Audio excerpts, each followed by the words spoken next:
Welcome to Tutorials EU. My name is Yannick, and if you are interested in C# programming and if you want to learn it, you have come to the correct place. In this 7-hour-long C# programming course, you will learn all the important stuff that you need to know about C#.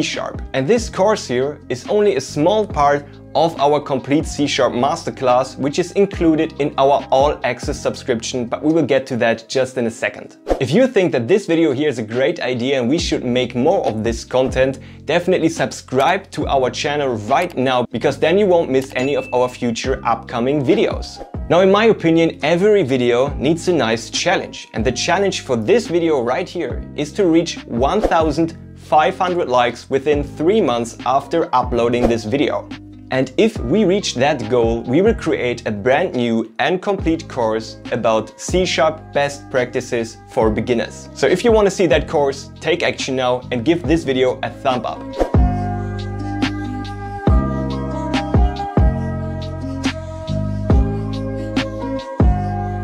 Awesome, so now let's dive right in and let me tell you what you will have learned at the end of this course. We will start with an introduction into what C# is in general and what programming is in general. Afterwards, we move on to writing general code and using an IDE, which is an integrated development environment, or in easier words, a code editor. Then we will move on to variables, so how you can store data and use it inside of your applications, how you can write down comments inside of your code. Then we will talk about the scope, followed by strings and numbers. Then we will check out the latest C# and Visual Studio changes, because there were some in recent times. Afterwards, we will dive deep into writing actual algorithms. Then we will talk about methods. Methods are a way to store specific functionality so that you can use it over and over again. Afterwards, you will learn how you can take the user's input and perform some actions depending on what the user has entered. Then we will talk about operators. There are some are mathematical, some are, for example, used for if statements and something like that. Then we will get into error handling, because if you are writing down a program, you are most likely to really have some errors and bugs inside of your application, and you need a way to handle that correctly. Also covered are if statements and switches. And this is the point where you really bring some logic into your code. Then we talk about loops, so repeating your code over and over again. And then move on to OOP, which is object-oriented programming. This is where we create objects and properties. For sure, we also need to talk about collections, so working with multiple data objects and not a single one. And then finally, we come to debugging applications. So checking out values and finding mistakes during runtime of your application, which is really an advanced topic. Some or maybe all of these terms that we have used now may not tell you anything, and that's totally fine, because we will cover all of this in depth in that course right here. So no worries if you don't understand something right now. However, if you take C# learning serious and you really want to work as a C# developer, then we have the perfect offer for you right now. As I said, this course is part of our complete C# masterclass, and that masterclass is included in our all-access subscription. And our deal for you is that you can start your free trial right now. So you get instant access to all of our current existing coding courses and all future ones. Right now we have over 12 courses and over 300 hours of professional high-quality video content. And as you can see right here, we got the complete masterclass, we got some productivity stuff for C# and Visual Studio, we got a course about Windows Presentation Foundation, which is a WPF framework, we have Unity here, so if you're interested in C# for game development, we got you covered, and for sure we also have the very famous framework ASP.NET Core, which is for C# web development. So if you are really serious about C#, start your free 7-day trial for our all-access subscription right away. You can find the link in the description below. I know you really want to get started in writing down some C# code, and we will do this just in a second, but for now let's talk about what C# is in general. By definition, C# is a modern programming language by Microsoft based on .NET platform. So this definition brings us to 3 new questions. What is programming? What is a programming language? And what is .NET platform? So let's just get that clear. Programming is nothing else than writing a set of instructions to be executed by a computer system to automate tasks. Because what you want to do as a developer is you want to build applications which automate human tasks. So instead of you writing invoices for your clients, you can write down a program which does exactly the same stuff for you. Instead of writing down your warehouse inventory on a paper, you can instead write a program which writes down everything automated in a table. And for writing programs or the instructions, you for sure need a programming language. And a programming language is nothing else than a language that humans understand, but which is also translatable to what machines understand. So you can see this right here. You can see print 2 + 2. Well, you could guess, if you have absolutely no clue about programming, that this one prints out something into the console. Well, you might think about a printer which really prints out the paper and you can see the result 4. However, print in the end prints something out into the console. We will cover this for sure. And this actual call, print 2 + 2, will result in machine code. As an example, you can see some binary code here, right? It's not really that code, but that human readable print instruction here will get converted into a language that machines can understand. And in the end, in your processor, the instruction will get executed. Okay, so now you know what programming is and what a programming language is. Now let's take a look at what .NET Platform is. As you have seen, for example, this print method, which we have just seen in the last slide, .NET Platform is just like a toolbox or a library of additional functionality that you can use in all of your programs which are built on C#. Because one of the most basic ideas behind programming and best practices is not to reinvent the wheel every time. So instead of writing basic functionalities all the time again, you can use the .NET Platform to get some basic and advanced functionalities. Okay, now let's take a look at a very short code of C#. So here we have a very simple class. C# itself is very clearly defined. We will cover all of this during this video. So it's absolutely no problem if you have no clue what the class is or what static or void means. So the only thing that you should see now is that we have a class here, which is called program, right? We could also have called it car or whatever. And you can see some curly braces here. And everything inside of this curly braces is related to the class program. This is the so-called scope.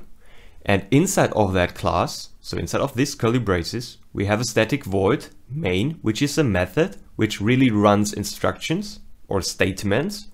And you can see again those curly braces. And inside this curly braces, you can see console.writeLine, which is actually printing something to the console. Well, so the static void main has the statement to console.writeLine. So this C# script here has a hierarchy, and you can see it by taking a look at the curly braces. Now we are nearly done, but let's take a look on what you can use C# for. Well, C# itself is cross-platform, that's very nice, which means you can use it for desktop and for desktop for Windows, Linux and Mac. You can create games, you can use it for mobile, so Android and iOS. You can build web applications, cloud services, and so on. So you can use it for nearly every scenario out there. Okay, so now your question might be, if I want to create an application for Windows, for example, where would I write down that code, right? And this is why we use the so-called IDE, which is an integrated development environment. So in easier terms, it's our code editor. And there are a lot of code editors out there. We will use Visual Studio. You can also use Visual Studio Code, Rider, Eclipse, Atom, DevExpress. You can even use Notepad. However, you will then need to configure a C# compiler. But there are also online editors out there. So if you don't want to download anything, you can just go ahead and use an online C# editor, even though it's not really recommended. But if you just want to follow along with this video, you can definitely do this.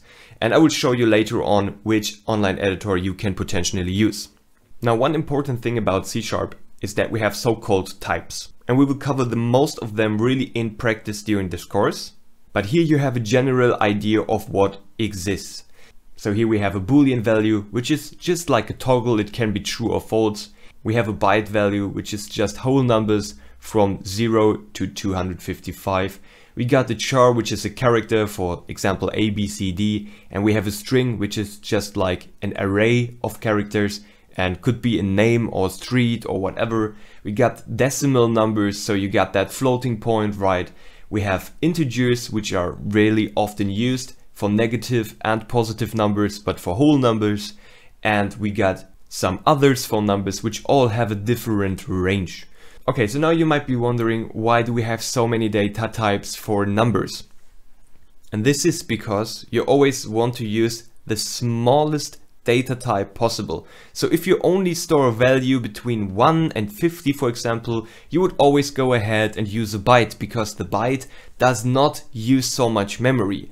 Well, if you compare it, you can see this here with the long or ulong. This one can hold values which are really huge, and it needs more space in your computer memory.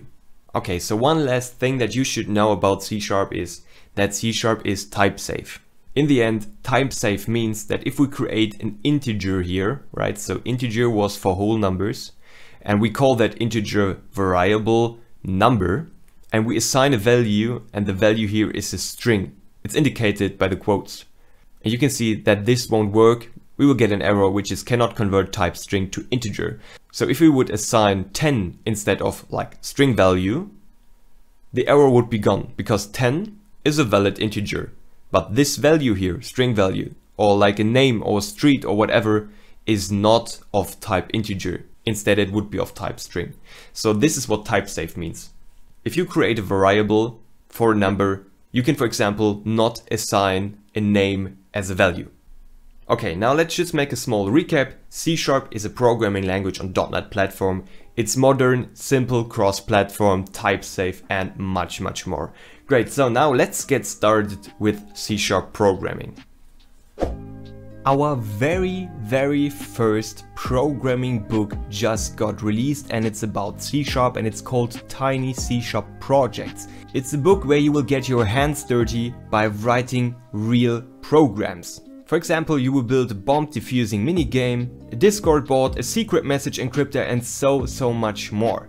So what is that MEEP that we can see here? MEEP is the Manning Early Access Program, which means that this book right now is in early access. 4 chapters out of 12 are already available and you can take place. So if you buy the book now, you will get access to the following chapters as soon as they are available for sure. You will get a massive discount on the price if you use our custom code, which you can find in the description below. So master your C# development skills by creating 10 tiny projects and minigames. If you are interested, go ahead and buy the book right now. As we have already discussed, if you want to go ahead and write C# code, you will need an IDE, an integrated development environment, which is nothing else than a simple code editor. And usually you will use Visual Studio or Visual Studio Code. And my suggestion here is to use Visual Studio. So please notice that there is a difference between Visual Studio and Visual Studio Code. So simply search for Visual Studio. It's developed by Microsoft itself, and you can simply go ahead and download the Community Edition, which is free. Or if you want to do this later and now simply follow along very fast, you can simply go to Programmers. You can find the link in the description below. Here you can try out and follow along with some simple C# programming. What you can also do for sure is in the background install Visual Studio 2022. You will need it in the end. And right now follow along in that Programmers C# compiler. So what is compilation? You can see this readable code here, right? This is C# programming language. And once we hit on run, this will get compiled into an intermediate language, and that will then get transferred into a native language which is understandable for your machine. If you decided to follow along using Visual Studio, you may want to create a console application using .NET 6 right now. Or, as I said, stay here at Programmers for now. Later on we will definitely switch to Visual Studio. So the first thing that you want to do as a good programmer is to turn on the dark mode, because you don't want to get your eyes burned. Now let me switch into the full screen mode. Before I hit run, I want to talk about what we have on the left side of the screen. You can see that main.cs. Main is for sure the name of a .cs file. So main.c#. You can have multiple files, so you don't have to write down all your C# code in one single file, right? You can split everything up to keep it nice and clean and to have a great structure. So you can simply create one program, and inside that program you can have multiple files. And one of the best practices is to have one file per class. However, during this complete course we will talk a lot more about this every now and then. So what do we have right here? You can see that these are comments. So this is no programming language, this is just default text that you can write, and it will get excluded from compilation. So later on it will be ignored by the compiler. So the real programming code here starts at line 4, and it starts with a so-called using directive. As we have earlier discovered, we use the .NET platform, and especially we use .NET framework. And system right here is a library which offers us some functionality. For example, the possibility to write something into a console. So this is a functionality, a so-called method. So WriteLine is the method, and this one is provided by a library, right? So inside of a library you got some code, and you can import this code into your program by using a using directive. So what we do right here is we say in our program we want to make use of the system namespace or the system library, okay, to make it easy. And this way we can now call inside of our program different methods or functionalities from that system namespace. Great, so this is what using is doing. Later on you will learn more about this, but I want to for sure talk about every single line right here so that you definitely know what is going on. Then we have a public class hello world. And a class can hold different properties, variables, and methods. And C# is an object-oriented programming language. Later on, we'll cover what exactly that means. And what we can do is we can create instances from classes, for example. However, the only thing that you need to know now is that we can place methods inside of classes. And one example would be like if we want to go ahead and create a car, we would create the class car. And inside of that car, we would have a method, which for example could be named drive. Inside of our public class, which is called hello world, right? So the class is called hello world. You can see that we have these curly braces here, and we can even collapse them, right? And you can see that everything between those ending and opening brace is inside of the class or is related to the class. Now next up we have the public static void main, which is our entry point for this program. So every program needs an entry point. So any method which gets called the very first, because our program needs to start anywhere to execute the first line of code. And by default this is the public static void main. And we will discuss the overall setup and how to create methods on your own later on. But this, what you can see here in the parentheses, these are parameters which you can use if you start the program using the command line interface, the CLI. However, it's not important right now, so just ignore that. Later on we will definitely cover in depth what parameters are.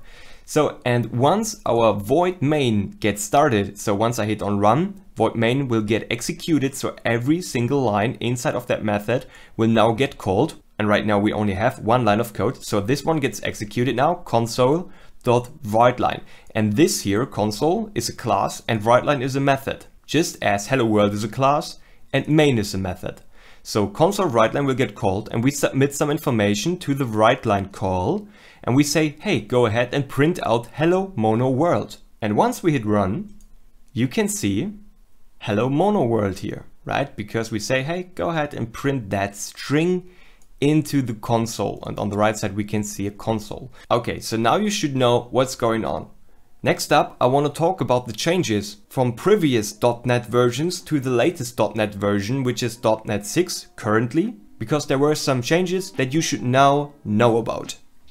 Please allow me to give you a quick reminder again for our all access pass. You can just directly start your 7-day free trial and you will get instant access to all of our premium courses, and they are really good. We cover C# in depth with our 30-hour long masterclass. We got WPF, ASP.NET Core and a lot of Unity courses too. So no matter which topics you prefer on C#, we have got you covered anyway. So lose no time, start your free 7-day trial now and become the C# developer you ever wanted to be. You can find the link in the description below. Okay, so right now you don't have to follow along, just sip on your coffee and listen to me explaining the changes of .NET 6. So here we have Visual Studio 2022 and I will now create a new project and I will create a console application in C#, which is executable on Linux, macOS and Windows. So this one is a simple C# console application. Now let me hit next. Now I can write down a name for the application, for example, my first app. I will save it on desktop and I will hit on next and you can see framework.NET 6.0. So this is the long-term support right now. We will stick with .NET 6. Let's create a new project. Visual Studio will now create a folder and inside that folder we will find a solution file. This is by Visual Studio provided, right? So Visual Studio is offering us solutions and in one solution we can have multiple projects. So on the right side you can see the Solution Explorer and inside there you can see my first app. And this is our project and here we got our program.cs. And this is just as we have seen our, well, C# file right now. But as you can tell, if we take a look here at the code and I will zoom in a little bit, we only have 3 lines of code, right? So we don't have any class here and we don't have any method. So with .NET 6, we have a new template right here. So this is called the top level statement. And let me just open up the article about that. There we go. This is directly from Microsoft documentation. So I guess you can tell that this is what we have just seen in our first C# compiler, right? We got a class called program and inside there we got a static void main. Now let me zoom in a little bit. There we go. Static void main. So this is exactly the structure or nearly the same structure, but you are familiar with that right now. However, what we can see in Visual Studio right now looks like this. And the only difference here is that we just got rid out of exactly this internal class program, or however we can remove that internal, just class program and void main. So this automatically gets created by the compiler. So the only thing that we need to do in that new kind of template is we need to write the code which should be inside of that main method. So just as you see this line of code here, just think about once we hit run, the compiler will create a program class and a main method, and then he will take this code and place it inside there and, well, actually run it. So if you want to write simple programs with really not a lot of structure, you can go ahead and simply write down a program here and it will result in a working program. But if you want to build real-world applications, you will use the old familiar style where you will completely fold out classes and methods and so on. So for simple programs which really don't have a structure at all, or you want to just try out something, you can definitely go ahead and use this top level statement. So now that we're here, let me just hit run. So our application will compile. You can see this here at the bottom of the screen. And once everything is compiled, the application will start. You can see that, and we will again see hello world. Now, once that's done, the application has finished because the application just runs the code once. And once the last line of code got reached, which is that one here, the application will shut down. And this is called lifecycle or application lifecycle. And we will also cover this later on. So I just wanted to talk about that because many C# beginners are a little bit confused when they first open up some sort of tutorial and then go into the new .NET 6 C# console application. Great. So you can go either way. You can stay here or go back to the online C# compiler now. Now let's cover one of the most fundamental topics when it comes to programming. And this is really a core concept and takes place in every programming language. And I'm talking about saving values inside of variables. So in the first presentation, you have seen that we have multiple data types for single characters, or for strings as we have it here, or for sure for numbers. So now let's take a look at this in a more practical way. You can see here console write line, hello mono world. For sure we can say, for example, hello Yannick. So we can simply go ahead and adjust that and simply press on run again. And on the right side, you will now see hello Yannick. Perfect. We can also go ahead and copy that line of code or simply write it down again. Console.writeLine. And the nice thing about Visual Studio is that you will have code auto-completion. So you can now see that I really have to write it exactly this way. And I can say, for example, hello tutorial, see you, right? And then to end the statement with a semicolon, that's very important. And when I hit on run, both lines of code will now get executed. So we will see on the right side, hello Yannick, hello tutorial, see you. Perfect. But if I make a spelling mistake and say console write line, and I don't write the line in capital letter, but I write it in lowercase, and I hit on run, you will see that we get a compilation error because he's not able to find a method inside of console which has the name WriteLine. So it's absolutely case sensitive. And in Visual Studio, you would see this red underlined and you would not be even able to start your application. So this is one of the good sides of a pre-compiled or a compiled programming language. So make sure that you don't have any spelling mistakes or reference issues when you compile the application. Now let me adjust that again and write it in capital letter. So the way in C# stuff is written down is called Pascal case. And in C# we are mixing two conventions, which is Pascal case and camel case, depending on the scenario. However, the advantage is that you can read it easily. So every time you start a new word, you use a capital letter, right? So we cannot add spaces between. So this will result in a compilation error here. So to make it, well, more easy to read, let me show you. This one here is not as easy to read as if we use the so-called Pascal case, where we, for every new word inside of a name, use a capital letter. And the camel case, which we will use for variables, will start with a lowercase letter. Okay, so our next step is to now go ahead and create our first variable. So instead of here saying hello Yannick, we want to go ahead and create a string variable and give it exactly the same value. So a variable is for storing data. And later on, the data which will get stored is calculated or is driven by user. For example, in many applications, users can interact with your software and write down information. We will cover this for sure, but for now let's create a variable of data type string. Now let's give it a name, and you can give it any name you like. You always want to make sure you give a name which is matching the scenario. So if you want to save a username, you would want to call the variable name username. Or if you want to store a password, you would want to name the variable password. And if you want to have like a paragraph, you could name it paragraph, for example. And that one has the value. We are assigning a value using the equal sign. So the value of this variable is hello Yannick. Great. So this will not result in any error because it's type safe. Hello Yannick here is a string because it's indicated by the two quotes that we can find at the beginning and at the very end.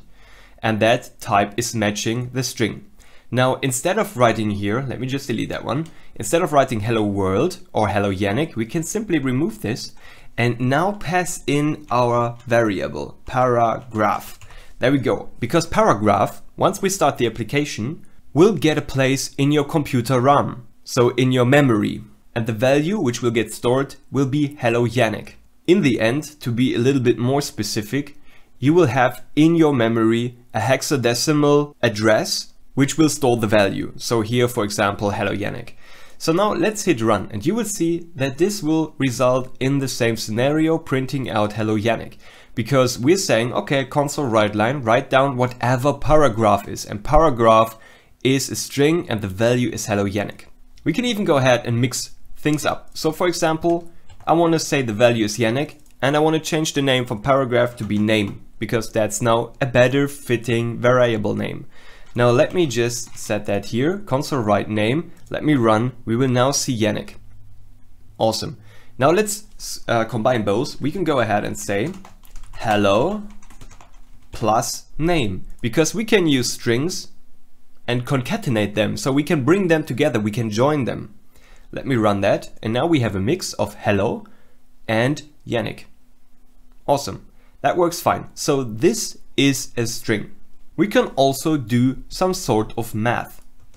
So if we want to go ahead and write down here 2 plus 2, we will be able to see the result. Now definitely pay attention on that I don't use any quotes here. So 2 and 2 here, this is mathematical, it's not a string. So if I turn it into a string using quotes, right now you can see the result 4, but if I now hit run, you will again see a string which is saying 2 plus 2. There we go. So there's a huge difference between a string data type and a numeric data type. So, and however, here we can really use any mathematical operation. We can say 2 plus 2 times 6, for example, which will be 14, because we first have 2 times 6 and then we add 2. And as you can see, we have the result 14. So now, as I said, we have different data types. For whole numbers, we can use the so-called integer, so int. This one is mostly used. You can also use byte for smaller values up to 255, but for now let's stick with int, and let's say it's simply a number, and it can be huge, right? It can be definitely huge. And we can also make this a negative number. And we can also go ahead and use float for floating point numbers, so decimal values. For example, price, right? The price could be 3.99 for price. Make sure to use the decimal dot here, and then assign an F for a floating value, which is really important. And now we can go ahead and say number times price, for example. Well, now to make it easier, let me just turn that number into 2. I just wanted to show you that you can really use huge numbers. Great, so let's hit run, and the result should be like 7.98. There we go. Okay, so what does this tell us? It tells us that C# is able to for sure take variables or simply numbers and do any sort of mathematical operation. So what you should remember now is how the referencing is working and how you can set up variables. A variable has always a data type. So of what data type is the variable? It always has a name which you can provide, and you can assign a value to it.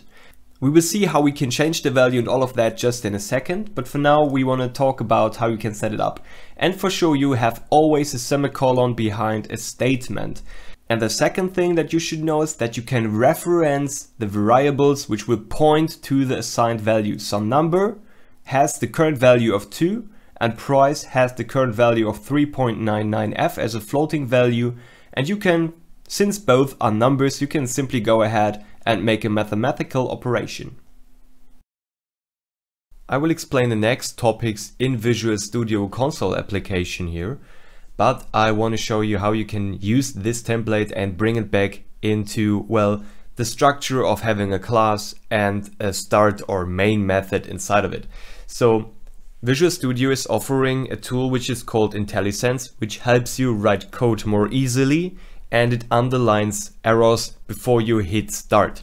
So we will see this just in a second. But so you can also stay in your online code editor if you like. But now let's first of all turn this into the old template in a very manual way. So let's create a public class. Let's call it as our program is called. In my scenario, it's called my first app. Open the curly brackets, and inside of that class we have a public static. We will talk about static during this course. Public static void. We will also talk about void and everything. Public static void main. And we don't need any parameters here. By default you can, well, take some arguments here. But everything about that is not important right now. And now when I insert that here, we can simply start the application by clicking on the green button at the top of the screen, which will actually start compiling the program.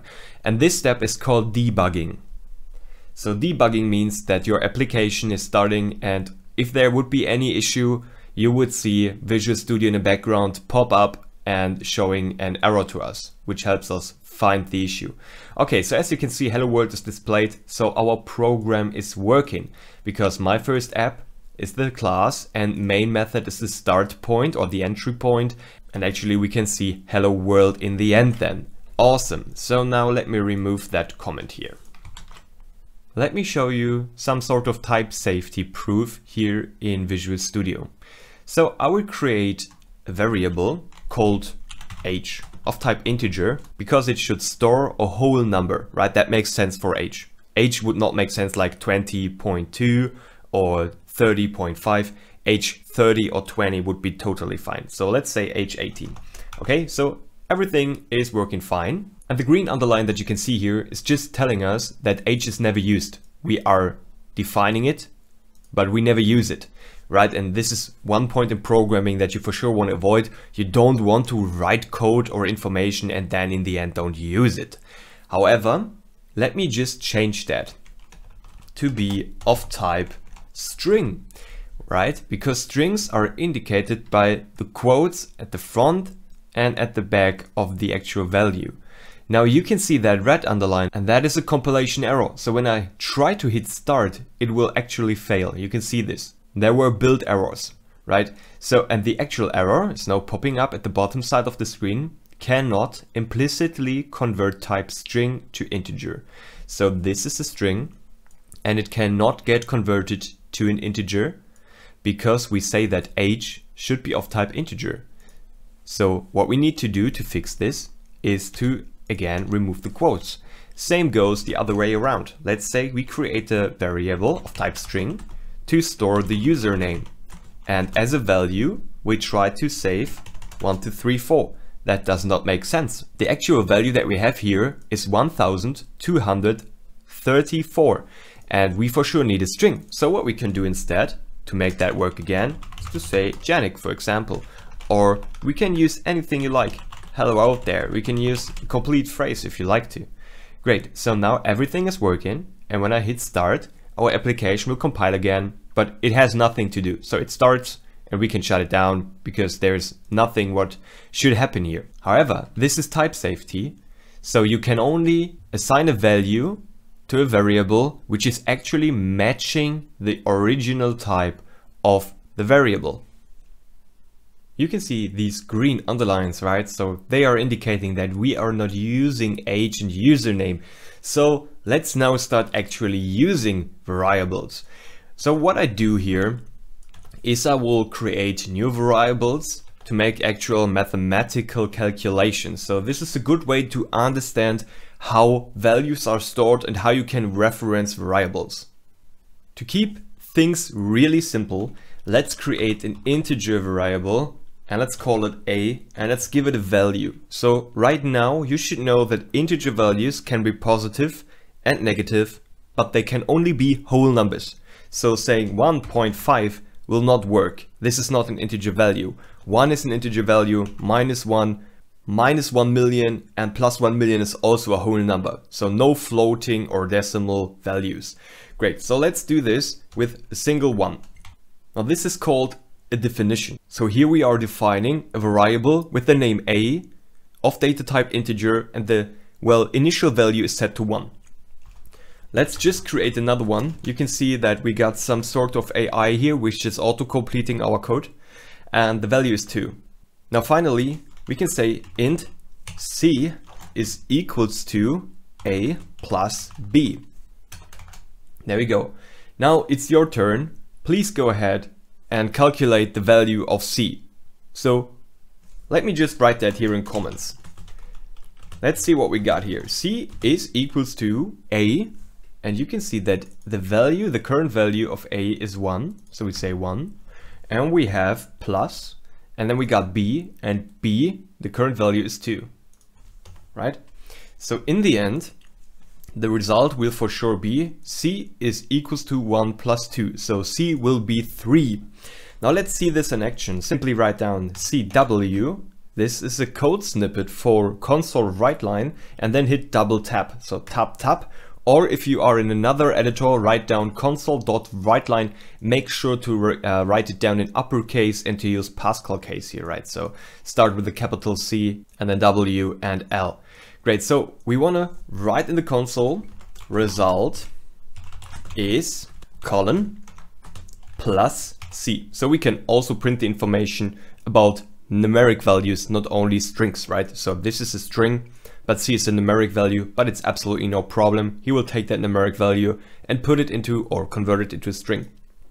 So what do we expect here? It's always very important in programming to make sure what you are expecting. So right now I expect that the result is 3 because A is 1 and B is 2, and we're calculating C for A plus B.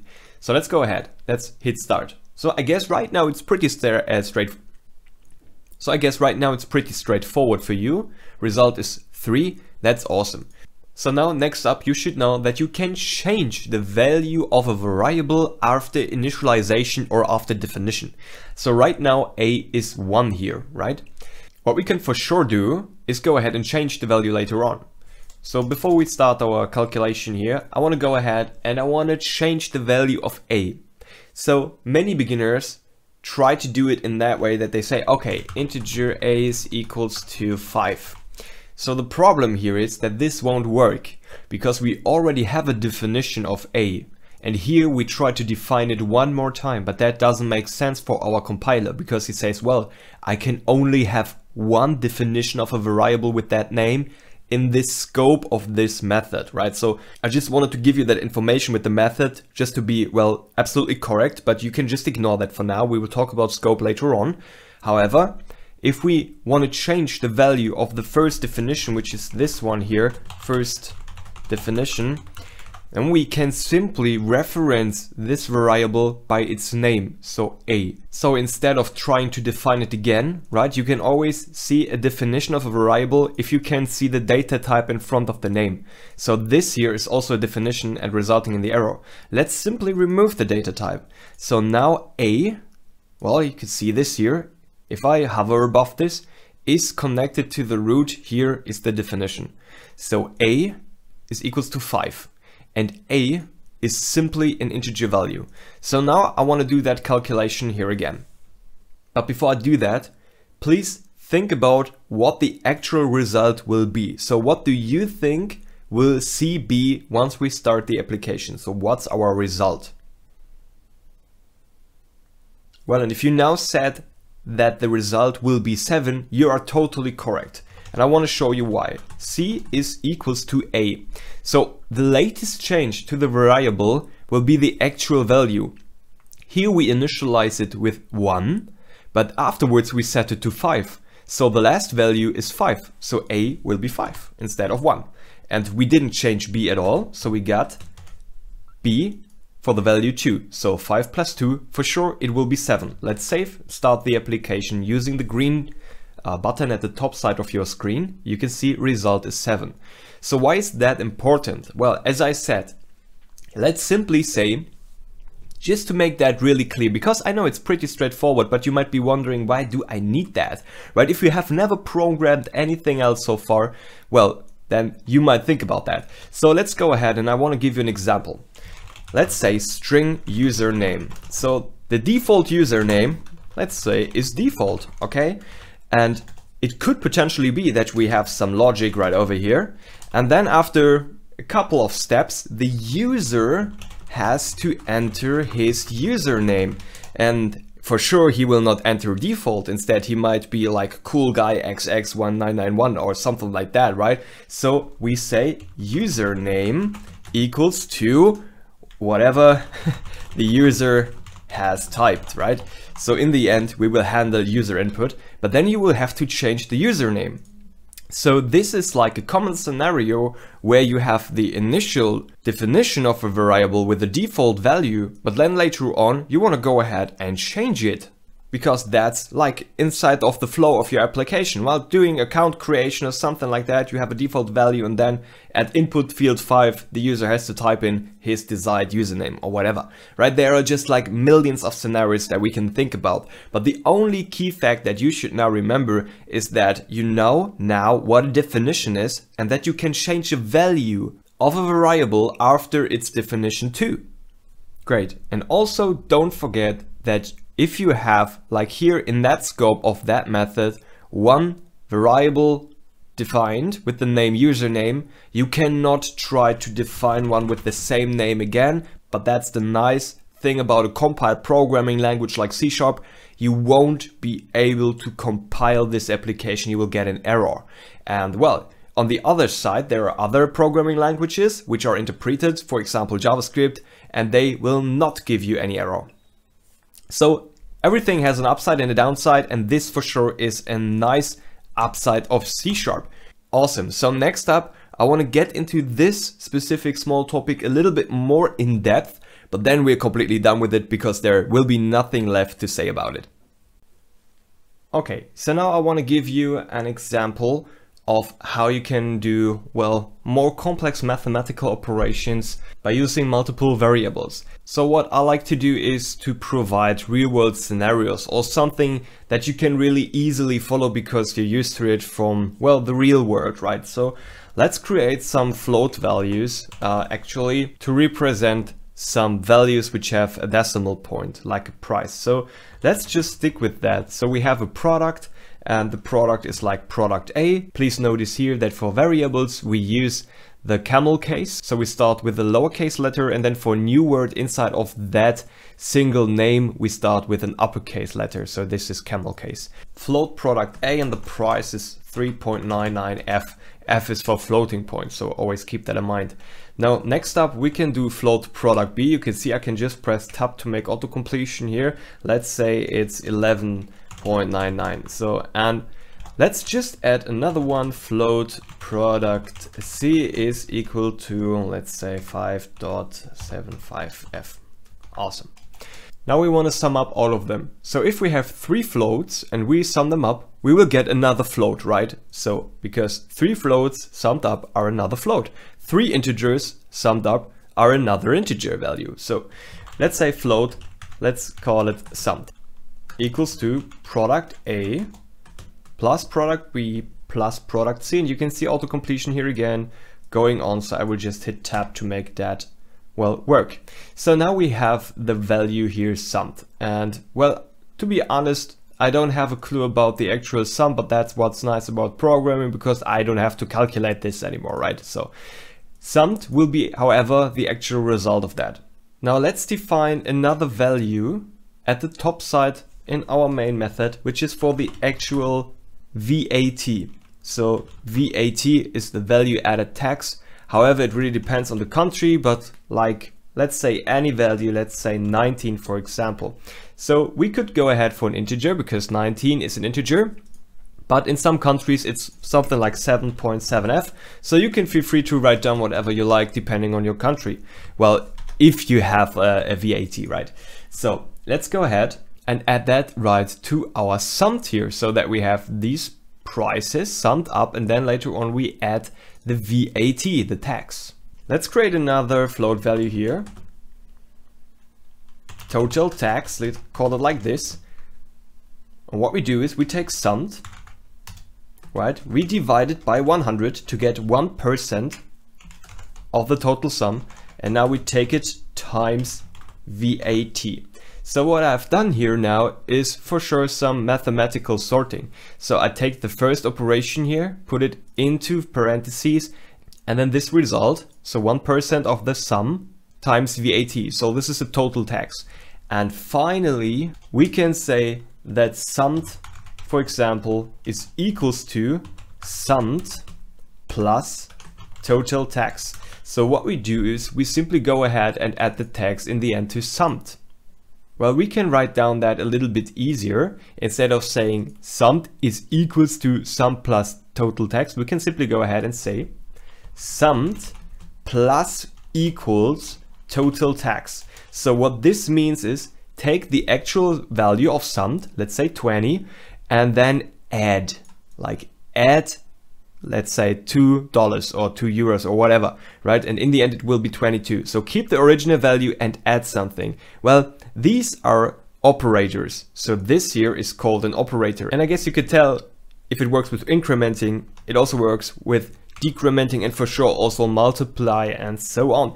So I hope you got that clear. So he takes the value and then just adds it. So here, if I remove that plus sign, it will be totally different. So summed will in the end be the value of total tax, but we want to take the sum and we want to add the total tax to it. So we keep that in that way. Now we can go ahead and add that to the console. CW tab. Let's write down total price is, you can go ahead and write summed. Now, I know that there are many other tutorials out there where you can see a lot of console write line, but I'm not a huge fan about it, because in a real world scenario you would not write so much to the console. Instead you would start using debugging.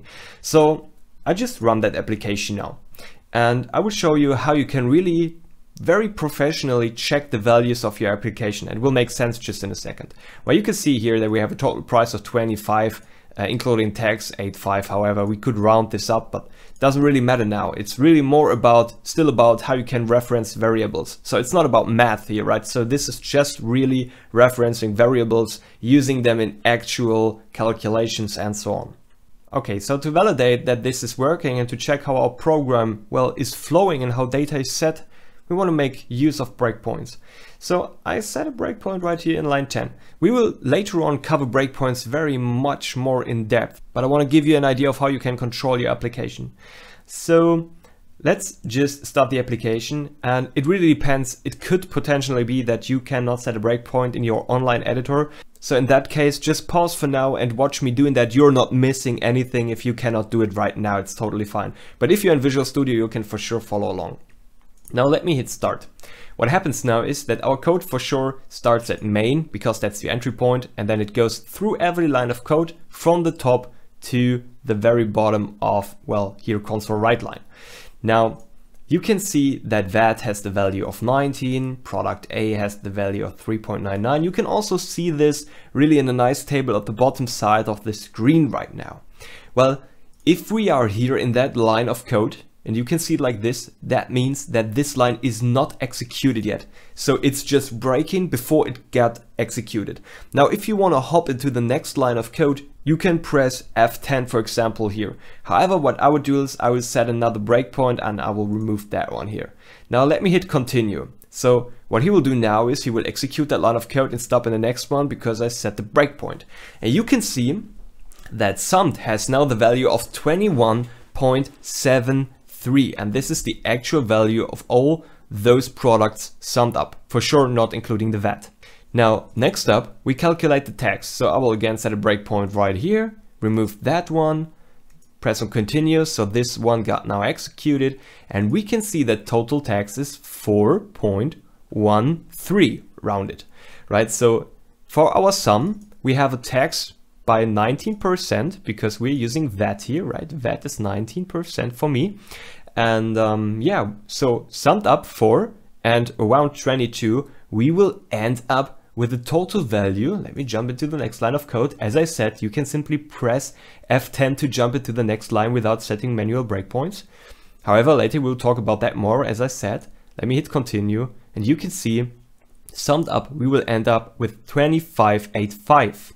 So this is actual debugging. This is how you can control the values in your application. You can see, oh yeah, at that time when I do this, the value will be 20, and afterwards when I add something, it's 28. And if there is an issue and you see now, oh, that's wrong, tax should be different, you can check your calculation for tax because you thought about, okay, it should be different. The actual result should be, well, another value. So it also helps you identifying issues in your applications or wrong calculations. Because for sure, you need to know how to apply the actual formula for that. Okay, so finally, let me just shut down the application. Okay, so this was a very practical approach with the real world calculation on how you can use variables, how you can change the values, and how you can combine all of this to build a real world calculation. Because that, what we have done here, could definitely be used for an application, for a local store, which well scans products, and these products here would be scanned, and then you define the VAT, and in the end on the screen the person will see you will have to pay summed, okay, whatever summed is then. Awesome, so now I want to talk about commenting, and there is not really much to say about it, but there's one sentence that you should always keep in mind. So comment as less as possible and always when necessary. So the best practice here is that your code itself should be the best documentation, and you can achieve this by naming your methods, classes, variables and everything else in a very nice way. So as we have seen it here, VAT, and make sure, okay, VAT with the value of 19, this will be the value added tax. So, but let's see it that way. If I just say V, so how should another programmer now know what V is, right? Or what that product, if I just name that A, B, and C, he will be just like, okay, what is that, right? So always make sure to, well, name it in a way that someone else can easily read your code, because also here. We could go ahead and instead of call it summed, we could say s. And instead of text, we could say t. And let me just get that done here. You can see that this directly gets so much more complex to read, right? So if I even continue that and just provide bad names, you can see no one will ever be able to tell, just here, will ever be able to tell what this calculation is about, because there is absolutely no context anymore. So rule number 1, your code is the best documentation, or your goal should be to make your code the best documentation. So in every other case, for someone else to help understanding your program or to keep in reminder for you, something like that, you could definitely go ahead and say something here, for example, something which explains the code after the comment. So don't forget to add local VAT, for example, right? So what you don't want to do is you don't really want to just repeat what you have programmed. So what you don't want to do is like take summed value, divide by 100, multiply tax. So this is exactly what's happening here, right? So you don't have to write it down here as a comment, because that's totally useless. It doesn't make sense. So instead, just give an idea to another programmer, to yourself, why you have to do that. So for example, VAT is required, don't skip it, right? So this would be a comment for someone who's, well, in your program and he sees, oh yeah, okay, so I should not forget about VAT because it's required. And then afterwards he can find the calculation. It will make totally sense for him because he knows, okay, yeah, now I have to do the tax, and you can see, oh yeah, I got that summed divided by 100, and then he adds VAT, and then he checks, okay, VAT is set to 19, so that makes sense. Okay, so this is how you can write an actual good comment. So if you want to write a comment, you just do a double slash. So nothing more to say about that. It's really much more about teaching when to write comments, right? And I want to give you a mix between how you should do it and how you should not do it. So now you have seen both sides. Also, if there is more to explain, you can definitely write a multi-line comment. You can write it anywhere. You can write comments anywhere in your program, not only inside of this method. You could also write something here, hello world, for example, right? So what we can do if you want to write multi-line comments, because you really have a lot to explain, I'm not sure, it really depends. Just imagine you're writing an algorithm for image detection, face detection. Maybe one line of code is not enough, right? You could go ahead and set a slash, an asterisk. Everything between this will be comment, and you end up exactly the same way, but you just switch the signs. So asterisk and then slash. Let me bring that into the next line of code. And everything what's green here is like a comment, right? So I don't have to think about a real scenario here. This is how you can write a multi-line comment. Now, it really depends on what you want to achieve, right? But I've seen some comments which really explain a complete application very in detail, which was nice, but those applications were really complex and it was required. However, as I said, only write comments if you really need them, and if they help you to make your program better or help someone understand what's going on. Now, there's one more sort of comment I want to talk about. Let me just hover about main here. You can see main and we have no description or something like that. So you will see later on that other methods that you use in your application and other stuff sometimes has descriptions, and I now want to show you how you can do that. So if you want to write a so-called summary, you can just create 3 slashes, 1, 2, 3, there we go, and you will see a summary will pop up. And when I now say, okay, this is the entry point of our application, you can see that when I now hold the cursor above main, you can see that summary popping up, right? So this is just like a nice tip for you. You will probably not need that for now. Later on, if you build huge applications, you want to know of that, but I want to show it to you now just to really complete the commentary section of this course. But as I said, in this scenario, the summary doesn't make sense at all to include it because, well, the static void main is by default our entry point and everyone knows it. So this summary here does not offer any value, so we should definitely remove it. But this is how you can write down a summary. And this works for a lot of things. That said, we should now continue and talk about scope and variables. So let me give you an introduction of scope of variables. So you can see that right here, that being 19. Let me remove all of the code below that. Let me change that to total that is, and then whatever the value of that is. So right now that is defined inside of this method right here, right? So never forget that this is a method. And the scope of this main method is defined by the curly braces right here. So once I hover above 1, you can see the closing brace. Now everything what's in between there is related to the main method right now. Same thing for sure goes also for the class. So here we get the class, and once I hover above the opening brace, you can see the closing brace too, and everything in between here is related to the class. Now so far we have only defined variables inside of a method, but what we can also do is we can also define it outside of this method here.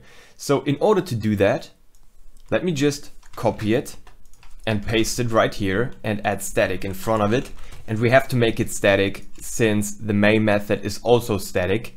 You can see this right here, and we can only reference static variables from static methods. However, that's not important, so don't think about that. We are really just talking about the scope.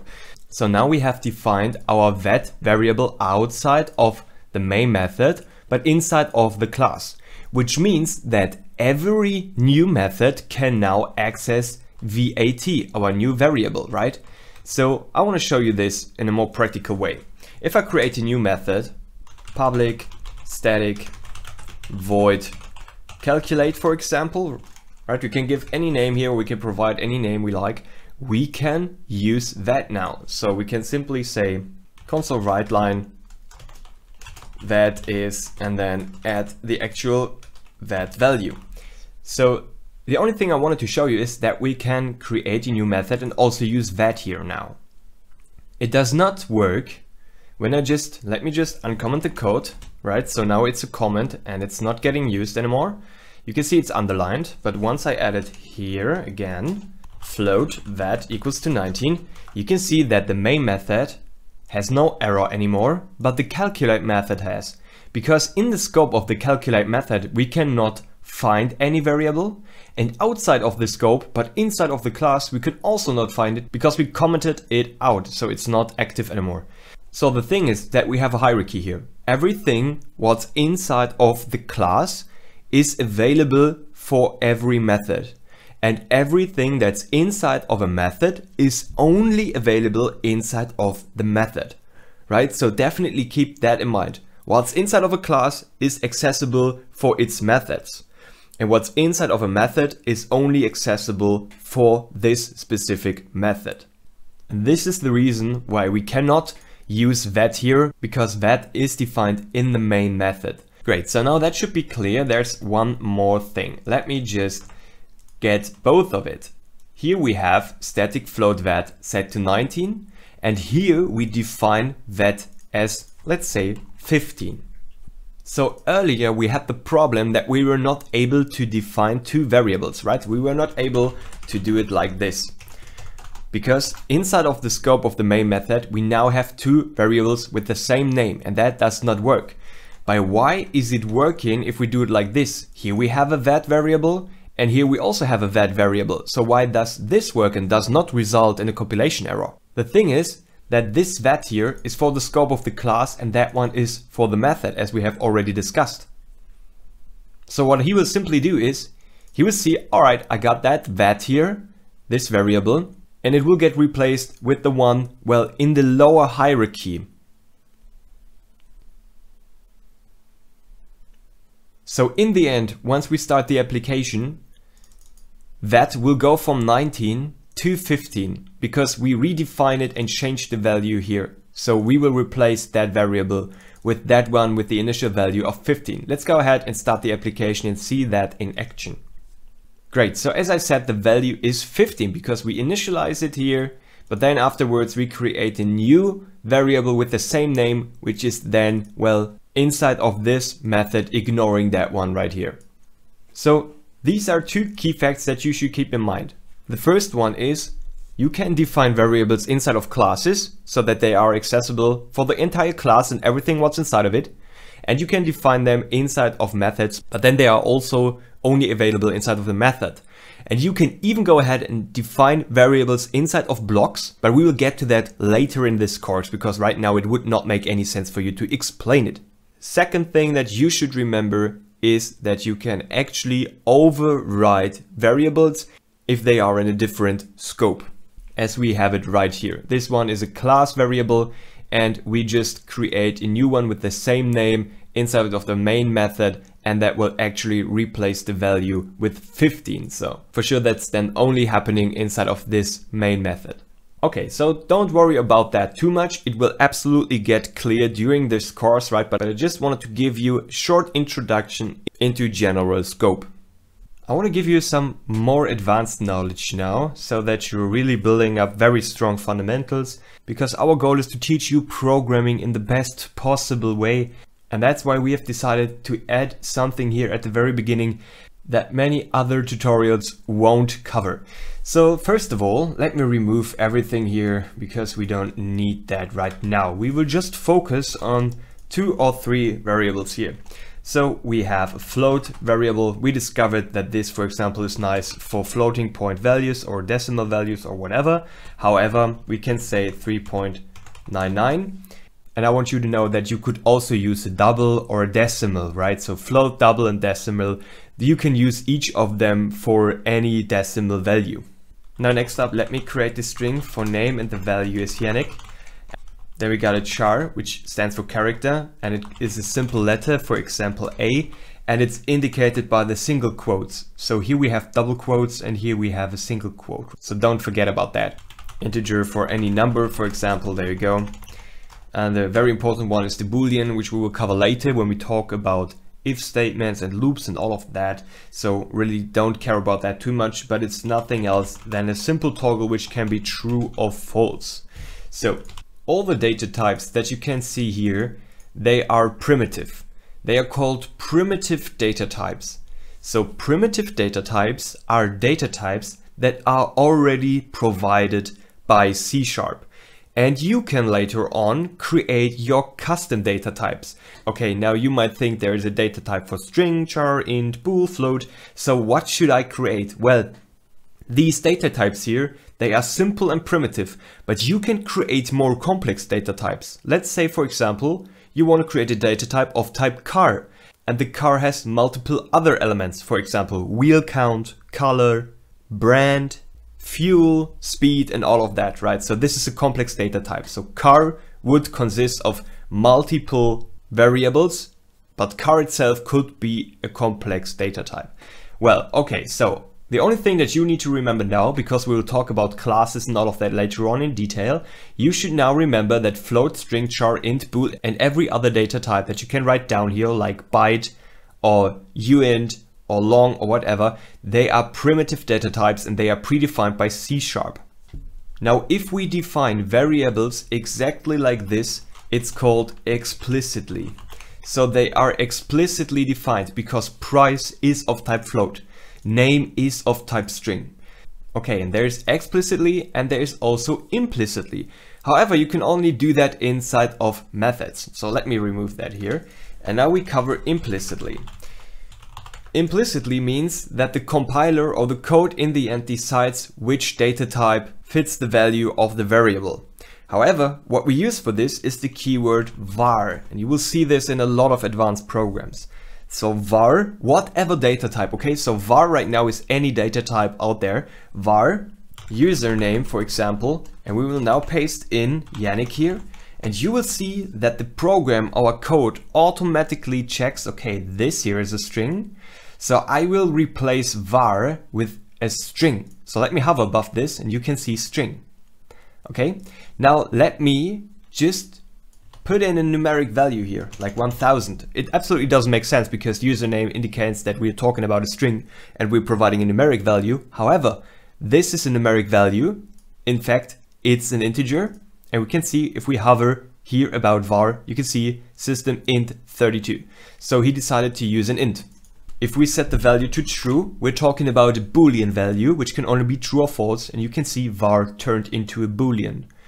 So in that way, we don't have to care about providing the data type for the variable, because the compiler automatically detects, okay, you assigned a Boolean value, or you assigned a string or an integer, and then he will automatically set the correct data type for the variable. Okay, so however, this is a little bit more advanced stuff, because if you're a beginner programmer, it is easier for you to see what data type your variable is of. It's easier to see, okay, it's a string username and you cannot assign true. Okay, because it's a string, you have to assign something like my username or whatever, right? But a string value. So explicitly defined variables make it way easier for you and other programmers to understand and read your code. However, if you want to write more complex applications later on, you are most likely to use and see var and implicitly defined variables. And this is the perfect time to give the video a nice thumb up, because we covered something what other video tutorials are not covering for beginners. Please allow me to give you a quick reminder again for our all access pass. You can just directly start your 7-day free trial and you will get instant access to all of our premium courses, and they are really good. We cover C# in depth with our 30-hour long masterclass. We got WPF, ASP.NET Core and a lot of Unity courses too. So no matter which topics you prefer on C#, we have got you covered anyway. So lose no time, start your free 7-day trial now and become the C# developer you ever wanted to be. You can find the link in the description below. Okay, so now I have an interesting exercise for you. So let me just remove everything here, and if you follow along, you can also remove everything that you have, but keep the class and the void main. So your task right now is, to be honest, pretty simple, but you might get confused if you have never programmed anything else before. So your task,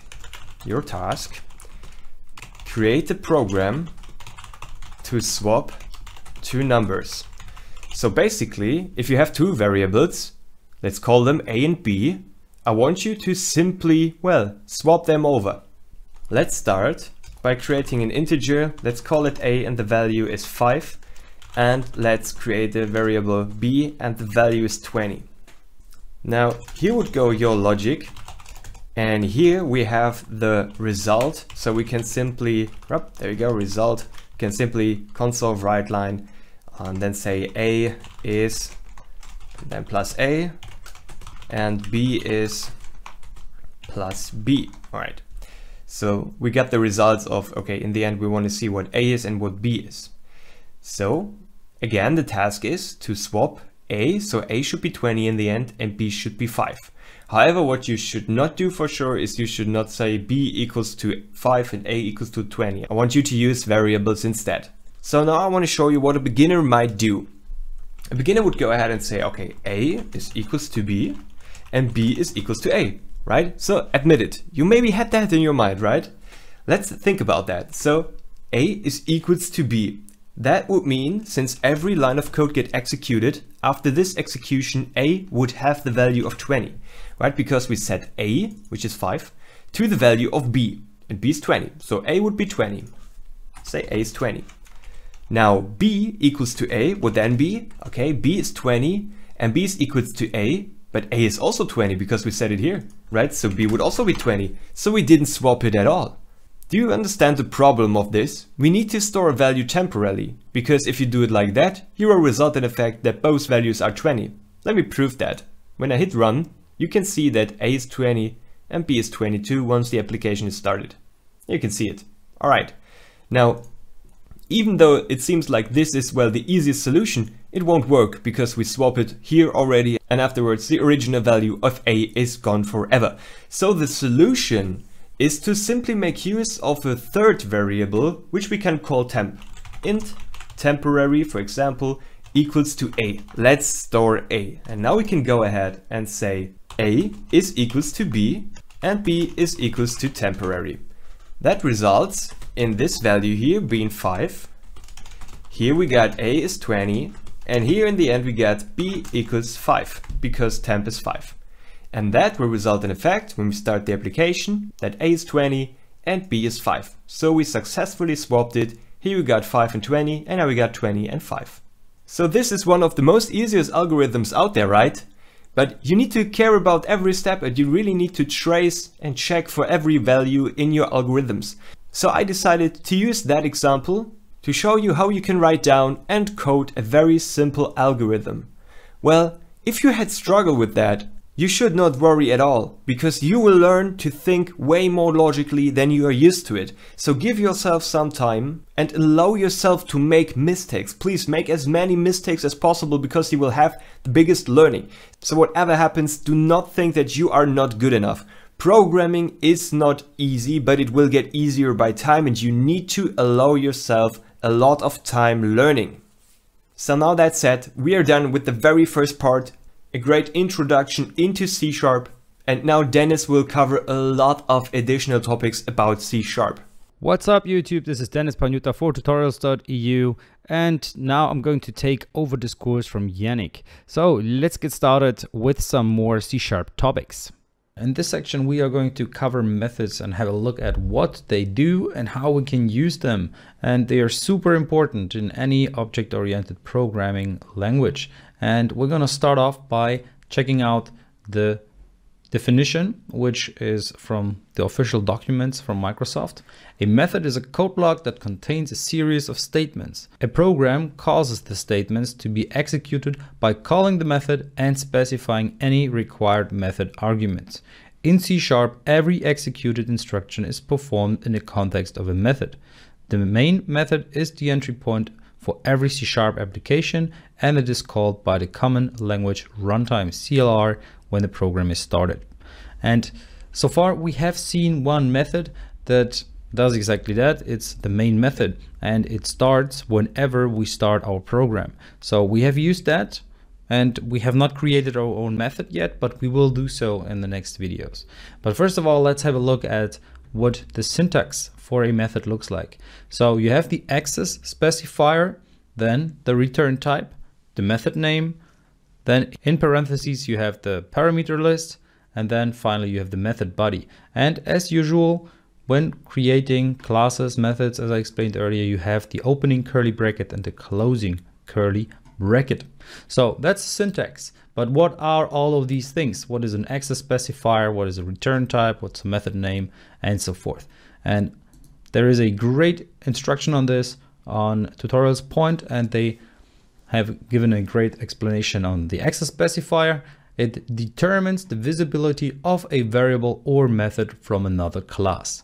That means that when you create multiple classes, you can access methods that have a specific access specifier and cannot access others. So there are multiple types of access specifiers. For example, public. If you use public, you can access that method from another class. If you use private, for example, you cannot. And there are other access specifiers, and we're going to cover them later on in the course. Then return type. A method may return a value. So it doesn't have to. The return type is the data type of the value that the method returns. So that means that if you want the method to give back something, so return something, you have to specify which data type you wanted to return. So for example, if you want to return a number, then you could use, for example, integer. If the method is not returning any values, then the return type is void. So there are cases where a method should just run some code and shouldn't return anything.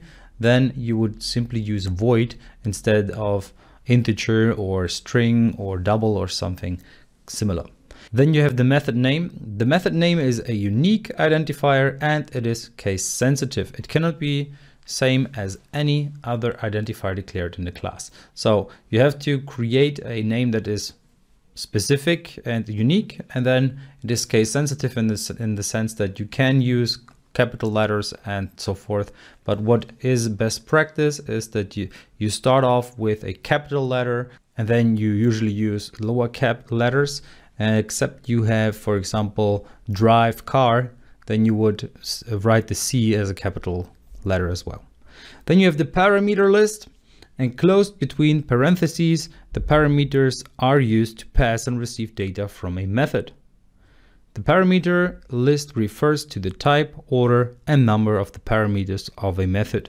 Parameters are optional, that is, a method may contain no parameters, which means that there is an input to the method, and those are the parameters.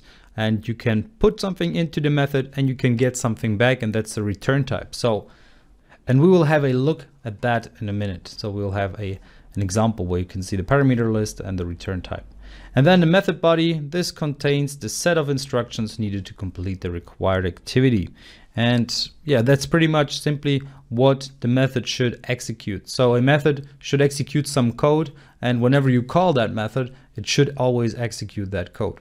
So let's have a look at an example. So we have here an example where I created a method which says public int add. So public is the access specifier, which means this method can be used from other classes as well. For now, it doesn't really make a difference for us because we haven't created multiple classes yet, but we will do so later on. Then you have int, which is a return type. So this method will return an integer, which is a number. Then the name of the method, in this case add. So this method should simply add two values, and the two values it should add are the parameters. So it's int num1 and int num2. And what's important is that you add the data type, then you enter the name of the parameter, you separate them by comma, and then you go ahead. So you can have multiple different parameters. It doesn't have to be 2, it could be 1, it could be 50, whatever. So what usually is the case that you don't use more than, let's say, 5 or 6, but it can be as many as you want. All right, and then what you do here is you have two numbers, and then the parenthesis is closed, and you open your curly brackets. And within the curly brackets, you have the method content or the method body. And in here, you run the code. So whenever you have a data type, which is, for example, an integer, you have to return something that is of that data type. So in our case, I return result, and result is an integer, which is equal to num1 plus num2. So this method is a simple example of just a method that will add two values and return the result of those two values. So, or the sum of those two values. So you see, this is a simple example. Then you can even reduce the code a little. So you could get rid of this additional method. You could simply say, okay, return num1 plus num2. So you won't need that additional step in there, but you can, of course, go ahead and create that just for easier reading, for example. But we will have a look at multiple different examples in the next video. So in the next video, we're just going to create a void example, which doesn't return something. And then we'll have a look at methods that do return something and so forth. All right, so that was just the theoretical part. Let's go to the demo and let's have a look at what we can do with methods and what the purpose is. Now that you know the theory of methods, let's have a look at the practical aspect of methods. So let's create a method, and we start off by an access modifier, and I'm just going to use public. Then I add the return type, which is void, and then I give a name. In my case, I'm just going to call that write something. So this method is going to write something, and first of all, I start like that, need curly brackets, and in here I simply want to use the console write line. So I'm just gonna write something onto the console, and this is going to be I am called from a method. So pretty simple. And then console.read. So nothing too fancy yet, and nothing that we haven't seen yet, except for this being inside of a method. So now in order to call this method and to run it, we need to call it within the main method. So this method here is a method itself. And this method is not public, so it doesn't have an access modifier. I could even get rid of this access modifier. So I could simply say void write something, but we'll get into the different access modifiers later on. So this one doesn't have one, our main method, because it should only be called from this class itself. Then we have void, which means that this method is never going to return anything. And then the name is called main. And because, well, it's pretty much our main method, it's the one that is really important. And then within the parentheses, you have an array of strings, which is called args. And that's something that we will cover later on. So we haven't seen what arrays are, but we will do so later. And you will see what args are as well. So this is our method, and here is our starting point, as you have read in the last video or have seen in the last video. So whatever we want to run, we need to start it from here. So let's start and call our write something method. Now we do get an error here. We cannot simply call our write something method within the main method because our main method is static, and that's why the write something method has to be static as well. So I add the static term, and as you can see, it's between the access modifier and the return type. All right, so access modifier, then static, then return type, and then name of the method or method name. All right, so that's the order. And then afterwards in parentheses, you have parameter 1 and parameter 2, and they have to be separated by a comma. All right, so that's the usual structure, and that's what we have here. So we have a public, which is the access modifier. We have static, which is used because the main method is static. And static simply means that this method is static, and it declares a static member which belongs to the type itself rather than to a specific object.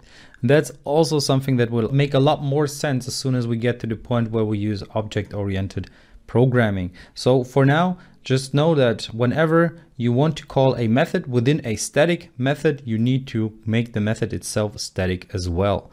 So for now, as we don't use object-oriented programming and the bigger concepts would rather be difficult to understand, let's just keep it at that, because static is required here because we want to call it from another static method.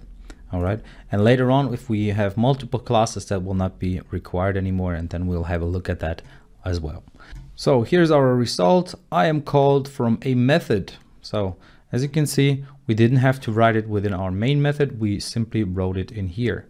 So you can create very long methods which do loads of things, and then you can simply call them in one line. So this is how we call them, and that's how we declare or create them. And a method should usually do one thing. So in this case, this method is just there to write something. So you shouldn't create methods which do 20 different things or something like that. It's best if you keep it simple. So if you want to have a method which does something else, then create an additional method. So a separate method. All right.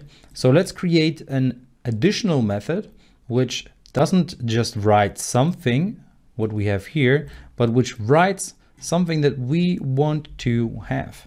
So public static void write something specific. So our first example, it just wrote anything. Well, it wrote whatever was written in here. But now what I want to have, I want to declare what I want to write whenever I call this method. So let's have a look at that. So I'm going to use console write line. And now what should I write here? So I don't want to write anything. I want to write something specific. And what that is what I'm going to add as a parameter. So here I have parameter 1 and parameter 2. And in here I want to have only one parameter, which is going to be the text of type string. So my text is going to be the parameter, and whenever I want to call this method, I can now hand over my text and it will be printed onto the console. So I deliver my text here, and now it will write onto the console. So let's create read as well, or call the read method here as well in order to write it onto the console. And now let's call this write something specific method. And if we just call it like that, we get an error because it says there is no argument given that corresponds to the required formal parameter myText. So that means we need to give an argument. All right. So when you create a method, this is called parameter. But when you call the method, what you hand over is the argument. So I'm going to hand over the argument. I am an argument and am called from a method.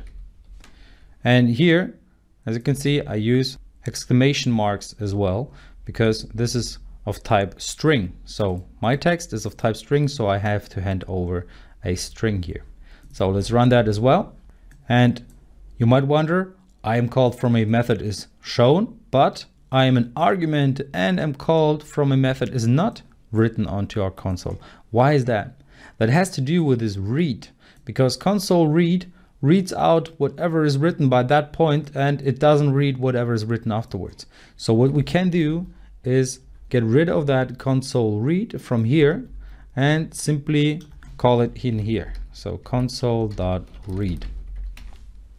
And now let's try it again. And as you can see, I'm called from a method and I am another argument and I'm called from a method. So you have seen how to use arguments and parameters and create methods and use void. And we're going to have a look at other types as well. So in the next video, we're going to have a look at different return types. And then we're also going to use more than just one parameter. Now that you're a crack in creating methods that don't have a return value, we will have a look at return values, and that will be an integer, for example. So let's go ahead and create a method, public static void, and void is the incorrect term here because we don't want to use empty return values. We want to use a return value of type integer, for example. And I'm going to call that method add. And I'm gonna hand over two parameters. So parameter1 and parameter2. Now that by itself won't work because those parameters need to have a type as well. So they need to know of which data type they are. And in this case, I'm gonna use two integers and I want to return the result of parameter1 plus parameter2. And I'm gonna call them num1 because it's just going to be a number, and num2. So just for easier reading and easier understanding of what's going on. So they are parameters, yes, but they are numbers, and that makes it easier to understand that this method is going to add number 1 and number 2. All right. So and it is going to return an integer. And now we still get an error here, and it says program.add. Program is our class, add is the method.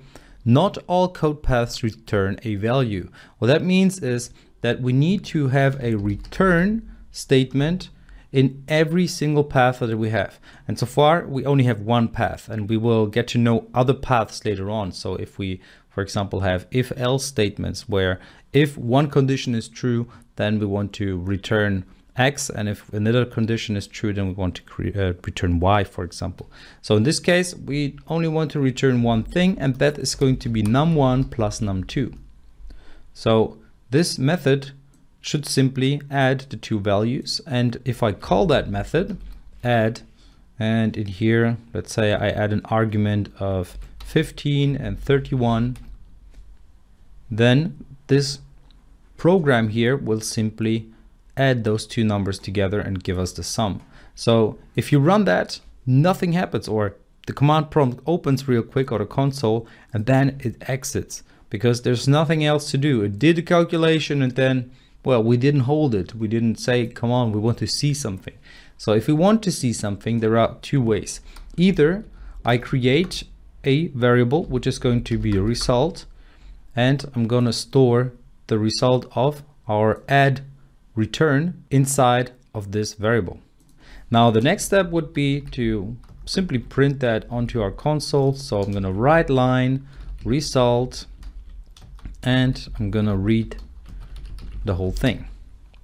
So if I run that, I'll see the result of 46.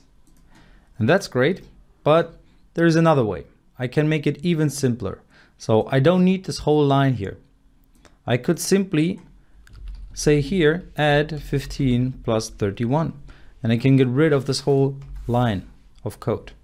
Because what that will do is it will simply write the result of, or the return value of the call of this method. So you can use a method as an argument, because to be honest, we have used arguments all the time. Whenever we use the writeLine method, we used arguments, because whatever we have written in here, my text, that's an argument. It's an argument of type string.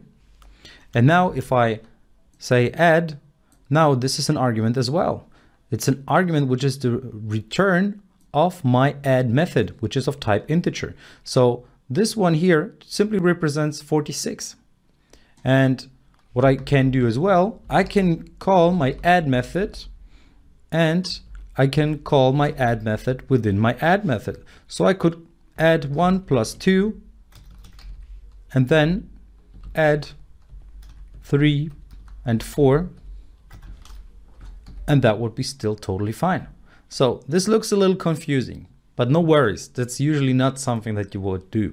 I just wanted to show you that a method that returns something is equal, when you call it, is equal to the return value itself. So in this case, it would be 3 plus, and then that would be 7. So that result would be 10. So if I add that console.writeLine and I run the code, that's what I get. So I get 10 and 46. Alrighty.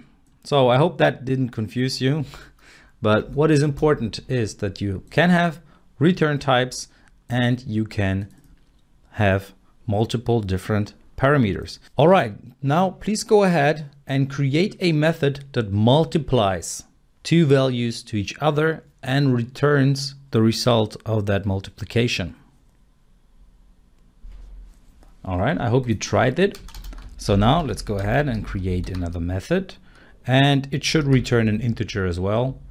Multiply, and that will be int num1 and int num2, and it has to return something, and in this case it will return num1 multiplied with num2, and this is the sign for multiplication. So you simply use a star to multiply.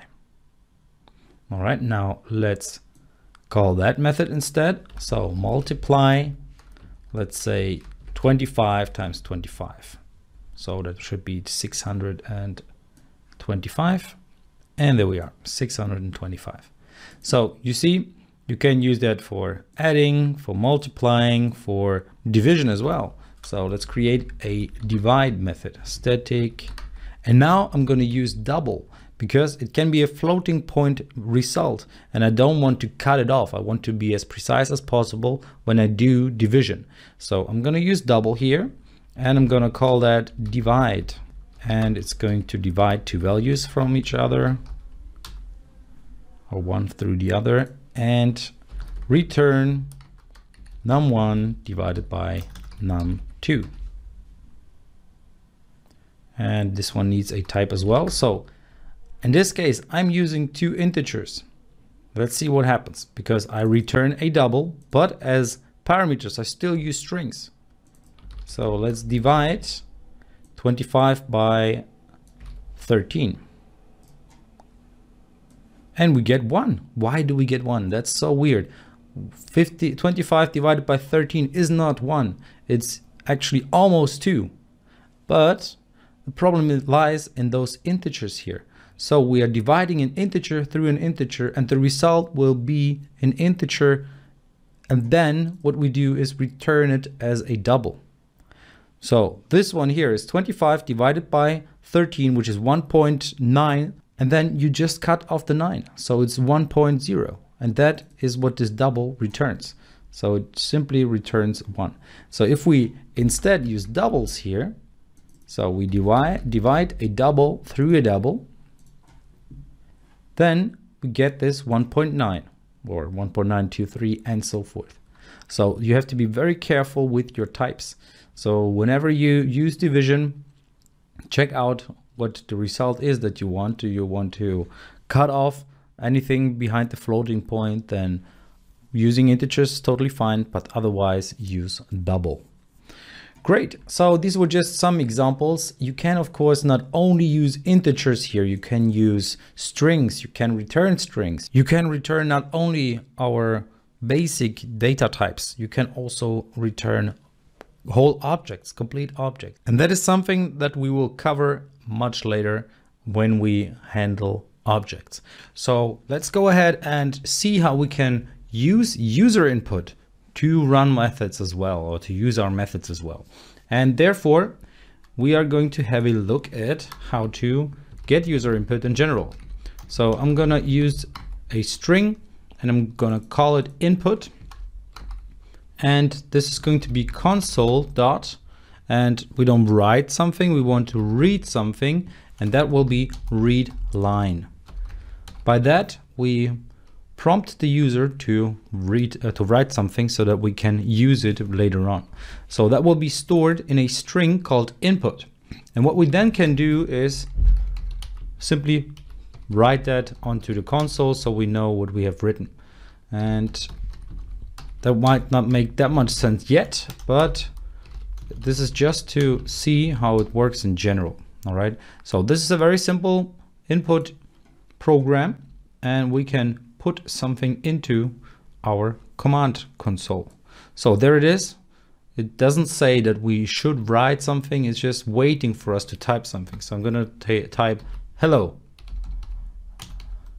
and it says hello. And then I'm going to type, is somebody there? And it shuts down. So it's not done for endless loops or endless entries. That's something that we are going to see later on when we use while loops.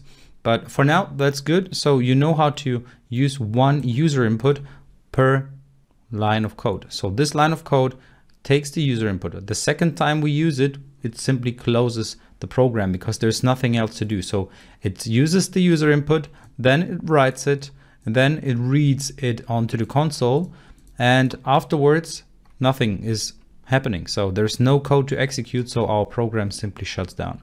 So now let's have a look at a adding tool. So a little calculator which just does adding, nothing else. And yeah, for you as a little challenge, you could try to do that yourself. So please go ahead and try to use that functionality that you see here to create a simple tool that adds 1 plus 1 or whatever the user enters. So the user input plus the user input, and the user should be informed about what is to do. So I know this is quite a challenging one, but please try to do that yourself. All right, I hope you tried it. I hope you created a little method, and I'm gonna create, well, you could have done it in the main method in general, but I'm gonna create a little method just because we are inside the methods chapter, and I'm gonna call it public static int and calculate. This one is going to be an integer num1. Or actually, this is not going to be an integer. It's going to simply return a result. And of course, we need to create that result. So I'm just going to create that result for now, just so we have it there. And it's going to be 5. Okay. Now in here, what we want to have is the 2 entries of the user, and we want to store them. So first of all, we need to use write line so the user knows what he has to do. Please enter the first number. And then the user can enter the first number. So this is going to be a string number1 input, and we use console.read line. So we read what the user types, and then we do the same thing. So we need to have the second number as well. So console write line, please enter the second number. And again, we need to store it within a string number2 input, which is console.readLine. So Now we have the two numbers. What we now need to do is add them together. But the thing is, they're strings, so we cannot add them. We cannot add strings to each other. Well, we do, or we can, but that's concatenation. It's not really math here. What we want to do is to get the mathematical result, and what we need here for is to convert them into integers. So I'm gonna convert number one input into a new variable, which I call int num1, which is going to be int dot parse. And what is it that we want to parse? We want to parse number one input.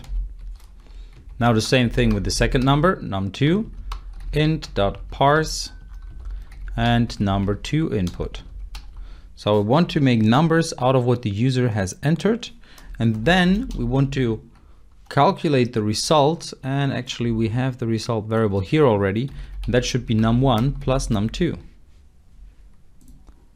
All right, so now what is left to do is to actually write the result onto the console. So we can do that right here. Console, or actually, let's use this return because otherwise we wouldn't need the integer. So let's use the result to write it here. So what we do is we call our calculate method right here.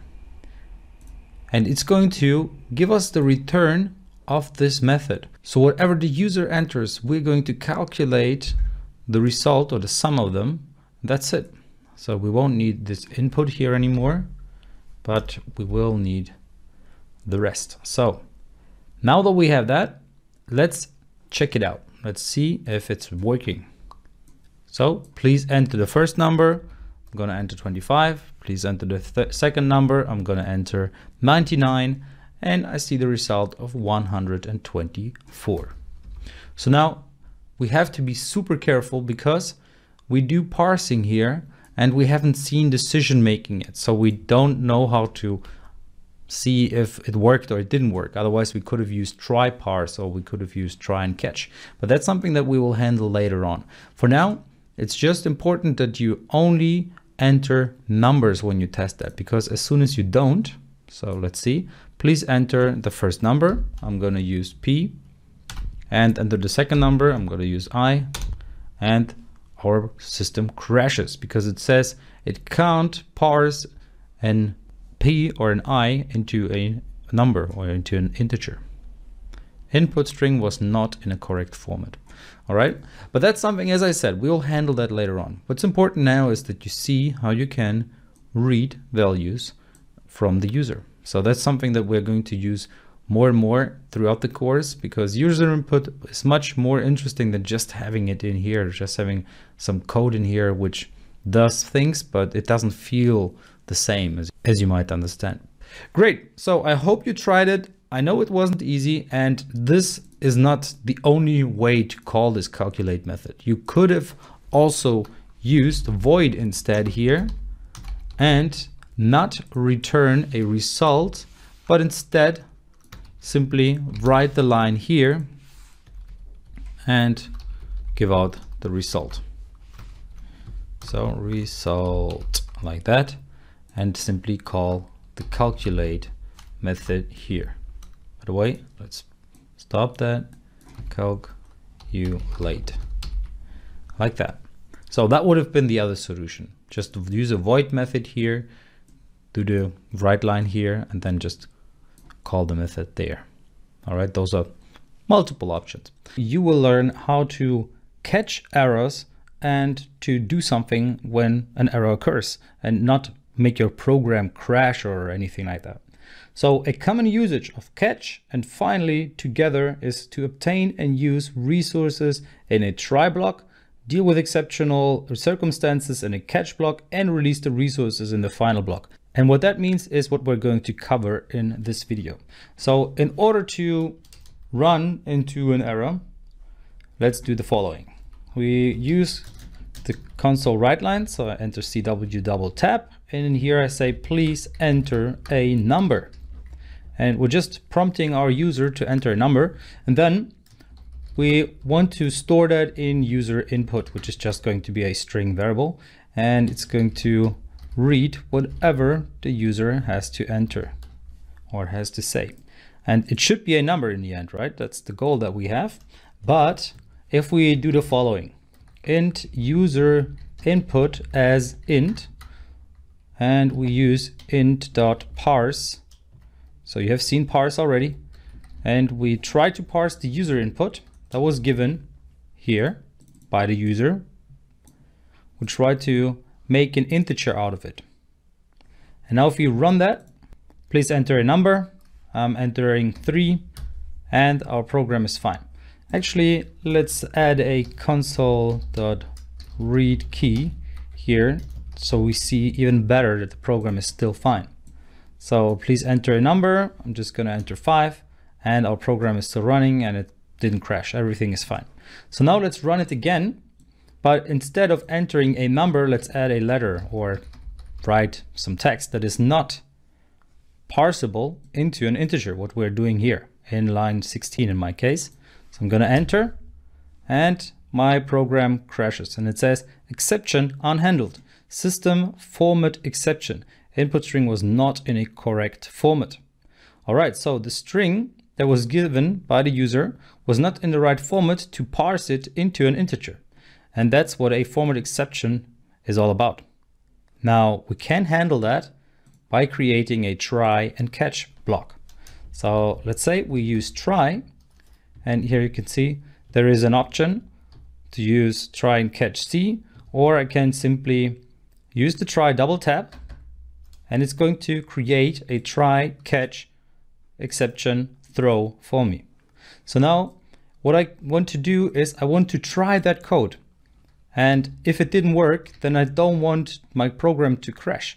And that's what this whole try thing is about. So whatever error in the sense of during runtime error code is in here will be tried to execute. And if it didn't work, then the catch block will be executed. So whatever is in this body or within the curly brackets here is going to be executed.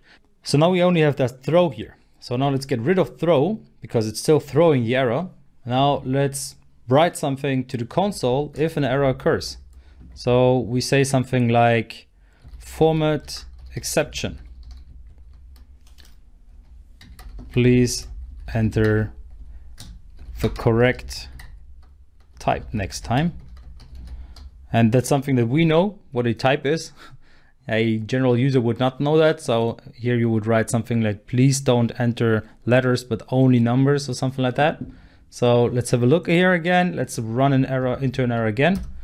And then we just get this information, format exception, please enter the correct type next time. And our program didn't crash. So we didn't run into this exception in the sense of our program or our IDE telling us, hey, there's something wrong and you should, well, handle your code right.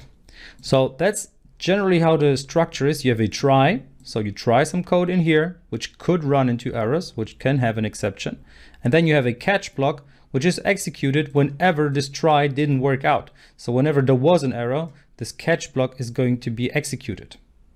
What we have here is a catch with an exception.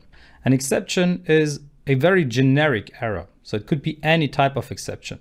But if we actually run into that error, so let's get rid of this code, we will see what type of exception we have created. So I'm just gonna enter something like whatever, a string I'm entering. And actually nothing happens because we don't throw. So let's stop that. Let's throw as we saw earlier, just throw the error. And we run it again. I'm just entering something here and it says system format exception. So we have a little more precise information about the actual exception. So now we know, okay, it is a format exception. So we should use format exception here instead of exception. Okay, so a lot of exceptions here, but what we use here is a format exception. As you can see here, there is a class called system.formatException. And the exception that is thrown when the format of an argument is invalid or when a composite format string is not well formed. And that's exactly what we have here. So let's get rid of this throw and be fine with that.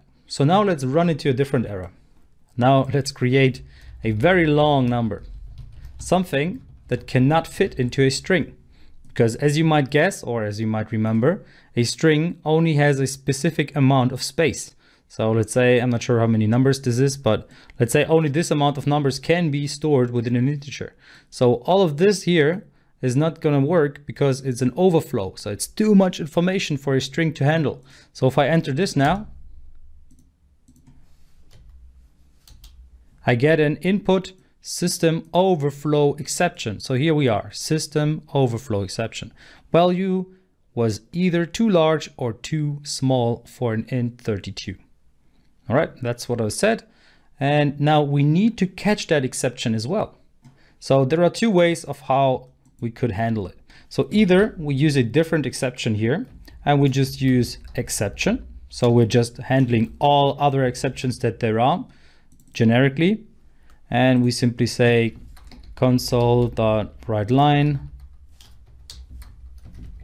general exception. Something went wrong, for example. So let's create a very long number. Actually, once again, like this. And let's enter that. And we see we have a general exception, even though that's a overflow exception. So you can handle it that way. So if you don't know all the different kind of exceptions that you have there, or you don't want to catch them all individually, you could do it this way, or you could be that precise and simply enter the right one, overflow exception. So now it's going to work, and you see here system.overflow exception. Let's run that again, and let's please enter a number, and let's create a very long number here. And we still get the general exception because we didn't enter a different text. Overflow exception. The number was too long or too short for an int 32. So let's have a look again. And overflow exception, the number was too long or too short for an int 32. All right, so this is how we can generally catch exceptions. And if there are any other exceptions that can run, as you can see, there is an argument null exception. So let's have a look at what that means, if we can even get that. And we see format exception, please enter the correct type next time. So even if it's empty in our case, we don't get this null exception because our input, even if we don't enter anything, still has an empty string, which is not null. So we don't run into this actual exception. So as you see here, whenever you try to execute some code, IntelliJ is even giving you some information here. So that's really useful. You can see there is the argument null exception, the format exception, and the overflow exception. So we could even add another exception here and call that one argument is null exception, or argument null exception. And we say something like argument null exception. The value was empty, null. So in order to even run into this error, we would have to use nullables, which we haven't covered yet, but we will do so later on. And if we have, then you can try to do that. So if you have seen the nullable video already, you could try to run into that error. All right, so now you have seen how to use try catch. And now there is one more thing that I would like to show you in this video, which is finally. And finally is done like that. So you use the finally keyword, and then you use curly brackets again. And within that code block here, so within that body, you enter the code that should be executed whenever try and catch are done. So it doesn't matter if the error was run or if the error didn't, or if there was no error, finally will still be called. So this is called anyways. So what that means is, well, we will see in a second. So let's run into an error, and we see we have a format exception, and then we see this is called anyways, and that's our finally block. And the idea behind this finally block is to, for example, if you tried to start an internet connection, or if you try to write into a file, there eventually can happen an error. So let's say the internet connection breaks, or you don't have access to a file that you want to write into, or some other exception that can come up, and you want to close the connection or the file either way. So you have opened the file and now you try to write into that file, and after you have written into that file within the try block, and maybe it worked, maybe it didn't work, but what you definitely want to do is to close the file again. Or you try to download something from the internet, and if it worked or it didn't work, doesn't matter. You need to close the connection to the internet afterwards. And that's something that you would do in the finally block. And that's very handy and quite important when working with input-output types, or generally with connections to the internet, Bluetooth, or whatever. So as you see, there is a lot to know about try and catch, but the most important things you have seen already. So now you know how to use try, you know how to use catch, how to find out exceptions. In some cases, it's not that obvious. So in some cases, you won't check which kind of exceptions there can be run. But if you run into an exception in your code, then you know which kind of exception it is, because, well, the IDE, so Microsoft Visual Studio, will tell you which exception it was, and then you definitely should try to catch that exception, or just use a general exception type. Okie dokie. So now is a little challenge for you, because there always has to be a little challenge. Otherwise you might get a little, well, bored, or you might get a little lazy. It's really important that you try to type the code as well and check it out for yourself. So the little challenge is, please go ahead and divide by 0. So that's simple. Just try to divide by 0 and use 2 variables for that. All right, let's go ahead and try just that. So I'm gonna try to divide by 0. I'm gonna use 2 integers. Int num1 is going to be 5, and int num2 is going to be 0. And now I'm gonna use a result int. Result is going to be entered here. Result is equal to num1 divided by num2. So now let's try that without try and catch, actually, before we use try and catch. So let's run it. Please enter a number and then divide by 0 exception. And I hope you handled that. So now let's add a try and catch. So try,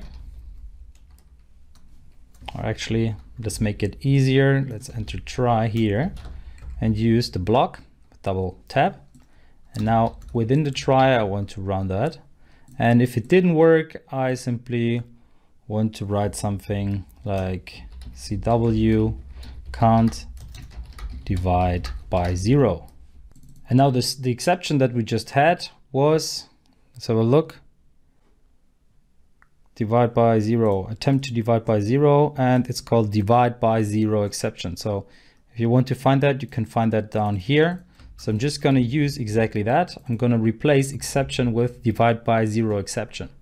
So now let's run that code again. Please enter a number that was from before, and then it says can't divide by 0. Right. So I hope you tried that, and I hope you achieved to do just that. And you now can see how you can create your own try and catches. We are going to cover operators, and there is plenty to know about these little things which have a lot of impact onto our programs. So let's get started straight away by creating 2 variables which have a value and one that does not have a value for now. So I'm just going to keep it simple. Num1, 2, and 3, and the first one is a value of 5, the second one is 3, and the third one is empty for now. And now let's go ahead and use a unary operator, or multiple ones. So the first one that I want to show you is I'm gonna store the value of minus num1 in num3. So what that's going to do is it will multiply num1 with minus 1. If we run that, so CW, console write line, double tap, and in here I'm gonna write something like num3 is, and here I use curly brackets 0. What that will do is it will simply replace this whole thing here with the first variable that comes after this comma. So it's going to be num3 in my case. So now I need console.read key so that my program doesn't stop once I start it, and we are num3 is -5. All right, so there you are. You see it just multiplies it with -1. And in order to check if that's true, we do the same thing, but now we use num1 as -5, and there we are. Now it says it's positive. So it just multiplies it with -1. Great, so that's the first one. Now there is another one, and you can do that with logical ones as well. So let's have a bool, which is sunny, and let's create it as true. And now console write line, so CW, double tap, is it sunny? That's always a good question, and it's nice if it is. So is sunny.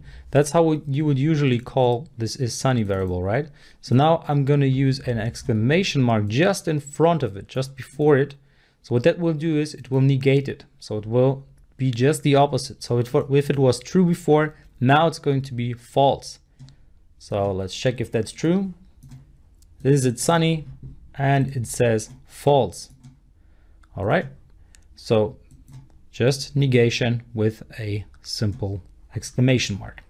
Now the next thing that I want to show you are increment operators. So let's go ahead and use increment operators. And the first one is going to be a new variable, by the way. Num is going to be 0. And now what I want to do is I want to increment it. And I do that by using the num++. So I'm just gonna copy the code from here, and I'm gonna use num as the variable. So now let's write that onto the console and let's see what happens. And we see num is 1. So we initialize it with 0, and afterwards we increased it by 1. So we incremented it by 1. And well, that's what changed here. So now the next thing that I would like to show you is something that's pretty interesting. So I'm just gonna copy that twice, and I'm going to increment inside of this statement here, inside of the write line call. And what we get here is num is 1. So as it was in line 27, then in line 28, num is still 1. And in line 29, it is suddenly 2. So we increment it, but it only takes effect in the next line. That's something that is really important. So if we want it to be changed in the same line as we use it, then we use the double plus at the beginning. So just before the variable name. So if we run that again, we will see num is 1, then it's still 1 because incrementing happens only afterwards. And then num is 3, so the incrementing here happens just before. So we have the increment of the row 28 or line 28, and then we have another increment in line 29, and that's why we get a value of 3 here instead of 2. All right, so that's how you can use increment operators. You can use the pre-increment. That's how it's called, pre-increment. Okay, and then that will be the post increment here. That one is the post increment line 28. All right, so now the same happens, or same applies to decrement operator. So it's just num minus minus. So it's the same thing, only that it's with a minus now instead of a plus. I'm just gonna copy the code from the top there, and instead of using plus plus here, I'm using minus minus, and the same applies to this line here. So if we run that again, we can see it was 3, then it was decremented here, and actually this is a pre-decrement. Let me just change that because I copied it, and it's good to have it right straight away. So once again, we start at 1, then we increase again, and then we decrease in here, line 33. We show it onto the console, then we decrement once again in line 35 and once again in line 37, but there we pre-decrement, so now we have both decrements stated just here. So that's the increment and the decrement. Now let's have a look at the additive and multiplicative operators. They're pretty straightforward, but they're still important. So let's have a look at them. You probably know them already and we used some of them, but just to complete everything, I want to use it here. So I'm just going to use result, and result is going to be num1 plus num2. And you might recall num1 was 5 and num2 was 3. So that should be 8. And there's nothing wrong about that. So let's just use this console write line again. I'm just going to keep it simple. I'm going to say result of num1 plus num2, maybe that's better, is, and it's going to be the result here. So if we add, that's plain simple, it should be 8. There we are, result of num1 plus num2 is 8. So 5 plus 3 is 8. Now we do the same thing with minus. And now let's use a minus sign here.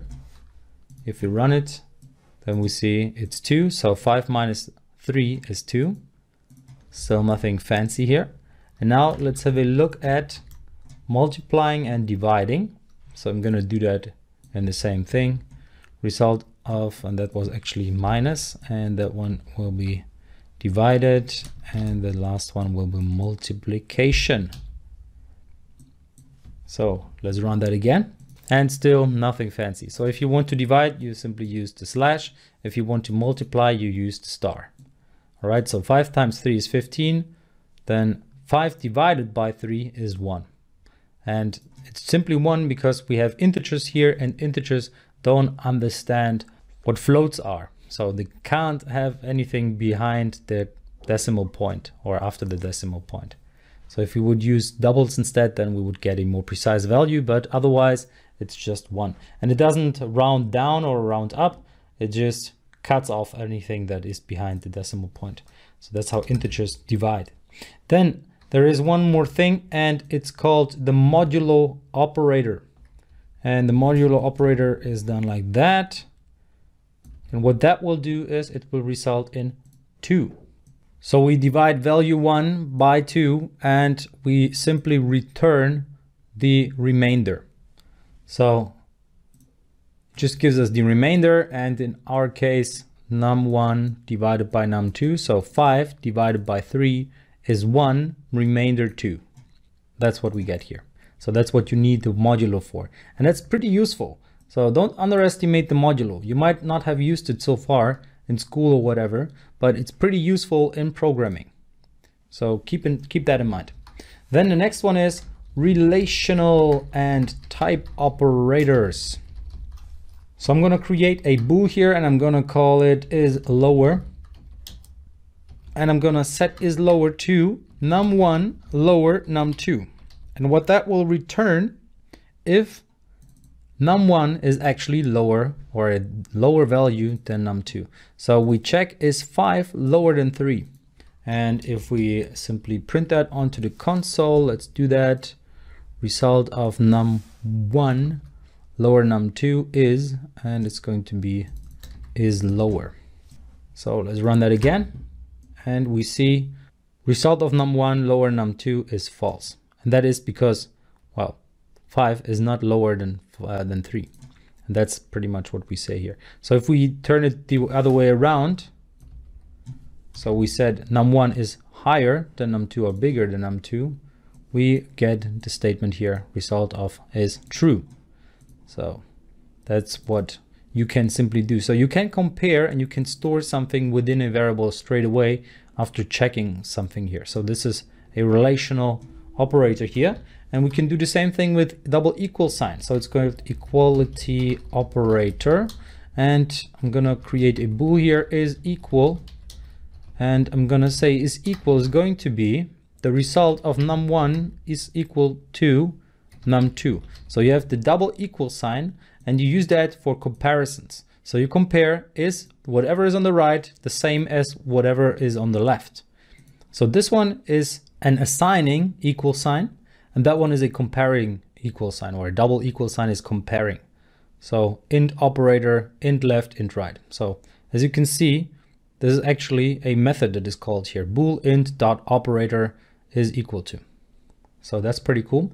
It does that for us automatically, and it stores the result in is equal. So as you can see, if I double tap on that, it says it returns a bool int dot operator. So it's method. Okay, there is a method behind that, and it's called in order to give us the result. And I'm just gonna use that, and I'm gonna say is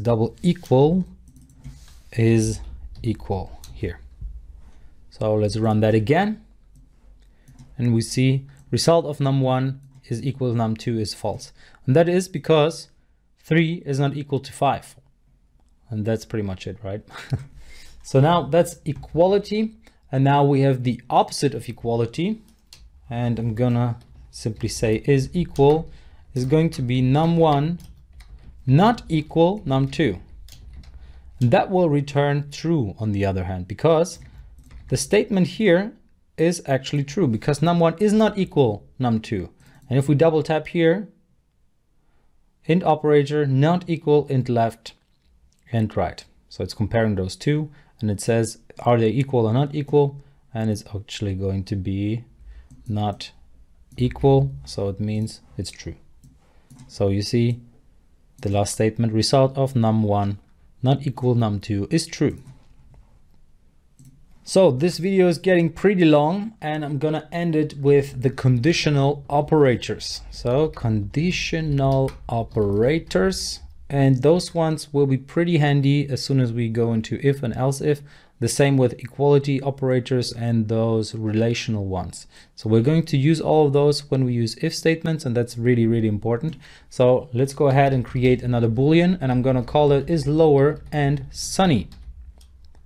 And I'm gonna check is lower and sunny is going to be is lower and is sunny. How crazy is that? So we use those two Booleans, is lower, that's that one here, and the one is sunny, that's the one right at the start here in line 21. In my case, bool is sunny was set to true, and here actually I still have it as true, even though I'm negating it here, but I'm only negating it for this sentence here. I'm not negating the variable itself, so it should still be true. So is sunny is still true, and now it's checking is lower also true. So let's have a look. Bool is lower, num1 bigger than that, so it's not going to be true because num1 is not higher than num2, so this whole statement here is going to be false. So let's check that. Let's write it onto the console, and we're just gonna say result of is lower and is sunny is, and then it's going to be is lower and is sunny. Now if you run that, result of is lower and is sunny is true. All right, so now let's check why that is. Because we checked here num1 is higher than num2, and that is actually true because num1 was 5 and num2 is 3. So that's why we have to turn it around here. And now that statement is true. So the whole statement is only true if both statements are true. And that's why is lower and sunny is true. So it's pretty much like the and. You might have seen that at school. So and condition 1 and condition 2. Or in our case, bool 1 and bool 2 has to be true. Otherwise, this whole is lower and sunny is not true. So if we turn it around now and we check it again, then this whole statement will be false. So result of is lower and is sunny is false. All right, so one more thing, and that's the last one for this video, and that's where we compare the or we use the or operator, which is lower and sunny is going to be is lower or is sunny. So we have seen that this one was false already because one of the two was not true, or both were not true. But we know that is sunny was true actually. So now this whole statement is going to be true as well. So let me copy that and use the double pipe.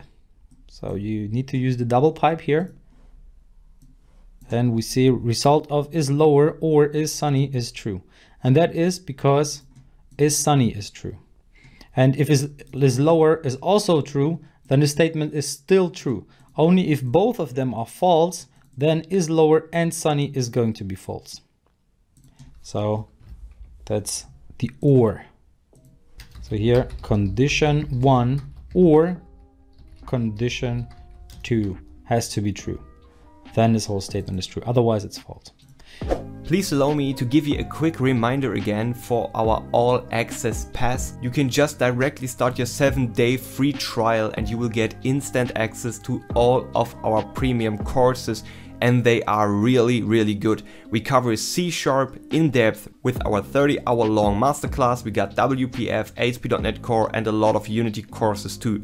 So no matter which topics you prefer on C#, we have got you covered anyway.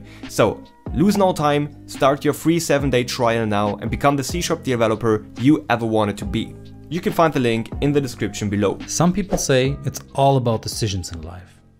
I say it's all about decisions in C#, and that's what we're gonna have a look at. We're gonna check out if statements, and they help us to make decisions and run code based on those decisions. And what we do here is we have an if statement. So this is a very basic if statement where we have a condition within curly brackets, and then where we have a condition within brackets, and within the curly brackets, we have the code that should be run if the condition is met.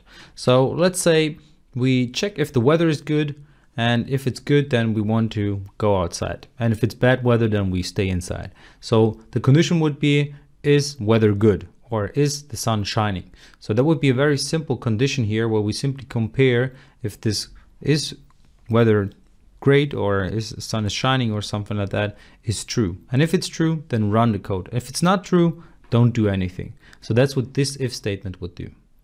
But it can be a bit more complex. So we can go ahead and have an if statement with an else statement. So if condition is met, okay, run some code. And if it's not met, so else, in any other case, go ahead and run some other code.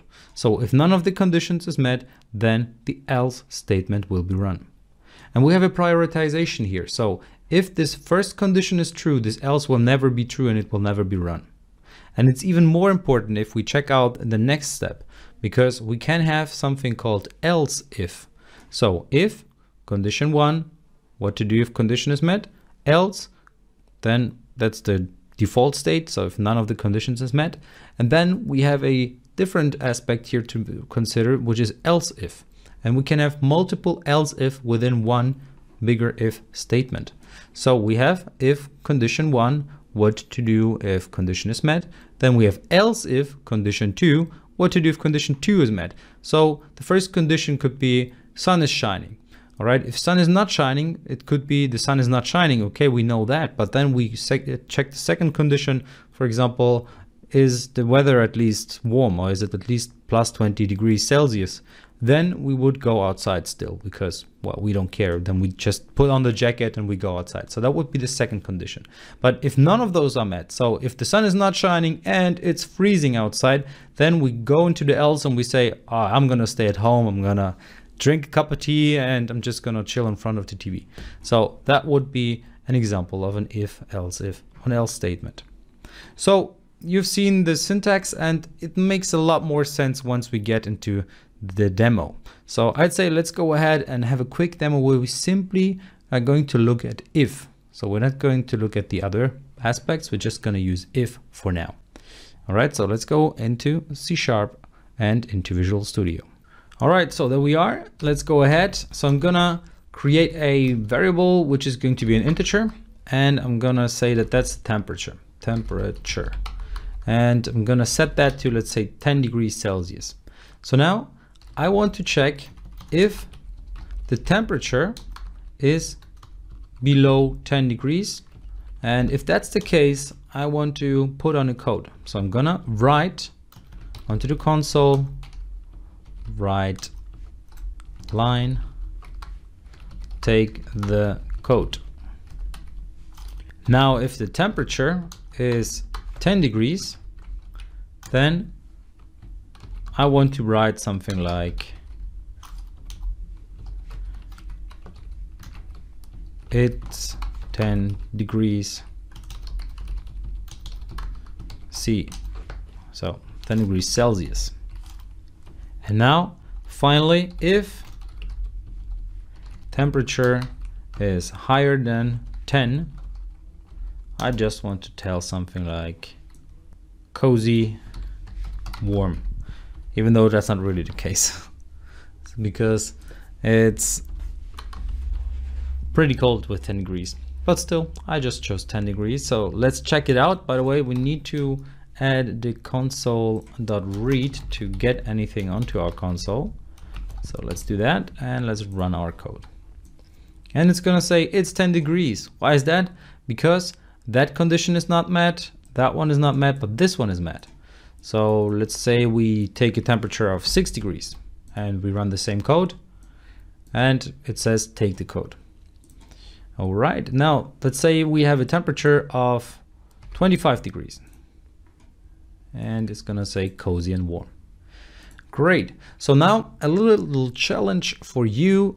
Please edit the code so that it says, or it takes the weather into consideration, and you can enter the weather manually. And it also is gonna tell you if you should take the code, if you should go in shorts, or if you should go like with a pullover and pants or something like that. All right, so just check that out, just change the code a little bit, and then we will see the result. So please go ahead and try that. By the way, you should check the weather out outside and check the temperature and enter that. If you have a Fahrenheit temperature, then just use Fahrenheit values here. That makes sense. All right, I hope you tried it. And it's console.read line, what we need here. So we're gonna read in the line that the user has entered, and it's going to be a string, of course. So the temperature is going to be a string. Now we need to check and change the temperature into an integer. So int num temp is how I'm going to call it. And it's going to be int 32 dot, or actually int is good enough, int parse temperature. And now I can compare the num temp to, let's say, 20. So if it's lower than 20, if it's just 20, or maybe even, yeah, if it's higher than 20. So this would be the right fit, I'd say. All right, so what I want to change text to is, well, if it's below 20, take the code. If it's 20 degrees, then just write something like pants and pullover should be fine. And then finally, if it's higher than 20 degrees, if it's warmer, then write something like shorts are enough today.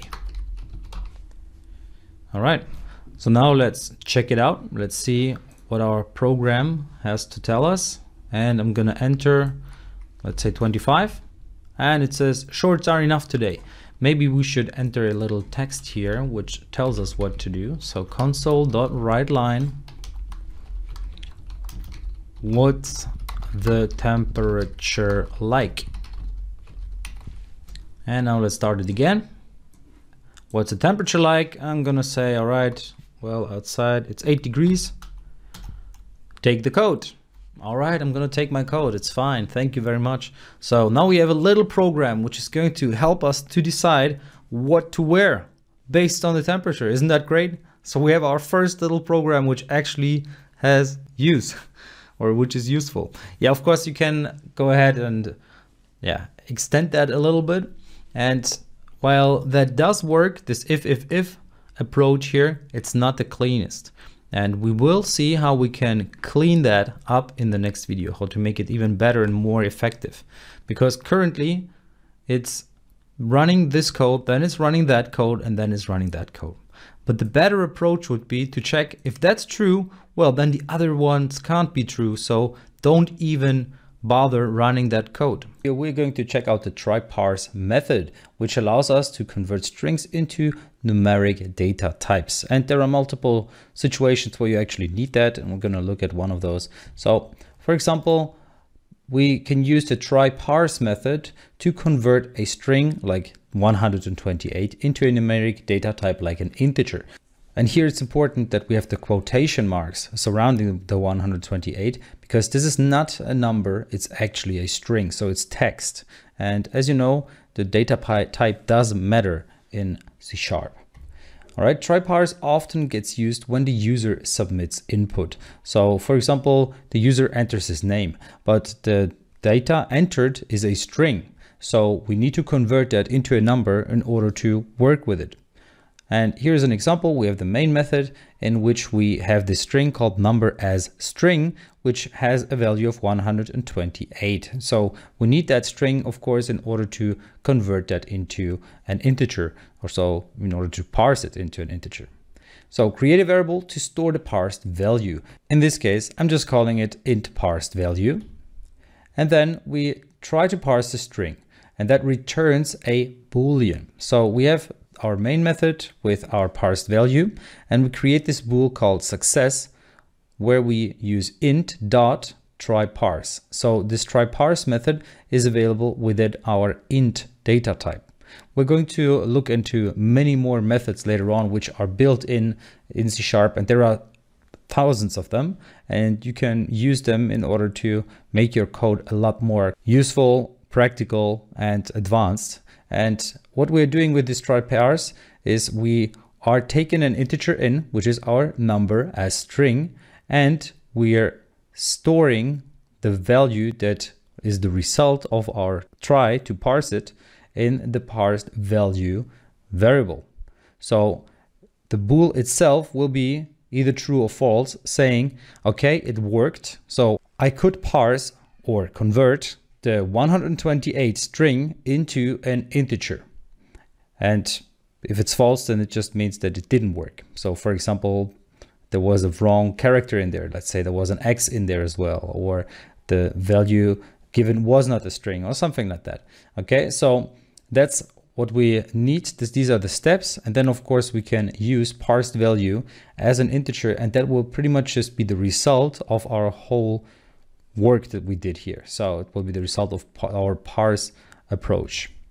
We can then use this result to write something, for example, on our console. This is a very basic example so that you can already test it yourself. So if success is true, so our Boolean, which was the result of our TryParse method, so either it worked to parse it or it didn't work. So here it's just gonna say something like parsing successful, number is, and then it will just show us the parsed value. Or it wasn't successful, and it will just say parsing failed. So this is then basically the structure that we're using here, where we have if and else. So if a specific condition is met, do something. If it's not met, do else. So do something else, and in this case, the else block. All right, so you can also use other numeric data types for parsing, like float or double. So you're not limited to integers. Float TryParse. So you can see here in float, we also have this TryParse method. It's all the same, except that instead of integer, we're now using float. So we have float as the data type, and we also use the float TryParse method. So here it's important that we of course adjust it to the data type that we want to look at. So if it was successful, then it will say parsing was successful, and otherwise it will just say parsing failed. So here, of course, this is a 128, which is a integer. So we could of course use int here instead, but let's have a look at examples where parsing will fail and where a string cannot be converted into a desired data type. So for example, integer or float or double. All right, so parsing to an int, we can see what works. So string age 18, it's possible to convert or parse that into an integer.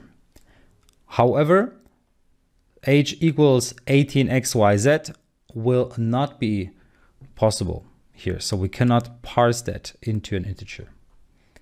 And for the float, here same story. We have 18.75 as an example, and then that will of course work, but at the same time, 18.75 XYZ will not work. And it doesn't have to be XYZ, it just could be X or A or D or whatever character that just doesn't fit the structure of a float.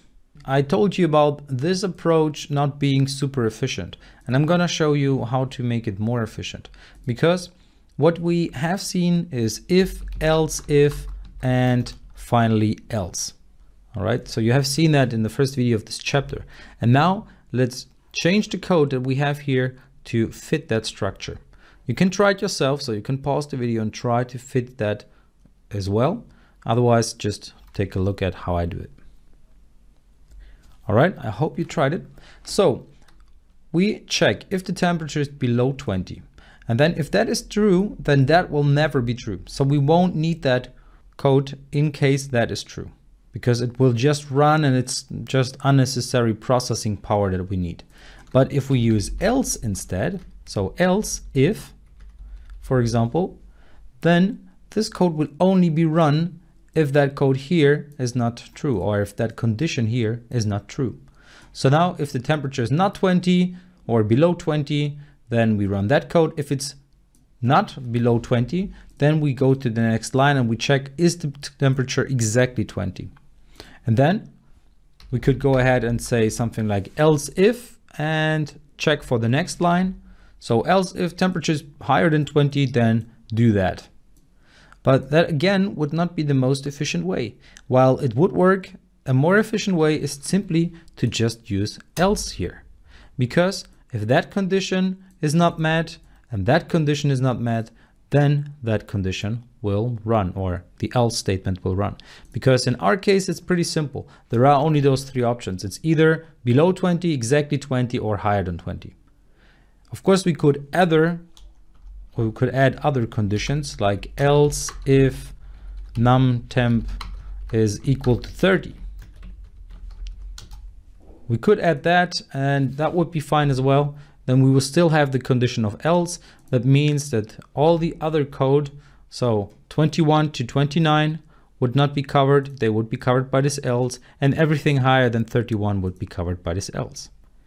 So we could approach that way, or approach it that way. And then we could also have this higher than 30. So if the temperature is higher than 30, then this code will be run, which would be, for example, it's hot, or it's super hot. And all the other situations are, so between 21 and 30, well, this else statement will be run. All right. So these are the different options that we have, and this is a more efficient way than the one that we have just seen. Now that we know how to use if statements, we can also make sure that the code runs flawlessly.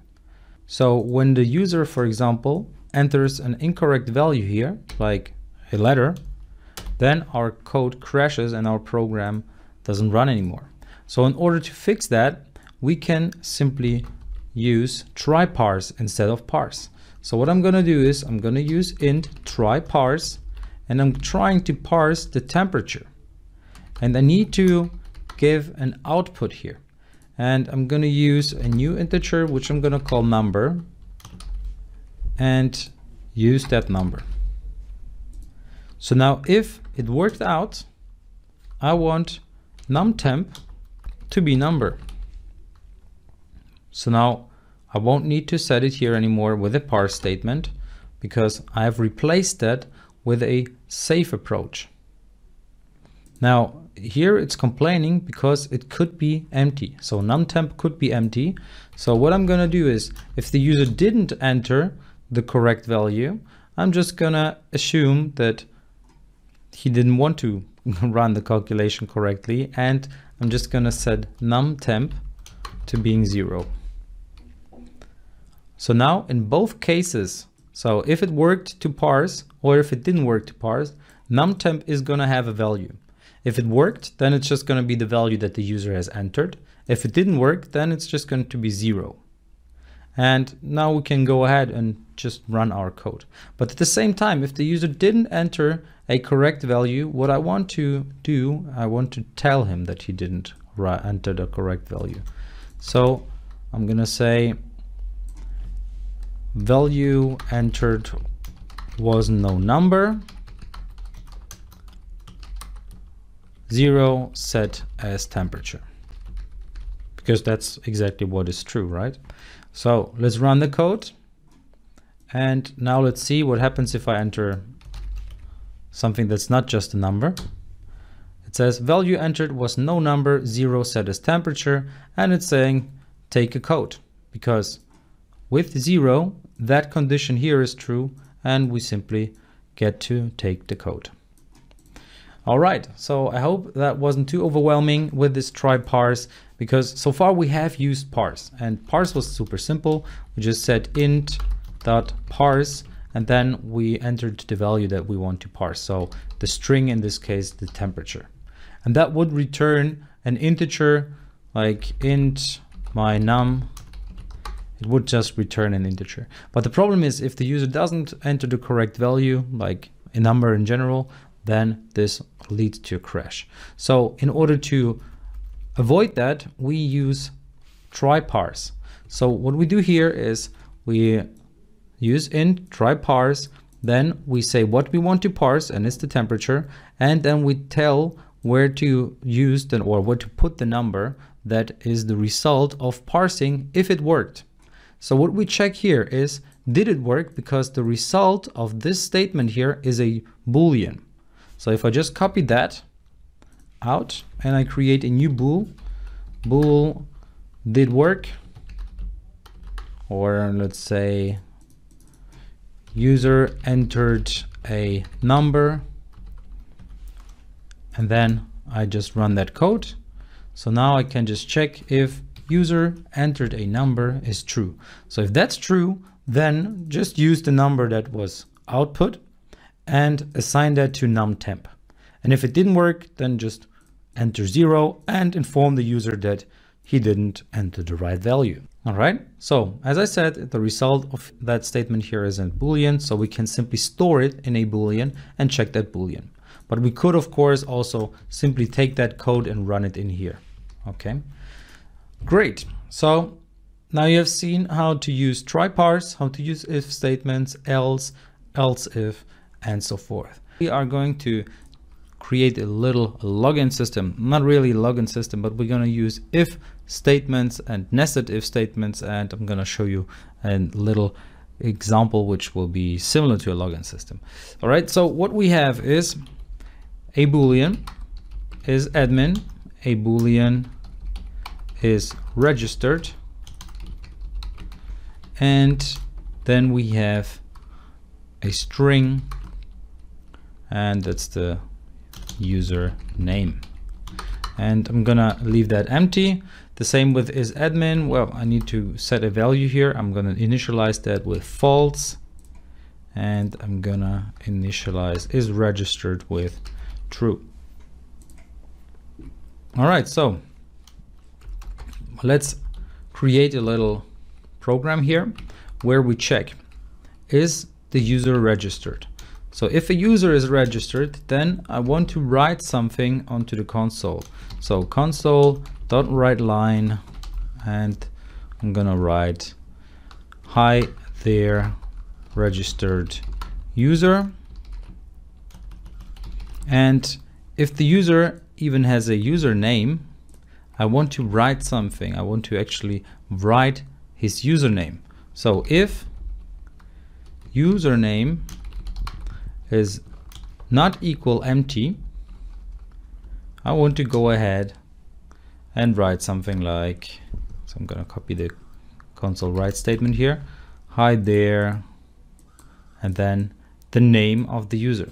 So hi there, comma, plus username. And if the user is an admin and he's registered, or if he is a user with a specific username, so if username is equal to double equal sign, or actually here it equals admin, then we're gonna write something like, hi there admin. All right, so that's a nested if statement. We have an if statement within an if statement within an if statement. So This one is in that one, and that one is in this one.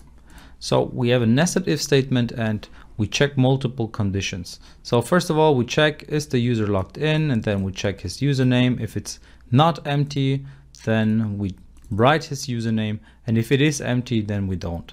So let's change the username and not keep it empty. So I'm gonna say username is equal to console.read line. So I'm gonna read the entry of the user, and I'm gonna store it in username.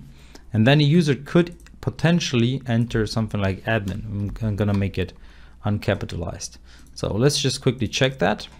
So there we are. And first of all, it doesn't even know. Well, I don't know yet what I should do. So let's quickly write something to the user so he knows what to do. And I'm gonna do that with console write line. Please enter your username.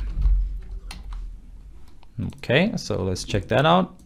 Please enter username, and I'm just gonna use empty quotations, and our program closes. Actually, we need to add console.read here, because we do all this writing, but we never actually do some reading. So let's see it again. Please enter your username. And I'm going to use empty string, and he says, hi there, registered users, user, hi there, double quotation mark.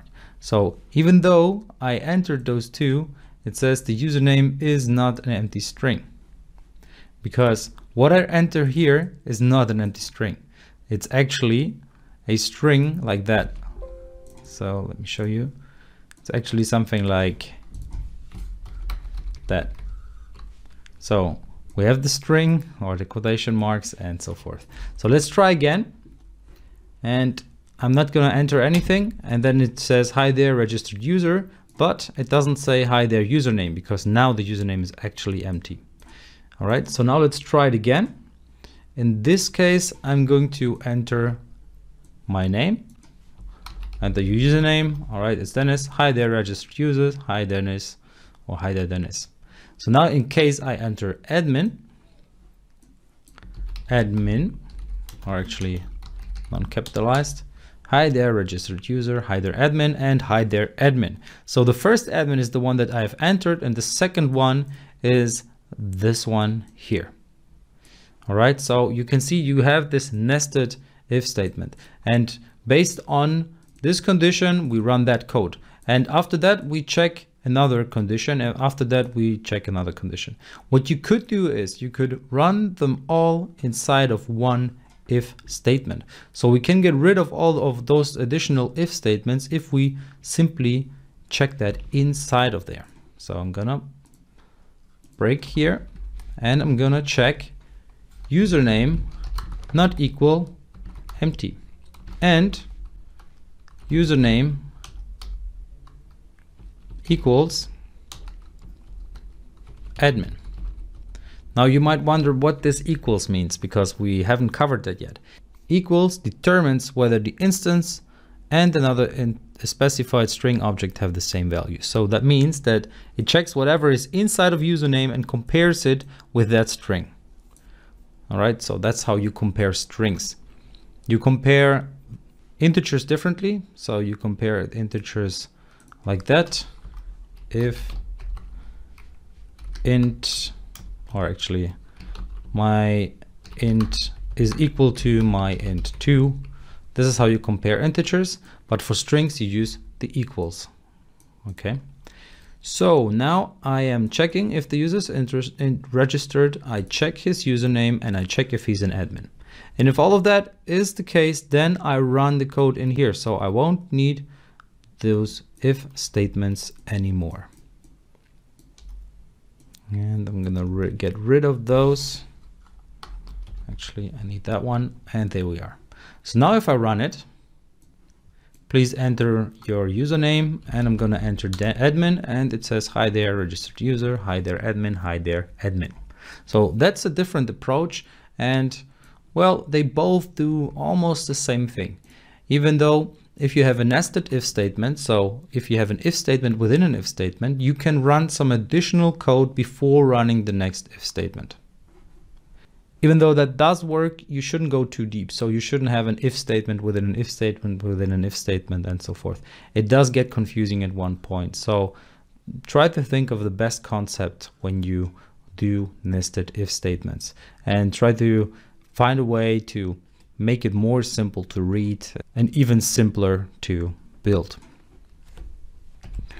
All right, so one more thing. Now we have comparisons with double and, but we can have comparisons with or as well. So let's say I want to check if the person is admin or he is registered, because in both cases I simply want to write something like console write line and you are logged in.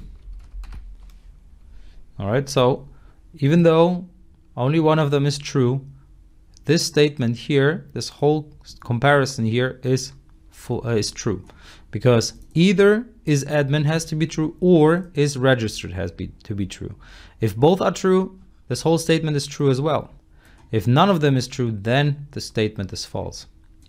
So let's run it again. I'm just gonna add or enter Dennis, and it's just gonna say you are logged in. So why doesn't it tell anything else? So why doesn't it check those ones here?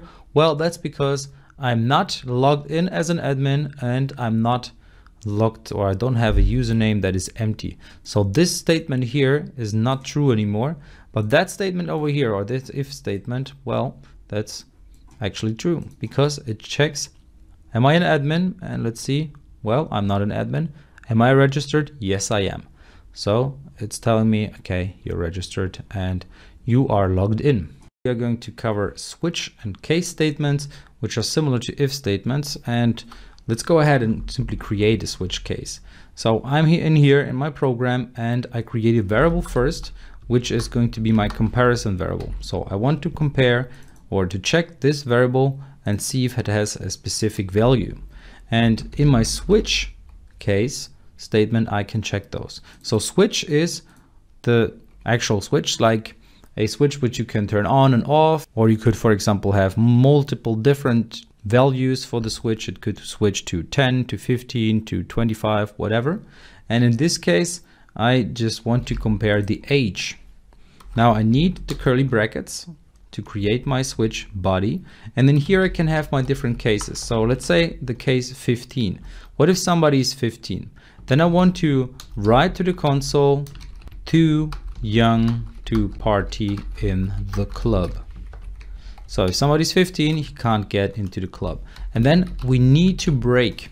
Otherwise, this case is going to create errors. So it says break, which means if we get into this code here, so the case 15 was true, we need to break out of the switch statement.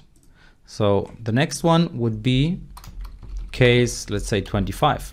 And here you could use any case. You could use case 10, 20, 30, 15, 16, whatever.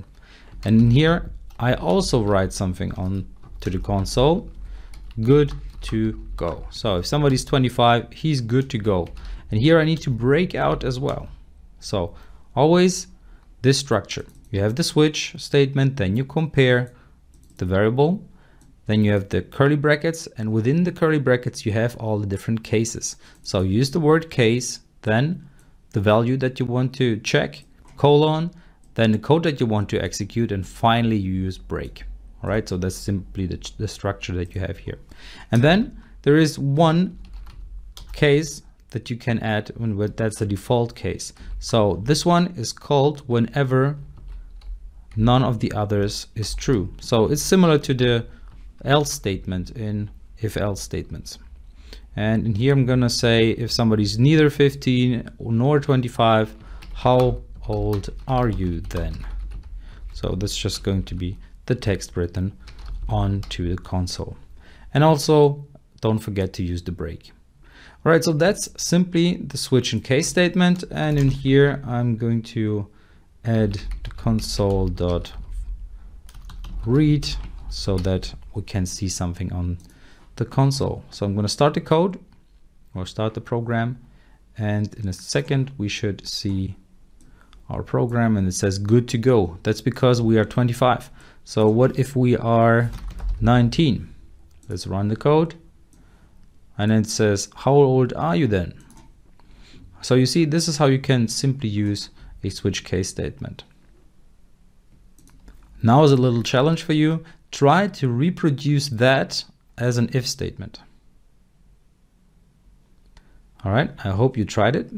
So I'm just gonna put it just underneath and I'm going to say if age is equal to 15, then go ahead and write console.writeLine too young to party in the club. And then else if age is equal to 25, write good to go. And finally, else how old are you then?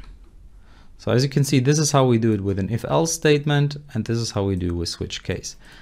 And you can always use if statements, but in some cases a switch case statement is more appealing and easier to handle. And well, you can of course still use if else statements if you don't like to use switch case statements, but don't be confused if you ever see a switch case statement in code that you see in a tutorial or code that is used somewhere in Stack Overflow or in the internet. Now let's have a quick look at a switch statement when you use strings. So I'm going to use a quick string and I'm going to call that one username, and it's going to be Dennis. So now let's create a switch statement which simply checks switch, checks the username. And in here I'm going to have a case of Dennis. So if Dennis is the case, then go ahead and write something onto the console. So console.write line username is Dennis. And of course we need the break. Now the next case could be somebody has the username of root, case root. Then we simply write root user. Our username is root. And finally, we need a default case. So if neither of those two cases is true, then just go ahead and write something like username is unknown. All right. So I'm just gonna change that from Dennis to Frank just to see or to show you what happens. So let's run the code and we see how old are you then is written twice. That's our two if statements, or the switch case and the if statement. And then we have the second one, username is unknown. So you can't only use it with integers, you can also use it with strings and with other data types as well. I will show you a shortcut for if statements, and they are, well, enhanced if statements. And what they can do is they can pretty much be a whole if statement just in one row. And that's pretty cool, or in one line. And yeah, so generally what you have is a condition, then you have the question mark, the first expression, colon, second expression. And then of course you end the statement with a semicolon. So that's generally how you can create a shortcut of an if statement or an enhanced if statement. So some points to consider here are the condition has to be either true or false. The conditional operator is right, so it's associative, which means that if we have a look at this expression here, well, actually, let's have a look at that expression once we created our first little if statement. So let's first create some variables here. Temperature is going to be, let's say, -5. And we have a string, and I'm calling that state of matter. So I'm going to leave it empty for now. And if, let's say, the temperature is below 0, then I want the state of matter to be solid. So state of matter is going to be solid. All right. As simple as that. And else I want it to be state of matter is going to be liquid. So temperature 0, but this I mean Celsius. So in Celsius.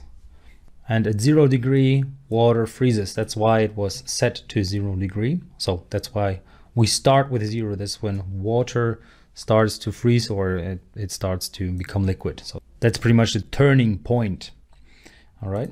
So the next thing that we want to do is simply write that onto the console. So CW state of matter is, and then I'm gonna position that into those curly brackets as the state of matter.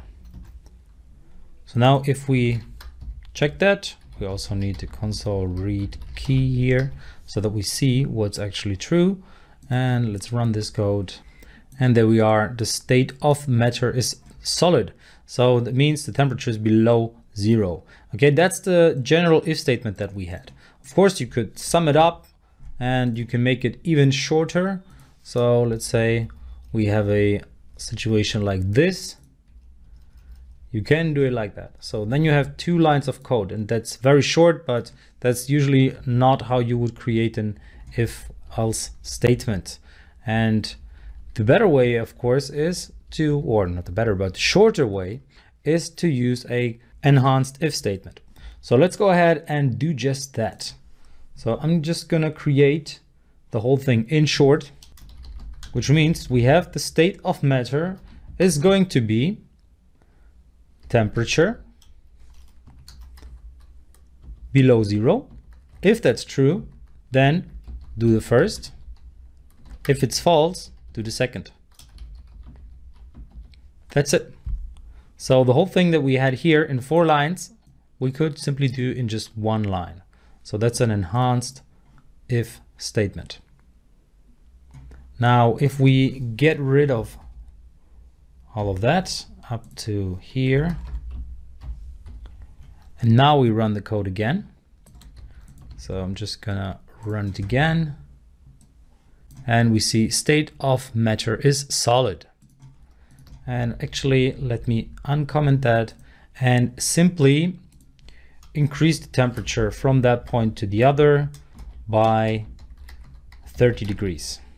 So now it's going to be warm 25 degrees and water is liquid at that point. So now we have our old if statement, and then we have the short one. And now if we run that, we once have solid and once we have liquid. All right. So that's generally how you can go ahead and create a very simple version of an enhanced if statement. Now for you is a little challenge. So the challenge is add the gas state of matter to the options. So now use again an enhanced if statement to add, well, pretty much the gas state to it. So when the temperature is higher than 100 degrees. All right, I hope you tried it. I hope you tried it in a similar way that we have seen here. I haven't touched it yet, but I'll do that in a second. So let's go ahead and create the following. We check the temperature once again, and now we say, okay, is it higher than 100? If that's true, then it's gas. But if it's not true, then we want to check the temperature once again, and we want to see if it's below 0. Because if it is below 0, then it's solid. And if it's not below 0, then it's liquid. So now we have a whole else if and so forth statement in one line. So now if I run that and I increase the temperature by 100 degrees, temperature plus equal 100. So now it's going to be 130 and it should evaporate. It should become gas. So now we should get the information that it is gas. State of matter solid, that was the first one. And now state of matter gas, that's the one that we have here. All right. So what is important here? What we have is we check if the temperature is higher than 100. If that is true, then we run this code here, or we simply use gas as the state of matter. But if it's not, then we have a second check. So we check what is going on here. Okay, is the temperature below 0? And if it is yes, if it's true, then the first entry is true, otherwise the second one. So we don't check it like this here. We don't say, okay, we check all of that. If that is true, that whole statement, then it's solid, otherwise it's liquid. That's not what we're doing. It's really important that you understand that. What we are doing is we check the first, actually we can do it like that. We could of course see it in a way that we have this statement that we check, but first we have this statement here. So we check, is this condition true? Then we run that. Otherwise we run this whole thing here, what is inside of the brackets. Okay, but that's not what you need to write. You can simply leave it like that. And that's what this statement here is saying. So the expression A, B, C, D, E, that's what we have at the bottom, is evaluated as, is A true? If yes, then B. Otherwise, check. Is C true? Then D, otherwise E. So that's pretty much what we have done. And it's important that it's not like you see here. So is A true? Then B or C. And if that whole statement is true, then D or E. That's not how we do it, okay? And finally, the conditional operator cannot be overloaded. All right, so that's generally the enhanced if statement. I hope you could manage to solve this challenge, and it will come in handy whenever you want to use very simple and short sentences. By the way, if we would now change our if-else statement to what we have here at the bottom, it would look like this. Else if temperature is higher than 100, and finally else we have the state of matter is going to be here, it's going to be liquid, by the way, and this one here would be gas. So it's not exactly the same approach. I just want to show you that we need 6 lines here, and that's even without using the curly brackets, or we just have 1 line where we handle all of the same code. We are going to cover the different loop types, and you're going to learn how to use them in practice. But first of all, let's have a look at theory, and we're going to start off with the different loop types and the advantages. So let's check the advantages first. What are the advantages of loops? Well, first of all, they save time. So you don't have to create loads of code, but you can often simplify it and put it into a loop, and they can help you to save time. Then they're quick and easy repetition modules. So they allow you to repeat your code easily multiple times based on conditions that you set up. So if you say, okay, I want to run this code 10 times, you can simply do that with a loop. They allow you to work with huge amounts of data.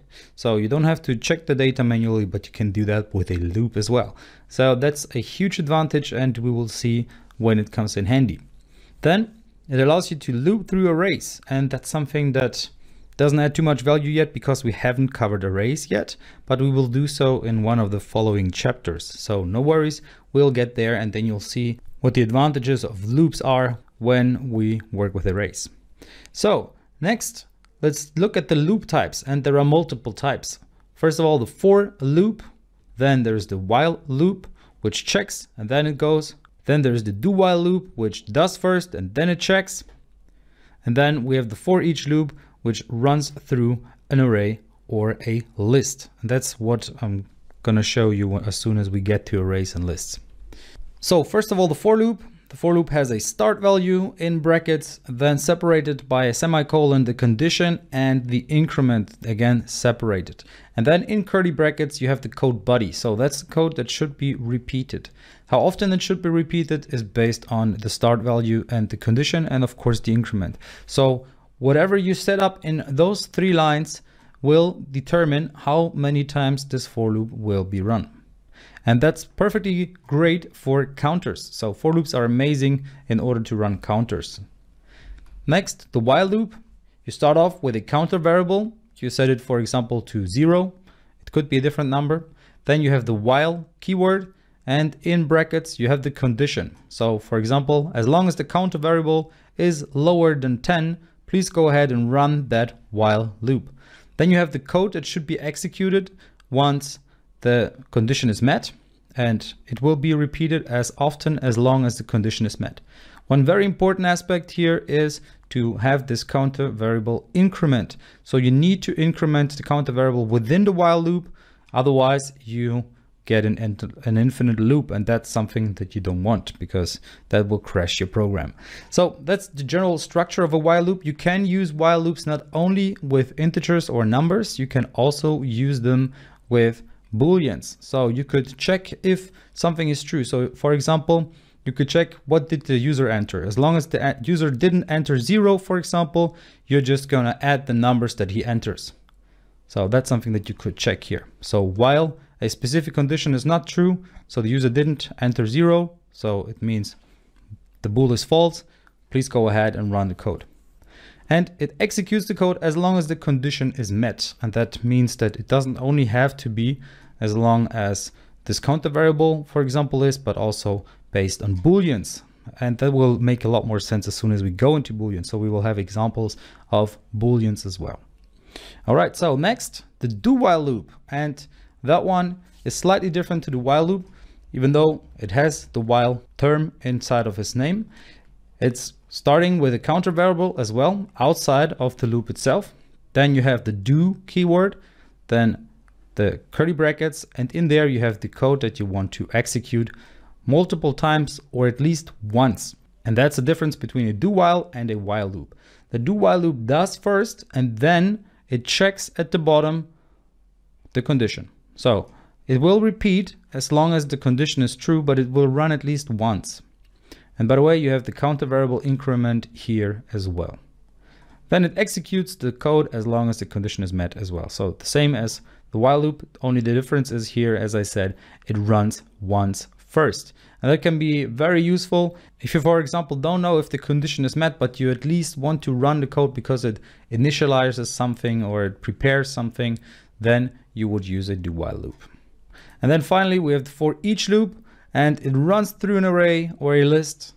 It's only as long as there is content. And that's great because if you run a for loop, for example, through an array, what you can get is an array index out of bounds exception. And that's something that you don't get with a for each loop. So that's pretty much an error that you can avoid as long as you use a for each loop.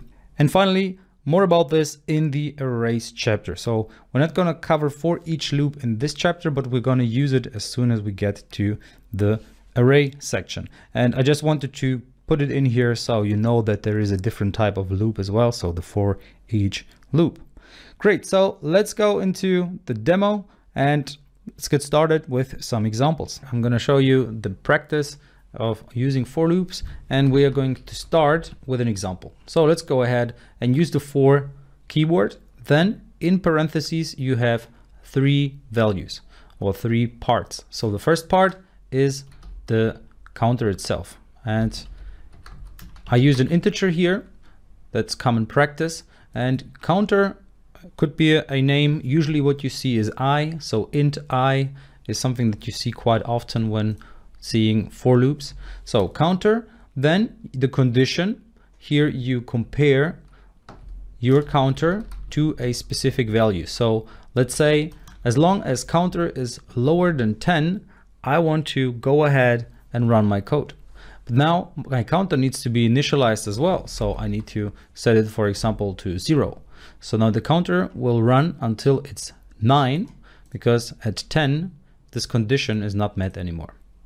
Okay, so what I finally need is a increment. So I'm going to increment my counter by 1 by using the double plus. So by plus plus, I say, okay, increase this counter by 1 as soon as this iteration of the for loop is done. And that's going to happen every single iteration. So every single time the for loop is run, it will increase by 1. And we can simply see if that's true by using console.writeLine. And in here, I'm just going to print out the counter. And now finally, we need to use the console.read in order to see something on the console. So I'm going to run that real quick, and then I'm going to go through what we see here once again. So let's have a look, and we see 0, 1, 2, 3, 4, 5 to 9. So it has run 10 times. It started at 0 and then it went all the way to 9. So that's what this counter does here, or this for loop does here. So we have a start value, which is of type integer and which I called counter. Then after the semicolon, we have the condition. So we check if counter is lower than 10, and then we increase by 1. So what the general flow here is, we set a value to 0 or to any other start value. Then we check if the condition is true. If that's true, then this code will be executed. So anything that's inside of the code body or the for loop body will be executed. Anything that is between those curly brackets. And in our case, it's simply to write something onto the counter. And then once that is done, once this part here is executed, so everything in the body, the counter is increased by an amount. And in this case, it's increased by 1. So it's incremented by 1 because counter plus plus increments a value by 1. If you wanted to decrease a value by 1, you would use minus minus. But in our case, we want to increase it by 1. So that's the general approach for a for loop. Now let's have a look at a for loop which starts at 0 but goes to 50 and increments by 5 each time. So counter plus equal 5. That means that it will increase its value by 5 each time it executed the code. So let's run it again. And there we are, 0, 5, 10, 15, and so forth. So what our code does here is do the following. We start at 0, it checks, is 0 lower than 50? And that's true. So okay, let's run the code. So it executes and it writes 0 onto our console. Then it increases itself by 5. So it increments by 5. The next time it checks, okay, is 5 lower than 50? That is true. All right, so run the code. Then it's increased or incremented by 5 once again. So now it's 10. The counter checks. Is 10 lower 50? Yes, it is. All right, let's run the code. And so forth until we are at the point where this condition is not met anymore. So let's say we were at 45 and now we increase the number by 5. So we add another 5, we increment by 5. Then the condition here is not met anymore because it asks here, or it checks, is 50 lower than 50? And because 50 is not lower than 50 or smaller than 50, this condition is not met anymore. So the code is not executed anymore and we get outside of this loop. So we get to this code here, console read. So what we also could do just to see how that is true, we can simply write something like for loop is done, and then we will see for loop is done. So after all of that is done, condition is not met anymore and it's done. We could even write something like counter plus is lower than 50. So now if we run it again, it says 0 is lower than 50, 5 is lower than 50, and so forth. So this is the condition and it's met all the time. And then the for loop is done. And that's generally how a for loop works. All right, now a little challenge for you. Please go ahead and write a for loop which only prints out the odd numbers from 0 to 20. So go ahead and build that. Just a counter, a for loop counter, which only prints out the odd numbers. All right, let's go ahead. For int counter is equal to 1, counter lower than 20, counter plus plus, and equal, actually plus equal 2. So we want to increase it by 2 each time. And now let's write that onto the console. So console.writeLine, and here I write the counter. And here again, console.read. And now we can go ahead.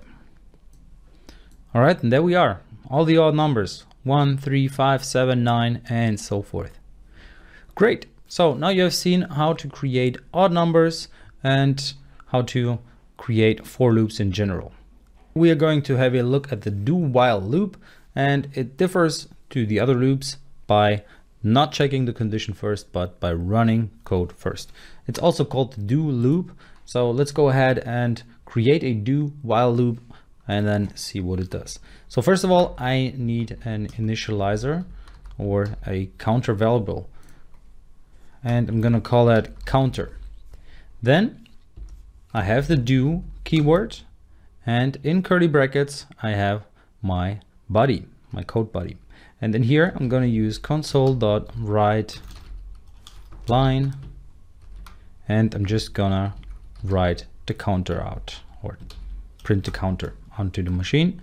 And I'm gonna increase the counter by 1, so increment here. And next what I need is to have the while, so the condition.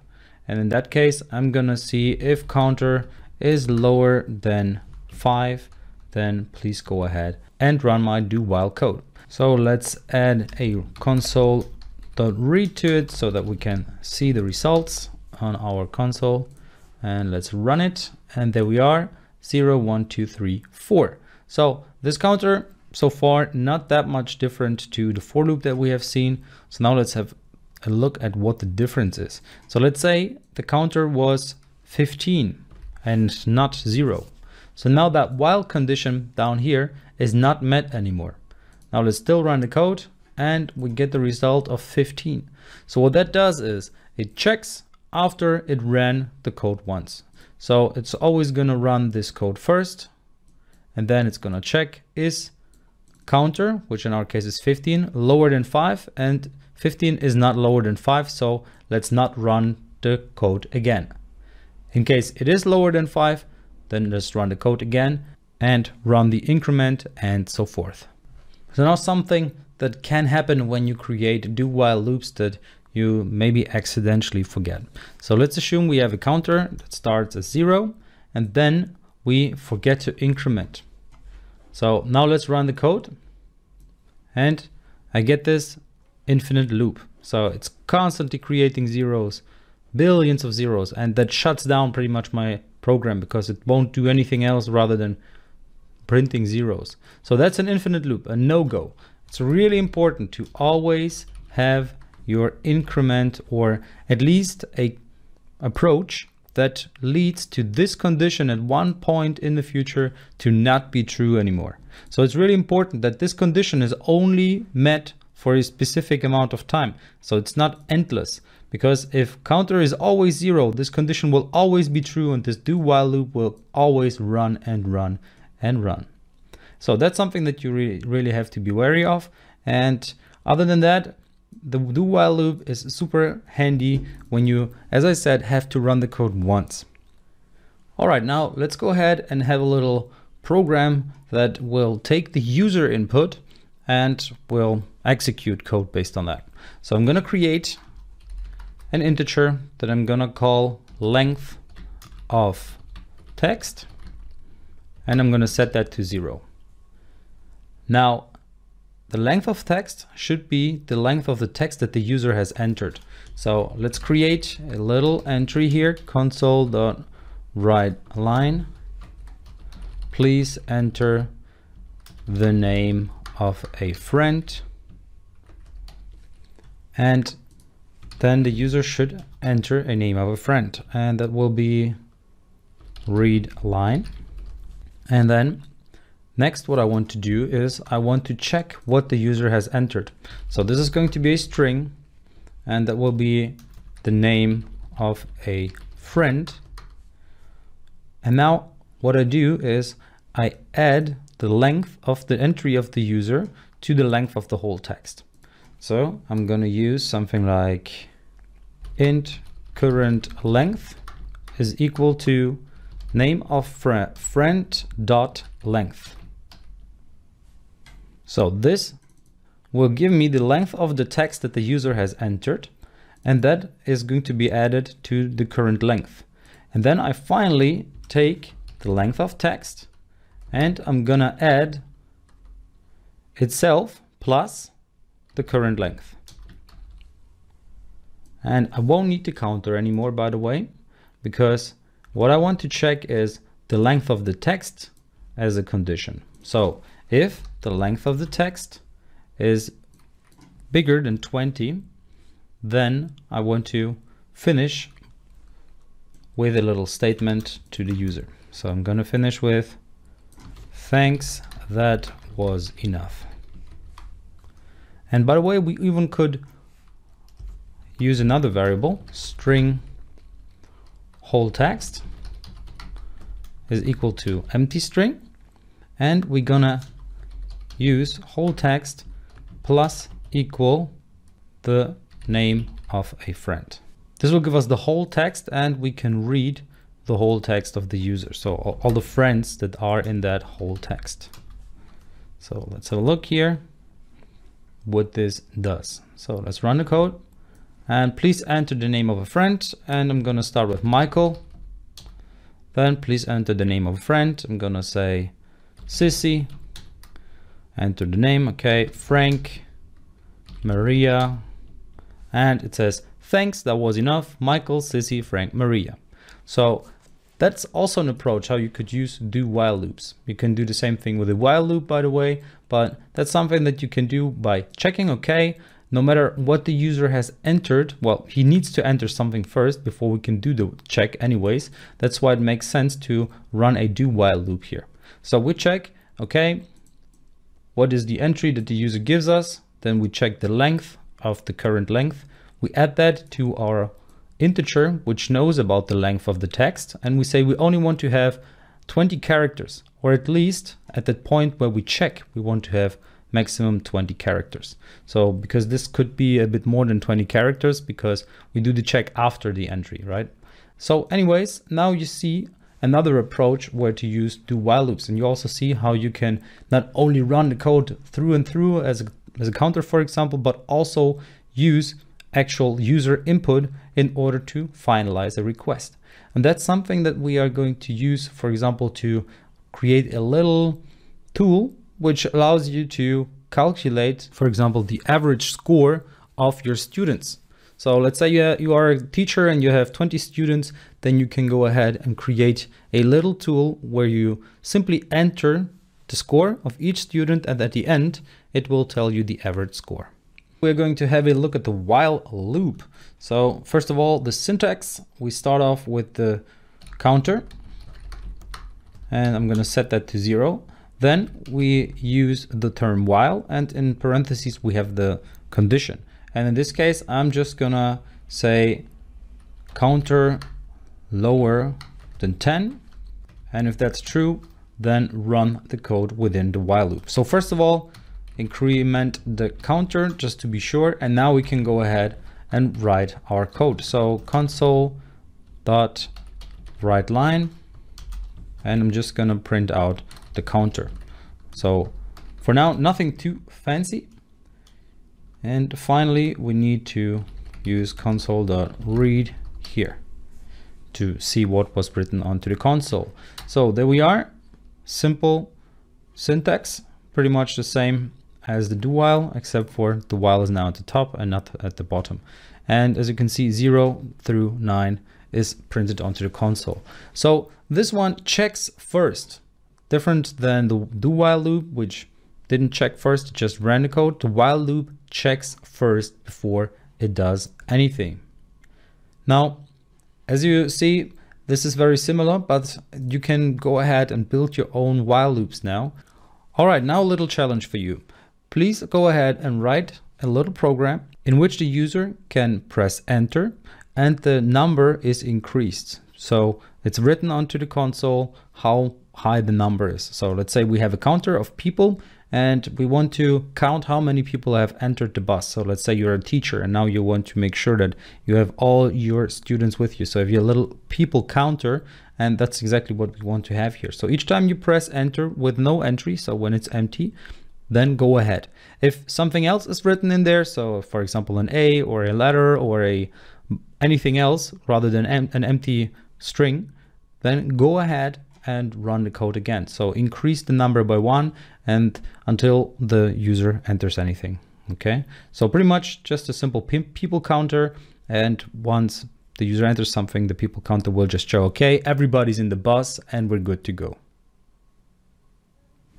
Okay, I hope you tried to build that. What we need is a string, and I'm gonna call that one entered text. And I'm gonna set that to an empty string for now. And instead of checking the counter here, what I do is I check if entered text equals an empty string.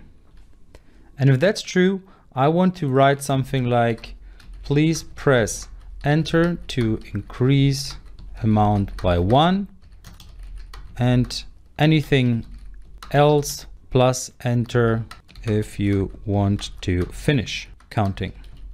All right, so that's pretty much what's going to be printed onto the console. And by the way, we also want to see how many students we have currently inside of our bus. Current people count is, and then here's something that we haven't seen yet, or we haven't used yet. And what that will do is it will simply replace this curly bracket 0 with the value of the counter. So we haven't used that yet, but that's how you can manipulate your strings a little bit. And so far what we have done was to use concatenation. So we used plus and then the counter, but that's actually a neater way to do that. All right, so let's check that. Actually, we need to read what the user has entered. So console.read line. And we need to store that in entered text. Alrighty, so now let's check if our little program does what it should. So I'm gonna press enter. Current people count is 1, enter, 2, 3, 4, and so forth. And once I press anything else, so K, or I enter anything else, for example, K, enter, current people count is 21, and now I close my program. By the way, what we can write here as well is to tell the user how many people there are. So write line, curly brackets 0. Here is the counter. And the little text that I want to write is are inside the bus. People are inside the bus. Press enter to close the program. All right, and that's it. So let's run it again. And we have our little program here, our people counter. Please press enter to increase amount by 1. Okay, let's do that. All right, and now let's press anything else. W. Current people count is 6. 6 people are inside the bus. Please enter to close, or press enter to close the program. Pressing enter, that's done. So now you see how you can already build small programs which actually have a value. I know you can't simply reproduce that into an app, for example, where it would make more sense, but you have the core principles right here. So you just need user input, and then you can use your code to run that. We're going to have a look at break and continue. And I told you that in this video would come a challenge, but before we can go to the challenge, we need to have those two concepts. We will need break and continue to do the following challenge. So let's go ahead and create a little program which will do just that. So let's create a for loop, for and counter equals 0, counter below 10, counter plus plus. So nothing too fancy yet. And then let's simply write that onto the console. So counter should be written onto the console. So now what I want to have in this for loop is an if statement. So if counter is equal to 3, what I want to do is I want to type something onto the console, or write something onto the console, write line, at 3 we stop. So that's the simple statement that it should do. And now in order to stop, because usually this for loop would go from 0 to 9, and now what I want to do is I want to stop it at 3. So what that will do is it will break here. We have seen break before when we used switch statements or switch case, and in this case we want to use break in a for loop. What break will do, it will run or get out of the current loop or the current context. And in this case, it's the for loop. So it will simply finish the for loop at that point. So whenever break is executed, we get out of the loop, and then the code below, in this case, line 24, would be executed. And that line should simply be our read statement so that we see what's happening on the console. All right, so let's run that and see what's happening. And there we are. We see 0, 1, 2, 3. At 3, we stop. So that's exactly what happens. So what the actual flow is, we check, is 0 below 10? That's fine. All right, let's write 0 onto the console. Then let's check if counter, which is 0, is equal to 3. Well, that's not the case. So this if statement is not true. Let's go to the next iteration. So now counter is at 1. We check again. Okay, everything fine. We just execute this line. Next, we check at 2, same thing. And now counter is 3. So we have the iteration where counter is 3. So we write 3 onto the console, and then we check, is counter 3? And yes, it's true. So this code will be executed. So we write at 3 we stop, and next we break. So now we get out of this loop and we don't execute the 4, 5, 6, 7, 8, 9 anymore. So that's what you can do with break. And I told you that we also will check out continue. So let's have a quick look at what continue will do. And I'm gonna stop the execution here and let's go into continue. What continue will do is it will simply skip the current entry.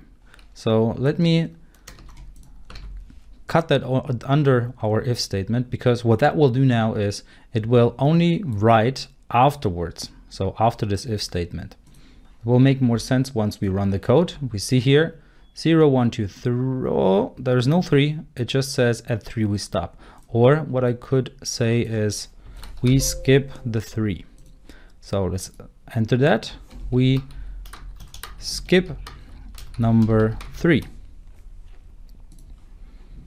And there we are, 0, 1, 2, and we skip number 3. So now what you could also check here is, what if it's modulo 2? So we use modulo 2 is equal 0, double equal by the way. And now let's run it again. And we skip number 3, 1, 3, and so forth. So what we could actually write here is, next one is an odd number.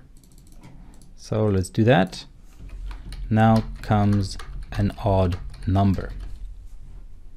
And let's run it again. And we see now comes an odd number 1, now comes an odd number 3, and so forth. So each time that we don't have an odd number, which is the case here, we continue. So we jump out of this current iteration of the for loop and jump to the next iteration of the for loop. All right. So it's simply stopping at this point for that iteration, and it doesn't execute the code that follows. So in our case, only that code follows. So this console.writeLine counter follows after the continue statement. Great. So that's just a little information introduction into break and continue. We're going to use that in further lectures, so that's why I wanted to show it to you now. If you are looking for some more senior based C# knowledge, then I can definitely recommend you our 21-day course, where you will learn how you can build a real-world application using Angular, a very popular front-end framework, and ASP.NET Core, which is the web development solution for C#. So this will definitely provide you some absolutely expert knowledge, and you will build a complete flight booking portal from scratch. And it's not comparable to a very typical, well, video course about programming. It's much more than that.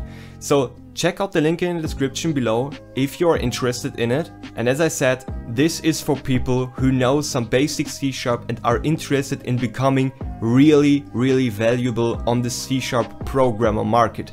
So if you're looking for a job as a C# developer, or if you want to learn Angular, for example, or ASP.NET Core, this 21-day course is definitely for you.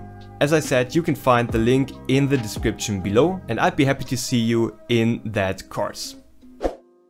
We are going to cover object-oriented programming in C#.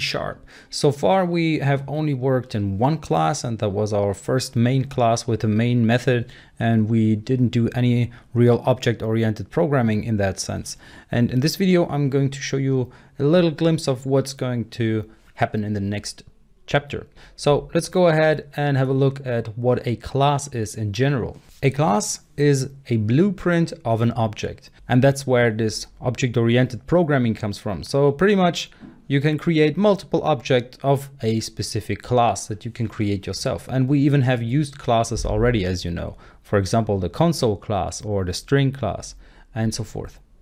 Then a class has actions, abilities, which are so-called member functions or methods. So we have used methods already from even those classes that we have seen. So console, for example, there were methods that we have used as read or read line, write line, those kind of things. So these were methods or so-called member functions of that class. Then it has properties, so-called member variables, such as length. We have seen the length property of one class, and that was our string class, where we checked how long is the string, and that was a property of that class. So you can create multiple different properties and you can call them later on. Then inheritance is possible with classes, and we'll have a look at inheritance in a additional chapter where we'll look into inheritance in more detail. But now, just for you to know, it's possible to inherit classes. And they can be used like a data type. For example, a string is a class, and we have used strings as data types. All right, so next one is an object. What is an object? Well, you can create objects out of a class. So as I said, it's a blueprint for an object, a class. Now we see an object here, which is a car, and it's an Audi, and the properties of that car could be the horsepower, the amount of wheels, the lumen of the front light, then the doors, and many more properties. Then the abilities would be to drive, to brake, to open a window, make light, and so forth. Plenty of abilities. And then finally inheritance would work like that. You have a car which inherits to Audi. So an Audi is a car but has specifics. Then an A5 is an Audi but has its own specifics, and so forth. So this is just a very brief introduction into object-oriented programming and into classes, and we're gonna go into the demo where you will see all those things in action and get a better understanding for what they do and what the purpose is and how we can use them. So we are going to create our own class, which is a blueprint of a data type. So we can create our own data types by creating a class, and that class can have properties, that class can have methods, and so forth. So let's go ahead and create a new class. So I'm going to right click onto my C# level, and I'm going to create a new class here, and I'm going to call that one human.cs. So now let's go ahead. In my human class, I want to create members, and members are, for example, variables. Members can be methods and so forth, and they are called members because they are part of that specific class. So let's say I have a member variable, and for a human that would be, for example, a string called first name. That would be a great member variable. And so this human is our data type, so I can create an object off of that. So I'm just going to create a human now. I'm going to call the human Dennis is a new human. And that's how I do it. So this is how I create an object of my class, or also called an instance of human. So this instance is called Dennis, and now this Dennis has a first name. So if I would like to change the first name, there are multiple ways to implement that. You could do that with a constructor and so forth. And we're going to do that. No worries. We're going to do all of that. But I'm going to keep it simple in this video. So you first of all understand that this is actually a blueprint. So class human is a blueprint now. And let's say I want to introduce myself. So this human class has multiple capabilities or skills. So for example, you can drink. All right, how much can you drink, or how much do you drink? So each time you drink, you could have a parameter, how much did you drink? So in order to see how hydrated you are. So let's say there is a hydration level from 0 to 100. How hydrated are you? And each time you drink, let's say half a liter, then it increases your hydration level by 30% or by 40%. So that's how you could, for example, design a human in programming purposes. So what I'm going to do is I'm just going to create a method which will introduce me. And this is going to be a member method because it's part of my human class, which is a blueprint. So this class is a blueprint for a data type. And this method is going to be a void, public void, introduce myself. And what it will do is it will simply write something onto the console. It's going to write something like hi, and then it's going to write the first name. All right. So now, as you can see, first name doesn't have a value. And if I try to store something into Dennis, so if I try to change the first name, I can't do that. That's because it's protected. And it's protected because there is no public before that. So if you don't add a public, this variable is going to be protected and not accessible from outside. So from outside this class. I can still use it within this class, as you could see, because I have used it here and it was no problem. But if I make it public, I can now also use it from my program CS. So I can simply say Dennis first name, and I'm going to set that. So I'm going to set that to Dennis. Now I'm going to introduce Dennis. So Dennis is going to introduce himself just like that. So you see, this is how I can access private, or actually this is public variable from outside, and even change it. And this is how I can call methods of the class, or in this case of the object Dennis. So Dennis is of type human, which means it's of this class's type. So this is the blueprint, and it has a method called introduce myself, and this is the method that I'm going to call here. So if I run the code, and in order to see something on the console, I also want to read the key so my console doesn't shut down straight away. And there we are. So hi, I'm Dennis is written onto the console. So let's say I create a new object, which I'm gonna call human Michael. Is a new human. And now if I introduce Michael, so introduce myself, if I just run the code like that, you will see that it just says hi, I'm empty space. And that's because we didn't set the name of Michael.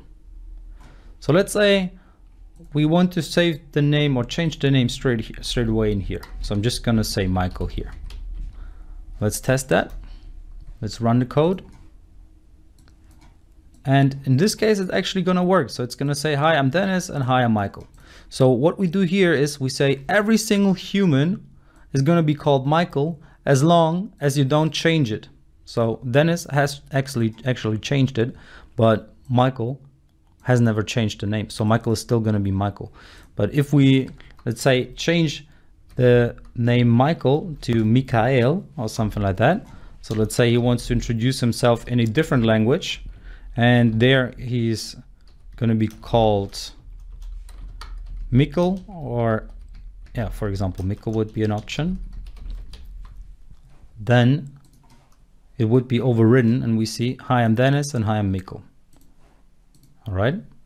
So this is how you can actually make sure that this is always the same. So this variable is gonna be always the same, first name, except you change it. So now if I make it private, So let me stop that. I'm gonna make it private string Michael. Now I'm gonna receive an error here because I cannot change the first name because it's private now. So neither Dennis nor Michael can now change their name. So those two objects are gonna be the same. So it's gonna be hi, I'm Michael, hi, I'm Michael. So they don't differ in any way. So now you see why it makes sense to make this method here public, and it's actually a public method. And it really doesn't seem to make sense to make this private because now I cannot change it. Well, actually there are, as I said, multiple ways to change it. One of them is creating a property. The other one is to create constructors. And we're gonna do both of that. So I'm gonna start off with constructors in the next video where you will see how to go ahead with that. So now, first of all, a little challenge for you. So create a public variable last name of type string, change the introduce myself method so it tells the whole name. So it doesn't just say the first name, but also the last name. Then create two objects with full information about themselves in our program CS, so in the main method. All right, I hope you paused the video and tried to do that. So let's go ahead. And I'm gonna make it public string last name, which is going to be empty for now. The same here. I'm gonna change that first name to not being Michael anymore because not everyone is called Michael. Then I'm changing introduce myself to also tell the last name. So I'm gonna need that here, last name. And now let's create two objects with full information about themselves. So I'm gonna get rid of, so actually let me just clean up everything here. So first of all, human, and I'm gonna call her Sissy, is a new human. And now Sissy has a first name. So first name is going to be Sissy. And her last name, well, actually I don't know what Sissy's last name is. I'm gonna call her Wagner. And then we have Sissy, who introduces herself. Introduce myself. And now we have a different person, human, Franzel, new human. And that Franzel is going to be called, actually Franzel. It's a very uncommon name, but it's a very old funny name in Austrian. And that Franzel's last name is going to be Müller. You can actually write it with U as well. You don't need to use this Ü, this special sign here. Okay, and that person should introduce himself as well. So introduce myself is what he's gonna say. So let's run the code and we see, hi, I'm Sissy Wagner. Hi, I'm Franzel Müller. So there we are. You see how to use human or how to use your own data type. So we're gonna look into that a bit more because for now, as I said, this is just a member, just a variable. And I talked about properties earlier on. So for example, length was a property, but properties are written with a capital letter at the start. And we're gonna look into properties. And of course, we're also gonna look into constructors because why would I have to do it this way if I can simply do the whole thing in one line? So let's say I could enter something like Sissy and Wagner right here, and that human would already be created. Then I wouldn't have to do all of these additional lines. So I could simply do that in the same line. And that's exactly what you can achieve by using constructors. We're gonna have a look at constructors. As I told you earlier, that they can really improve the amount of code that you need. So you don't need that much code. For example, what we have written here is something that we can decrease by a lot. So we can decrease those, or we can even get rid of those 2 lines for each object. So we could put them into the human when we initialize it. So let's just do that. Let's create a new method here, which is called a constructor. It's very close to a method. It's not really a method. It's a constructor, which is also a member, right? So let's create a constructor, and it's public, and it has the same name as the class itself. But as you can see here, there's no void, there's no string, there's no return value. It doesn't need it. It just needs the access modifier, and in this case it's the public, and then you need human. So you should use public, because otherwise you cannot use this constructor. So it's really important to use public here. Then in here you can add the parameters that you want to have each time that you create an object of this class. So let's say I want to have a string first name and a string last name. So each time somebody creates a human, he needs to give me this information. So let's have a look here. As we can see in a second, as soon as it understands that there is a constructor, it's complaining because it says that there are arguments missing. So there's no argument given that corresponds to the required formal parameter first name of human. So it needs two strings here, and the first one will be the name, the first name, and the second one will be the last name. But that alone will not be enough. So let's also fix that, because as we know, this human has member variables, which are, for example, first name and last name. And we want to change those each time that we create an object. And we do that by saying first name is equal to first name. And that might sound a little confusing, and it actually doesn't work, because it says here, oh no, I don't understand what you want. You can assign the same thing. You can't assign the same thing to the same thing. So the same variable to the same variable.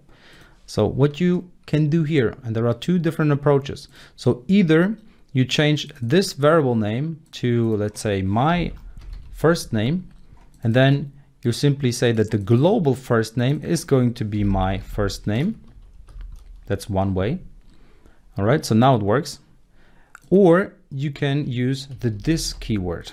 So this dot last name is equal to last name. Now it suddenly works. Why does it? Well, it's because this last name means that I want to have the last name of this object, and it's going to be this last name. So the member variable and not the local one. So this string my first name and string last name are local variables pretty much. So they are parameters, yes, but they are, well, used as if they were local variables. So outside of this method or of this constructor, nobody will know this my first name variable, for example. It's only known in here.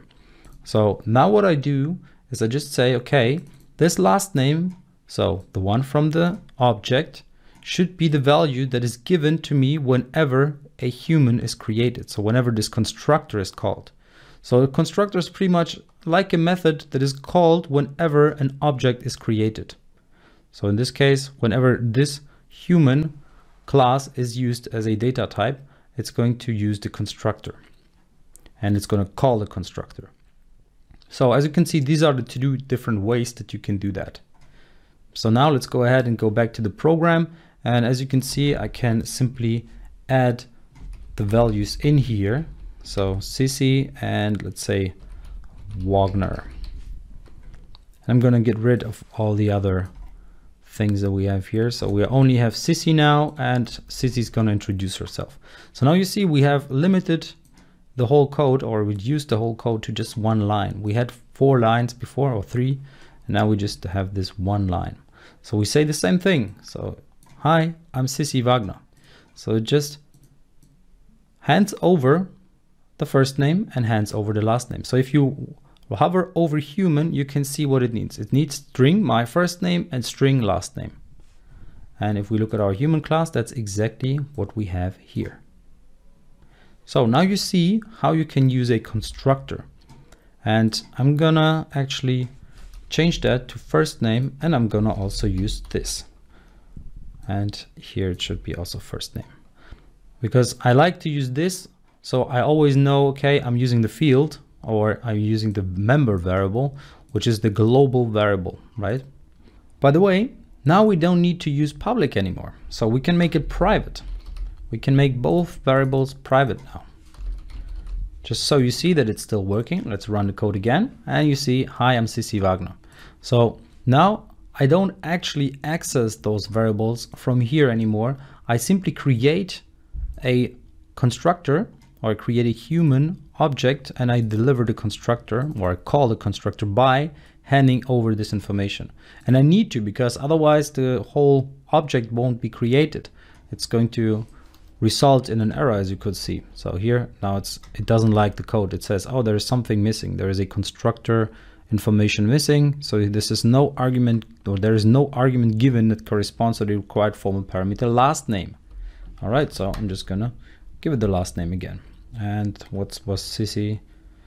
Her name was, I'm just gonna call her Wagner. So now she married the other guy. And now, or actually she was Wagner, right? Okay, so coming back to our constructor and our variables here, a little challenge for you. So here's the challenge. Add 2 more member variables to human. One is called iColor, the other one age. You should use the correct data types here. Then adjust the constructor so it requires all the 4 values to be used when creating an object of human. So it should use first name, last name, iColor, and age. And then create 2 objects of type human. And of course you need to create them within our program class. All right, so go ahead and pause the video and try to do that. All right, I hope you try to do that. So let's go ahead and first of all, create a public string I, or actually private string iColor, and then private age, which is of type int. And now let's adjust the constructor. So I'm gonna add a string iColor, and I'm gonna add an int age. And now I'm just gonna adjust the content of the constructor as well. So iColor is going to be iColor, and this dot age is going to be age. So now let's go back here and let's create an object, or actually 2 objects. So human, in my case it's going to be Dennis, is a new human, and I'm going to enter the first name, last name, and as you can see here, IntelliJ tells us what we need to enter. So first name, last name, iColor, age. All right, so let's do that. iColor is green and age is an integer, so we just enter 29 in my case. And now I want Dennis to introduce himself. And the thing is, introduce myself has not been adjusted yet. So if I run that, it's not gonna add the great information about iColor and age yet. So let's go back to introduce myself and add that. I'm so-and-so and so-and-so old, so years old, and that will be our 2. My eye color is, and this is going to be our 3, which is the 4th value. So eye color and age. So I'm gonna add it in the order that I have used here in my text, not in the order that I've created the variables here. So now if we run the code again, we will see, hi, I'm Dennis Panuta and 29 years old. My eye color is green. Very useful information. Thank you very much. So now let's create the second one, human, and I'm gonna call it Amalia, which is my daughter. She's a new human and she's pretty new. Amalia Panuta. Her eye color is still blue. Babies tend to have blue eyes if their parents don't have brown. And now, how old is she? She's 1 year old. And now, Amalia, come on, introduce yourself, please. Unfortunately, she's not communicative enough, or she doesn't know how to speak yet, at least not these kind of information. So there we are. Hi, I'm Amalia Panuta and 1 year old. So that's something that you could even adjust. So you could create an if statement and introduce yourself. So if somebody is below so-and-so, so below 2 years, so actually 1 and 0 years, or I'm not sure whether with 0 it works, but for 1 year, you could say, okay, it's not years, but it's going to be year. You know what? I actually tried to do that. All right, I hope you tried it. So I'm just going to use a little if statement here.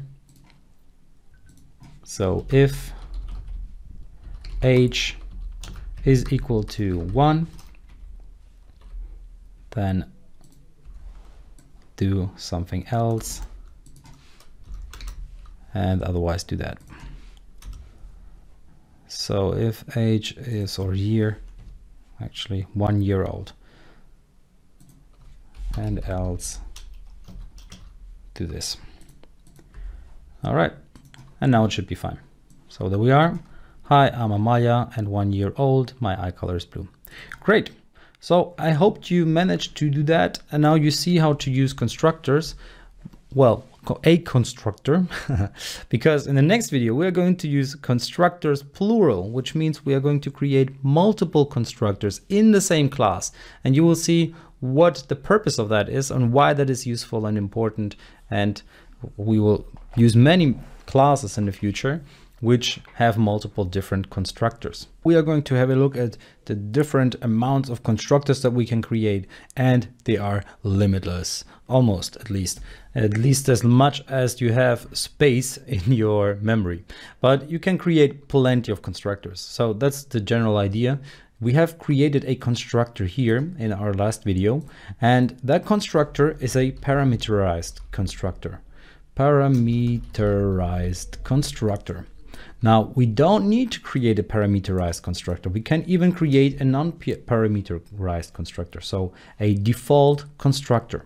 So let's create a default constructor at the top. And I'm going to call that public human.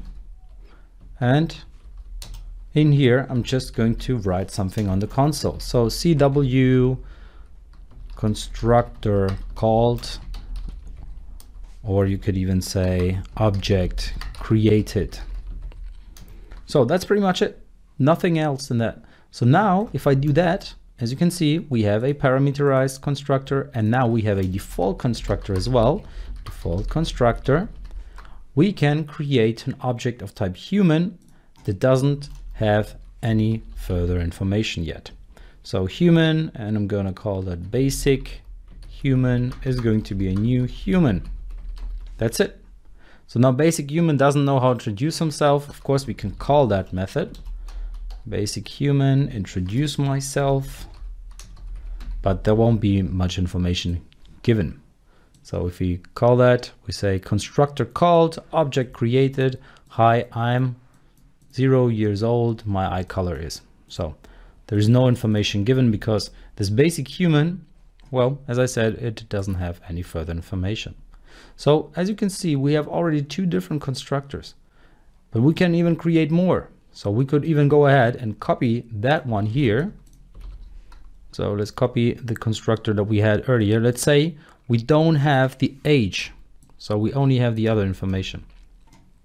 Now we could go ahead and create a human which doesn't have the age.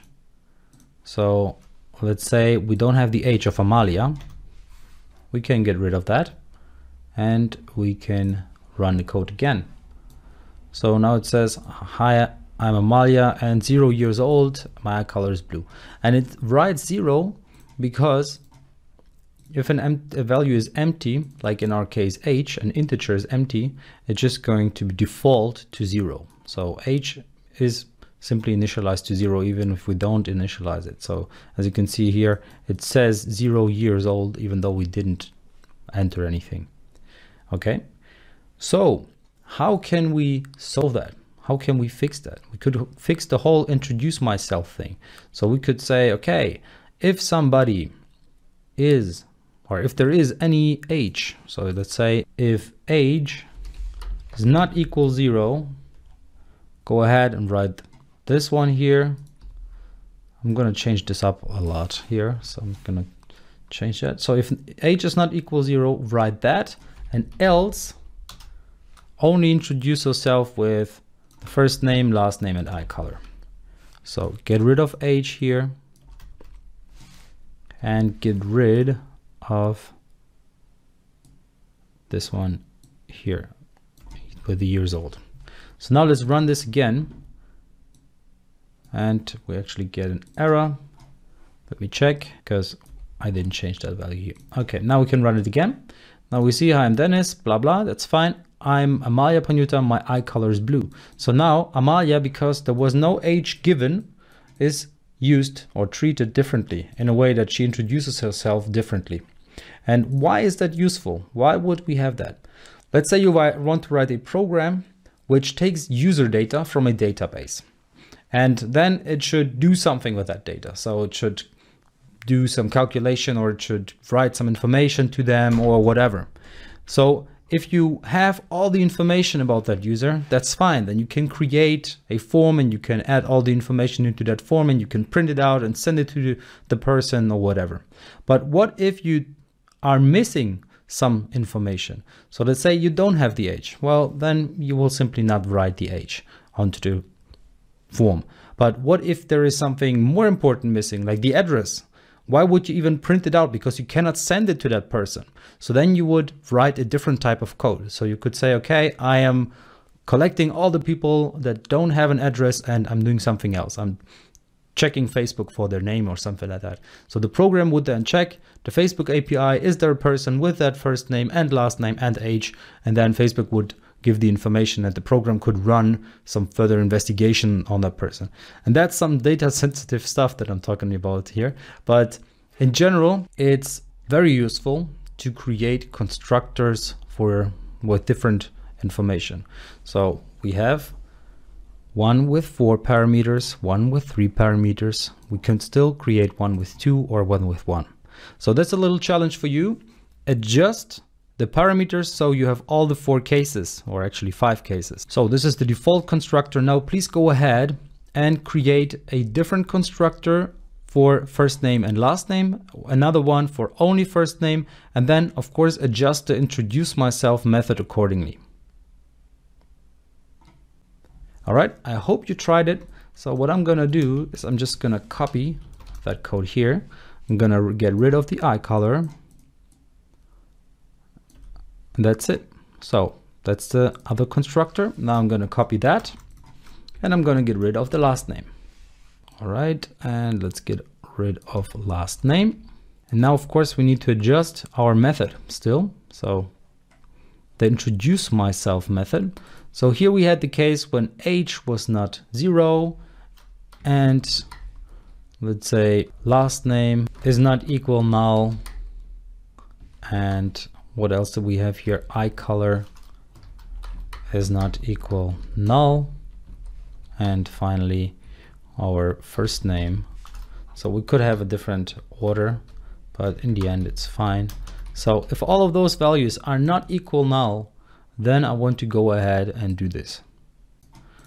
Otherwise, else if I want to have a different check here. So I'm gonna copy this if here. And I'm gonna say in the next one, what if we don't have an eye color, so we can get rid of this one. And now let's copy that again. And now we are lacking the age in general. So let's get rid of the age. And now finally, we have a version where we don't have a last name. So now we of course need to adjust the statements. So if we have first name and we have last name and we have the age, and here we only have age, then we want to write something about the age. And so and so old. So 2 years old. Now we don't need that anymore. Now that's if we have the age, if we have the last name and the first name, right?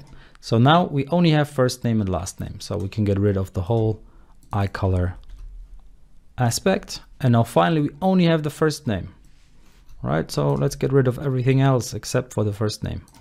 So now our introduce myself method is going to be clean and it's always going to inform us about exactly what is available. So let's say we create a new human, and not a basic one, but let's call this human Natalie. And she is a new human and we only have her first name. And now Natalie, please introduce yourself. Maybe we should not use a capital letter here.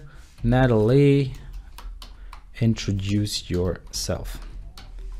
And now we have one which has a last name, so human. I'm going to call him Michael again. great name, new human Michael. And it's not a humane, but it's a human. And this Michael is going to introduce himself. And Michael should have a last name, so I'm gonna call him Michael Miller. And now the last version, human, and it will be Frank, is a new human, and it's Frank. And this guy, he is called Walter, very funny last name, and then he has an H. So let's say he's, well, actually we don't have that version. We don't have the version where we only have the H, but we don't have the eye color. So that would be another constructor that we could create. Actually, let's do that just because we can. Let's create a different one. I'm just gonna copy, actually I'm gonna copy that one, the parameterized here, and I'm gonna put it here, but I'm gonna get rid of the eye color. And I'm gonna get rid of eye color here as well. So now, of course, I had to adjust my introduce myself thing as well, but here I want to make Frank 25 years old, and I want Frank to introduce himself. So now you see it's always the same. We just need to adjust based on the parameters that we have available, and then we just go ahead and run the code. So we are, hi, I'm Natalie, hi, I'm Michael Miller, hi, I'm Frank Walter, and 25 years old, and so forth. All right, so now you have seen how to create multiple different constructors. And you can see that we have a default constructor, which doesn't take any parameters. And then we have different ones which have multiple different versions of amounts of parameters. Great. So now that you know that, we should have a look at properties, and they are super helpful and useful. And we will see how we can change values without having to make the variable public, because you have to be very careful with public variables of classes that you create, because it can be pretty tricky. If you change those, there can be a lot of security issues. I would like to show you properties and teach you how properties work. And because one video would be too long, and I created a video in the past about properties and it was a little too confusing as it seemed, I decided to break it down and re-record it because it just wasn't good enough as it seems. So if you find another video which is totally confusing and doesn't help you at all, then please let me know, because I want this course to be the best C# course out there. All right, so what we need to do is first of all create a new class. So let's go to project and add a new class, because I want to teach you the fundamentals of properties, because they are an important aspect or an important concept that we're going to use a lot. That's why it's really important that you understand the whole breadth of it, okay? So we start by creating a new class, and I'm going to call this class box. All right, so just box, very simple class. So this box class is going to just be a class that has a certain amount of variables. All right, so for example, I just want to calculate the volume of the box based on its length, its height, and its width. All right, so let's just create those variables, and I'm going to make them public for now. All right, I'm going to make this one public length, then another int, this one will be the height, and then we need the width, and finally I want to also have the volume. So the volume will be the end result of this box.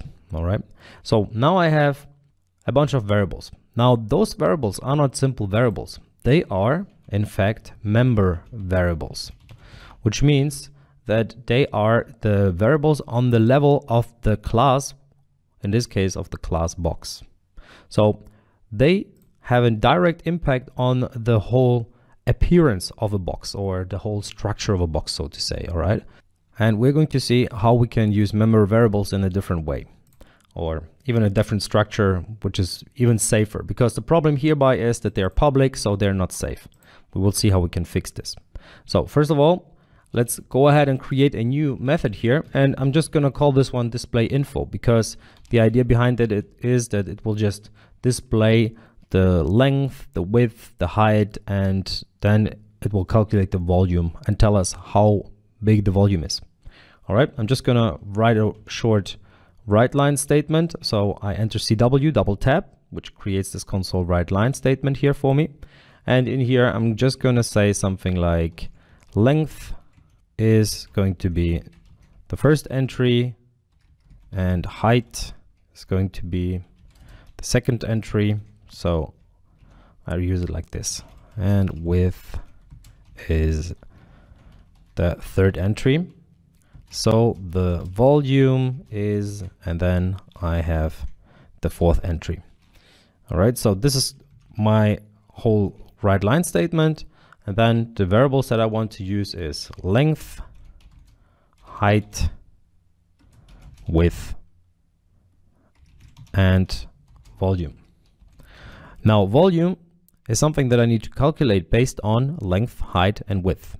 So I'm just going to do that. I'm just going to say the volume is the length multiplied with the height multiplied with the width. Doing so creates this volume, or calculates the volume, because the volume is the result of this calculation here. Length times height times width is going to be the volume. All right, so now let me split it up into lines so it's a little more readable. All right, so now we have this method display info. Now let's go ahead and save this file and go to our program CS. Here we are going to use this class. We're going to create an object of this class. How do we create objects? Well, so I create a new object of it. I'm going to call this one box, and it's going to be a new box. So this is how you create an object of a class or an instance of a class. So I'm creating an instance of this class box. So pretty much a variable of type box, and box is what we created ourselves. Now what I can do is I can assign the values to it. So I can go ahead and say, okay, the length is going to be 3, then the height is going to be 4, and the width is going to be 5, something like that. Of course, I need an equal sign here as well in order for this to be correct code. Now what I can do is I can just go ahead and call box.display info. So that's pretty cool. I don't need this write line statement here anymore. I can now save this file and execute it. So let's run this file, and it will display us the info in the console. So there we are. Length is 3 and height is 4 and width is 5. So the volume is 60. All right, so that worked out. That's great. So this display info worked out, and it's just displaying the details that we wanted. Now what we could do is we could change the values, or what we can change the values of the member variables of our box class. And we can do so because they are public, right? So this one is public, this one is public, this one is also public. So all of them are public. Now this is very insecure code, because at this point, if you write member variables which are totally public, everyone can change them at any point. So everyone who can create an object, or every class that can create an object of box, will be able to change all of those values of that instance of the box. So everyone who has access to this box can change it now. And that is something that can cause a lot of problems further down the road, right? When you program in a team and stuff, then it can really become cumbersome to do it like this. So there are better ways. There are cleaner ways to implement it, because maybe you don't want the length to be adjustable. Maybe you want the length to have a certain value and no one can adjust it. Then what you could do is you could make this variable private. So my member variable length is going to be private, and I'm just going to assign a default value of 3 to it. So now every box that I create will have the value for the length of 3. So every box will have a length of 3 inches or meters or whatever the metrics are that you're using. So now I cannot assign length anymore. So you see I get an error here. Box length is inaccessible due to its protection level. So we added the protection level by making it private. So now we cannot adjust it anymore. So how can we still change it? Well, we can't. Not with this way. So we need to implement something. We need to implement an alternative way to change the length of the box. All right, in order to do so, what we can do is we can implement something called setters and getters. So in this case, we cannot even access the length of the box anymore. So let's say I want to write the length. So I want to console write line box length is, and then I'm just going to access box.length. As you can see, my IDE doesn't even show me the variable. I can't access box.length. So I cannot change it, but I can also not read it. All right, so I can neither get it nor set it. So this is setting and this is getting the variable. These are very important terms, setting and getting, because now what we can do is we can create methods in our box class which will allow us to set or get the variable length. So let's just do that. Let's create a setter. So public void set length. So this variable will set the length. Now what will it set it to? Well, it needs a variable or a parameter here. It needs a value here that it can set it to. So it's just going to need an integer here, and I'm just gonna call this one length. So it will set the length. Now I will set length equal length. Now this is confusing and it's also incorrect. So I get a warning here. I don't even get an error here because as you can see, the colors are different, right? So this color and that color, they are slightly different. This one is this very light color and this one is a darker blue color. So what is going on here? Because we are using the same word here. We're using length here, we're using length here, and here as well. So this length here is actually this, or should be this length here at the top. So if I want to do it correctly, I can use this keyword to it. By doing so, I say, okay, I want to change the length, which is part of this class called box. So I want to change the length of this object. Okay. So in this case, of the object that is created of the class box. All right. So whatever length I'm getting assigned, so whatever length is passed when set length is called, this method, will be this variable here, and it will be set to the length, which is my private member variable of my box. This is very important because what I can do now is I can now go ahead and change the length of the box by doing so set length. I can now set the length to, for example, 3, and now run the code again and it will work perfectly fine. And let's see, all right, there we are. Length is 3, height is 4, and so forth. All right, so now let's say I don't want to have 3 because it was the default value. Now let's say I want to have the length as 4. And now we can see it's still working and the volume also has adjusted. So it even worked for the calculation. So that's great. So now we can set a variable, which is a member variable of a class. So that's important. We're talking about a different class. It's not in the same class. Now what we can do is we can try to access this length because it's private, right? So how could I access it? Because maybe I really need this variable here somewhere. I want to access the length, but I can't do it. So what I can implement is something called a getter. So a get length public. And in this case, the type has to be the same type as the variable that I want to return. And in this case, I want to return the value of this length, or I want to return the length itself, right? So it's of type int. So I need to return an int type for this method. So this one will be get length. And this is also the convention to use the name get with a capital G and then the name of the variable that you want to get. And in this case, I want to get the variable length. And now you just return the length. Now, in order to be more precise, you return this length. Of course, you could just write length, but when you add this, then it's perfectly clear that we're talking about the member variable here. So we're talking about the variable that is on the highest level of this class. So it's not within any method or so. You couldn't even access it in this way, but here it's this particular length that we're talking about. So if I click on it, you can see my IDE automatically marks it, and it's also marking this length here at the bottom. So now I can get the length by using getLength, by using this public method. And it's important that it's public, because if it wasn't public, then I couldn't access it. So in this case, I'm saving the box again, and now I'm getting the length by calling this method getLength. And now it suddenly works again. So now I can go ahead and, of course, write it correctly here as well, length, and let's run it again. And it's going to say box length is, and in this case, it's 4.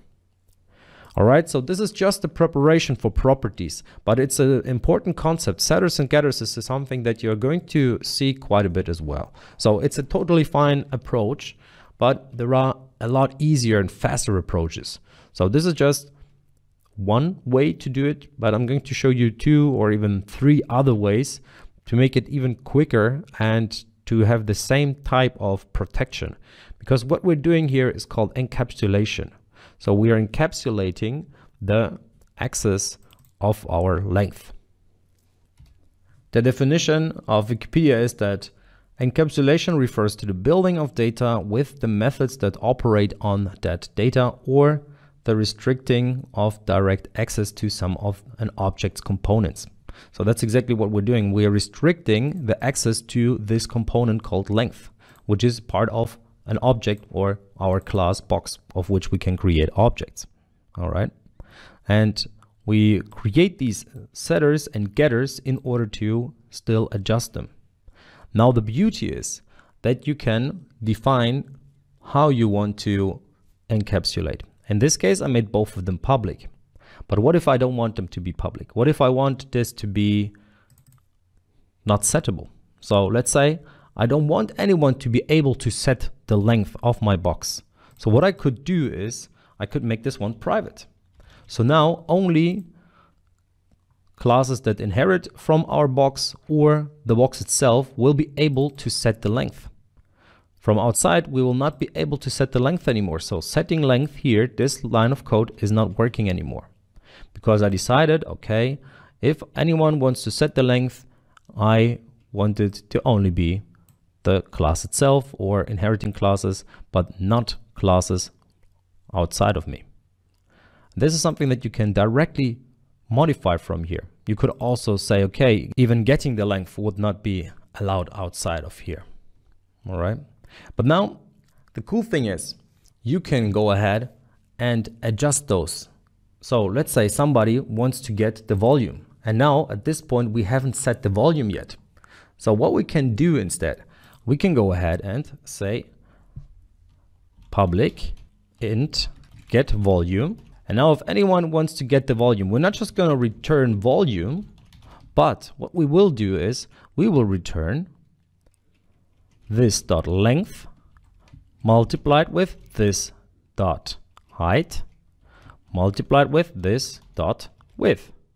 So if anyone wants to get the volume, they will not get the volume directly, so not get access to this variable directly, this volume variable, but they will actually get the result of the calculation. So now if I save this and instead go ahead and here I use get volume, then boxes volume is, and now it will display the volume of the box. So let's see, boxes volume is 60. So now generally what we do with these setters and getters is that we don't give access directly to the variable, to the member variable, but we only give access to a method which then can adjust the variable. And we can ourselves decide how we pass this value. So how we hand out the value. In this case with get volume, we decided, okay, we don't want to give you the volume itself, but we want to give you the result of a calculation. Or we could say, okay, if anyone wants to get the volume, we are going to say it's going to be volume times 2 or something like that. Or if anyone wants to set the length and it's something negative. So let's say we make this public again, public void set length. And now we double check. If length is less than 0, we're going to throw an error. Throw new exception size, or this one a length should be higher than 0. All right. So if length is less than 0, then we throw an exception, and this will just crash our program. So this line will never be executed. So now let's try this. Let's go to our program and set our box's length to a negative value. Let's set it to -4. Now we run it again, and we will see that we get an exception. So our program crashes, and we get an exception here saying system exception, length should be higher than 0. So you see, with throw new exception, we can throw our own exceptions. We can even say what the exceptions should say, and it should be meaningful. It should be something that is useful and makes clear what the error is. In this case, we created an error because we set the length to something that is less than 0. All right, so that's the power of these setters and getters, because you might wonder, why would I need those setters and getters? Why can I not just simply access the length directly if I just have setters and getters? Well, now you see it. You can actively decide what will be set and what will be gotten if somebody tries to access this variable and change it or even just retrieve it. All right, so this was a lot longer than I had anticipated, and I was planning on doing this video, but I really wanted to make everything clear, because this is going to be an important stepping stone for the next concept, which is going to be properties. So you're going to see how we can sum this all up or make it a lot shorter by using properties. We are going to keep on going with properties and setters and getters. We started off on the last video where we looked at setters and getters, and now we're going to use the same code and we're going to extend it a little bit. So we saw that we can use setters in order to set the value of a member variable, and we can implement our own logic how we want to set it. So we can say, okay, if you want to set the value, it has to follow my rules. So we can define our own rules which have to be followed. And then we have getters, which we can also adjust. So we can just say, okay, if you want to get the variable, I'm going to give you, in this case, the result of the multiplication of length, height, and width. So you can modify them to your liking. Now let's have a look at properties and how this is all connected with each other. So let's create a property, and I'm going to create a public property called height, and this height will adjust my height member variable. So it was public before. Now I'm going to make it private so that we cannot access height from outside. So here, if I want to adjust height, I will not be able to do it anymore. Now I get this error. All right. Now let's use our height property in order to still be able to access our height up there. So how do we do that? Well, we first of all use this property with a capital H at the beginning. That's generally how you use properties. That's a convention in C# programming. The properties start with a capital letter. And now in here, I can create my getter, and I can return the height, and I can create my setter, and I can just set the height here to being, for example, the value that is assigned. Now, what is this value keyword?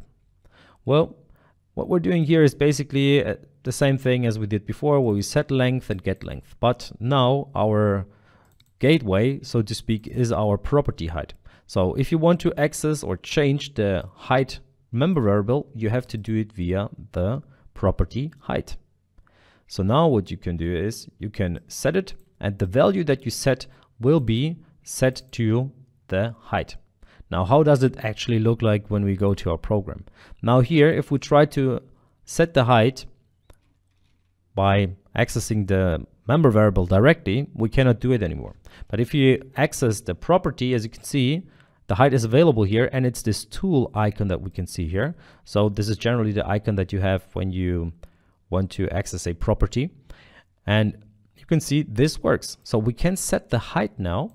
And if we do so, this will, or this 4 here, whatever is behind this equal sign or after this equal sign, that will be the value here, this value, and it will be set as the height. So this value is pretty much the same thing as length as we had before when we created this set length. It's the same concept pretty much. But it's just a shorter way of doing it, right? So here you can see if we wanted to have a setter, we had all of this code. Of course, we didn't need this code here, all right? But still, we had all of this code, and now we have this super short code. So this is the setter. Of course, here we can also adjust it. Now let's say if value is less than 0, then we will set our height to be minus value, and else it's going to be height equal value. Okay. Now let's go to our program and now set the height to -4 and set length. Let's set that to 4 because we created this arrow before, right? And now let's set the height to -4 and let's run our code. And we will see that it works. So length is 4, height is 4, width is 5. So why is that? Even though we set the value to -4, well, we said if the value of the height that you pass to me is negative, then I'm going to multiply it. So if the value is less than 0, I'm going to multiply it with -1, so I'm going to make it positive again. And if it's positive, then just make it or assign the value. Or if it's 0, it's fine as well. All right, so that is what we can do with properties. Now, this is an implementation of a property. Of course, what you can do is you can also just use the property without having a member variable. So this member variable that we have here could be something that is not required whatsoever. So we could just even skip that. So let's say I don't want to set the width as a member variable. I want to have it as a property. And now I'm going to show you another way to create a property. And this is a lot faster. So you just use prop and then you double tap. And this will create this property for you. Now you just can enter the type and I'm going to say, okay, it's going to be an integer. Then you press tab again and now you can give it a name. So I'm going to call this one width. Now what is going on here? Well, this is a code that is just understood by C# and it even was created for us automatically with our IDE, right? It just says get semicolon set semicolon. So this just means that it's just going to be a default getter and a default setter, which just means, okay, if you want to access width, you can just access it by using the width variable, this property. And if you want to set it, you can also just use it. So what does it mean in our case? Well, it means that now we can access this property by just assigning a value. And if we want to write it out, so if we want to access it, boxes width is box dot width. So here we can access the property directly. All right. So this is the difference here. So internally, it's the same thing as if we created the width. Let's get back to this width. Let's have this member variable again. So internally, it's the same thing as if I created this public int width, and I'm gonna comment this out for now. And I have a getter. So get, I return the width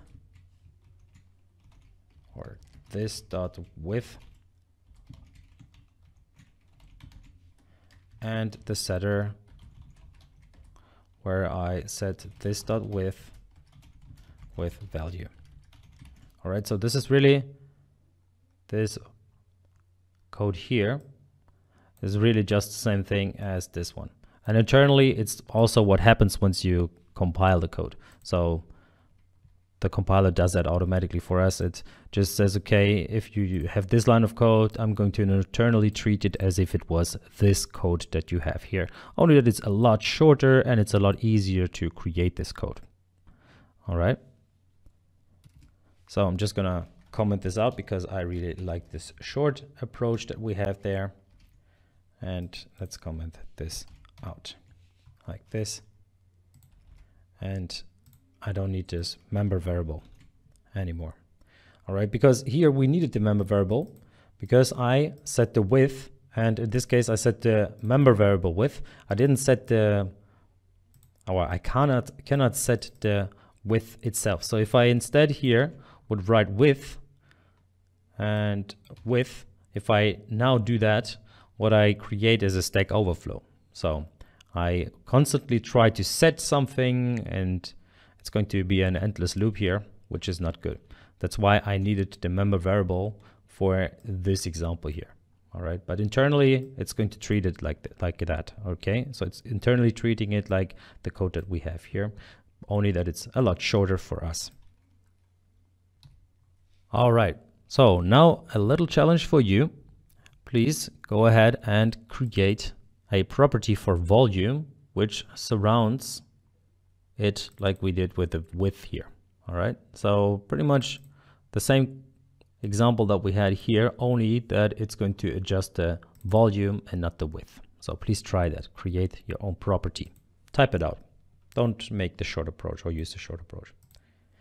All right, so for this to make sense, we first of all have to make our volume private, and then we can create a property for our volume. So public int volume with a capital V is going to be get return volume, and then set this dot volume is equal to value. So this is the property that we created for the volume. I hope you were able to do so. Of course, you just could have gotten rid of this volume altogether and created it the same way that we did with the width. It's a lot quicker, but I just wanted to show you that this is also cool. Now, the important part hereby is that we can think about the volume variable or this property and why, or at which point does it make sense to change it or get it? Does it even make sense to do both of them? Because the volume is something that is calculated based on the width and height and length. Now, does it make sense to set the volume directly? Well, no, I wouldn't say so. I think setting the volume doesn't even make sense at all. So we could get rid of this whole setter and only have a getter. Now, the volume itself, we never set the volume. It's always calculated. So does it make sense to just return the volume? Well, it really doesn't, because actually what we should do is here at this point, we should calculate that the volume is going to be the multiplication of length, height, and width. You see? So now it's a lot more meaningful. So what we return with the volume is a lot more meaningful. If somebody wants to get the volume, that's what they're getting. Now, of course, we created a little bug here at the bottom, or some get volume method that we don't need anymore. And at the same time here, the width now is the property that we access. It's not going to be the member variable anymore because we don't have it anymore. And of course, in our program CS, we can now also adjust everything. So now we can access the width directly, and we can access the volume property directly, and not the volume member variable anymore. All right, so now let's do a final step here, and that is to add a constructor. So public box int length, int height, and int width. So now if we create a box, I want to have all of those values. And the length that is given to me once the box is created should be this dot length. Then the height that is given, this dot height, should be the height. So the height that is given, this one, should be the height that we have here, which is our member variable.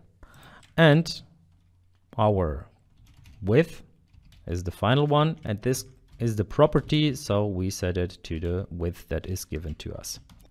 Now in this case, you might of course omit this keyword. You can just say width, because it's also obvious that we are talking about the property of this class, so you don't need this keyword here. Now an important thing that somebody asked, and I wanted to really make this clear. So this dot length equal length works, but length is equal to this dot length does not make sense. So this line here does not make sense because length is this part here, which is really just a parameter, and it's the value that is given to us. So we don't want to adjust the value that is given to us, but we want to set the value of our property or of our member variable. And that's what we do here. So in this case, that's what we do. We set the value of our member variable. All right, now let's use this box.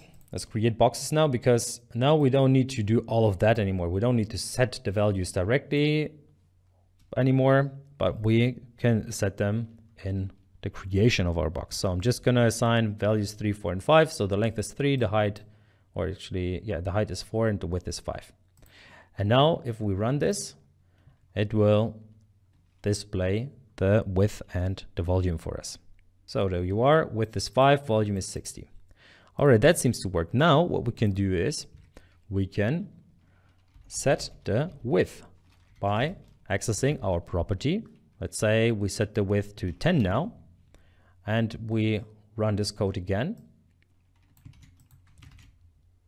And we display the width once again. So we can see that the default value that was given is printed, and then the new value that we set. So we set width to 10, and now it says the width, and it's calculating the width accordingly. So 3 times 4 times 10 is 120. Is the new volume. All right, summoning it up. So what we did is we created, first of all, a bunch of member variables. We made them private so that no one except for this class itself can access them directly.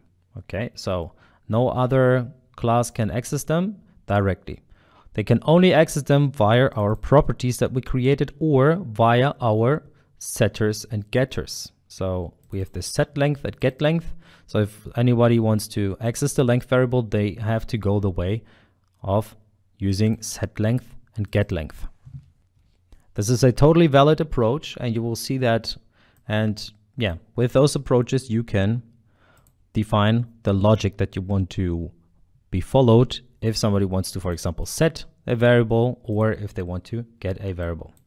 Now, another way of doing it is to directly use a property. So if you use a property, you need to call it with a capital letter, and then you can implement a getter and a setter. But you can also just decide to either only implement a getter or only implement a setter. We're not, of course, implementing both of them. Here you can also set the values directly. So you can either set the member variables. So this is what we did here by, so to speak, adding a gateway called height, which is our property, to our height that we created here at the top, which is our member variable. Or we just went the direct route where we just said, okay, we will directly have a very simple auto-implemented property here, and we don't need to have an extra member variable for it. We could have gone the whole way for all of those variables to only have properties. So we could have made it very simple by just having 3 properties like this. So getting rid of all of that and just have a public or prop double tab int, and this would be then the length would be just get set, and then the same thing for the height and so forth. But I just wanted to show you all of the different ways that there are and all of the different ways that you will see. And most of the times when you see something or when you use properties, you will see them most of the time like this. So with the auto implemented property, which is the easiest and fastest way. You will not need to use all of the different approaches that I showed you. That is really important. You will not need to use all of the different structures, but in some cases you will need to implement the setter. In some cases you need to implement a specific getter, and now you know how to do it. So in short, if you have any questions, why would you need this approach? Well, they're just used when you have no additional logic required in the property accessors. So in the property definitions and yeah, getters and setters. I would like to talk about members, and therefore I just create a new class here and I'm gonna call it members. Now in this members class, I want to go ahead and create all the different types of members that are relevant when working with object-oriented programming. So we have private fields, for example. So let's call a member private field here, and that would be something like private string member name, then private string job title. So these are just examples of members. So they can be private fields, they can also be public fields. So member, they're called member fields. So this would be public field, and that's public int age. So just as an example, right? Then a member could have a salary, all those kind of things. So all of these variables, these fields, these global variables, they are members of this class members. So then there are properties, which are also members. So let's say I want to have a property. I'm just going to prop here and then double tap and I get this property, and it's going to be the string job title, job title. So we had that here, which was a private field, and now I create a property with the same name but with a capital J, and in here we have a getter and setter, and they are automatically created, but we can also go ahead and create them manually, as you have seen in the last video. So let's just do that real quick. So instead of get and set with the standard here, I want to return the job title, and instead of a standard setter, I want to use something like job title should be set. So job title is going to be the value that is given to us. All right, so that's our get set, and let's clean it up so that it looks a bit better. So this is a member property which exposes job title safely. And generally, so you know, just to remember, properties start with a capital letter. Okay, then we have a member which is a method. So let's create a public member method which can be called from other classes. As you know, with public methods, they can be called from other classes, and methods within a class are called her members. So the members class, in our case, this is a class called members, but whatever the name of the class would be. So let's say it's student. So you have a class with all of your students, all the information about students and the skills of students and so forth. Then a method in there would also be a member. So let's just create an example.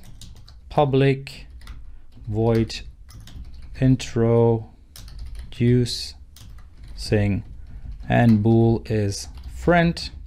And what I want to do in here is simply introduce someone. And if it's a friend, then I want to introduce myself in a, let's say, more private way or something like that. All right. So let's say we have just another one. I'm going to add another field here, which is going to be a salary. So private int salary. And now if it's a friend, I want to tell him about my salary as well, because I wouldn't share that with somebody else. But instead of using a public method, I'm going to use a private method for that. So I don't want to do that within the introducing itself. I want to create a different method for that. And it's going to be private void sharing private info. And it's going to write something like, hi, actually just call my salary. My salary is the salary. Now, of course, we need to know the salary, or there has to be a salary value. So let's just set that as a standard value. So minimum 20,000. That's how much our member's minimum salary is going to be. So that's going to be share private info. And I use this bool isFriend whenever introducing is called to call sharing private info or not. So if isFriend, then I want to call share private info. Otherwise, I'm just gonna write something like else CW. Hi, my name is curly brackets 0 and my job title is curly brackets 1 and then I'm curly brackets 2 years old. And now we of course need all of this information. So the one was the member name, then we had the job title, and we had the age. So all of those are given if somebody is not a friend, because our friend would usually know these kind of things, our job title, our member, whatever. But if we want to introduce some new information to our friend, it's going to be something like my salary. Well, it's just an idea that I came up with that's private, that I wouldn't tell somebody on the street usually. And then we even have a different member, which is a constructor. So a constructor is also a member. So if I create a members constructor here, this is going to be a member. So the constructor is a member. Console, right line, and it's going to be something like object created. Very simple. So whenever a member is created, we simply have this object created. And what we also should do in here is, because we don't have any values for our member name, job title, and salary, actually we can get rid of that salary here, and we're going to initialize it just in members. So we're gonna say age is going to be, let's say 30, then member name is going to be Lucy, then we have the salary, and Lucy earns a great amount of $60,000 or euros, whatever you like. And then we have, what else did we have? So we had salary, member name, job title. So what's her job title? Let's say she's a developer. And we're not gonna go into detail what type of developer she is, but that's our members constructor, and the constructor itself is a member of this class. And finally, we have something called finalizer or destructor, which is also a member.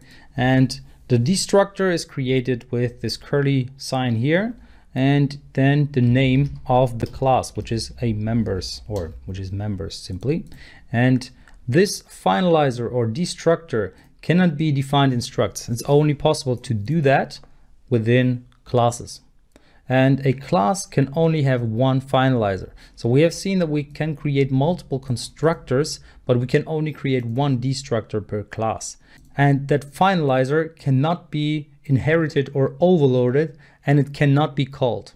So it's only there for this specific class. So whenever the object runs out of scope, so our members object runs out of scope, this finalizer will be called. And let's just create one. By the way, it's there for clean up statements. So only cleaning up is useful here. And let's just write something onto the console, something like deconstruction of member object. So whenever the object is closed or deleted or runs out of scope, that's when this method here, or this finalizer, is executed. And empty finalizers, so if this should be empty, you should not use it. So only if you have something useful to do in here, you should ever use a finalizer, because otherwise it just uses up performance. So you just have needless loss of performance, because when a class contains a finalizer, an entry is created in the finalizing queue. And when a finalizer is then called, the garbage collector is invoked to process that queue. And well, that's why you shouldn't create an empty finalizer, because it's just going to add something into the queue which is not doing anything, and that still reduces performance. All right, so that's generally the finalizer or the destructor, and in order to test that, it's quite difficult because if we run out of scope, which in our case is if we run out of the main method, then there's simply not much that we still see because our program simply closes, right? So let's just create a members object, and I'm gonna call that member1. It's going to be new members, and this new members or member1 is simply going to be our Lucy. So we don't have a constructor where we set the age and the member name and the salary, all those kind of things, because we keep it simple in this video, because it's mainly about the general idea of members and the finalizer or the destructor. So now let's call member1 and let's let her introduce, or let's call the introducing method. So now she's going to introduce herself, and in here we need to give a Boolean. So I'm just gonna say, okay, I am a friend, so please tell me your salary.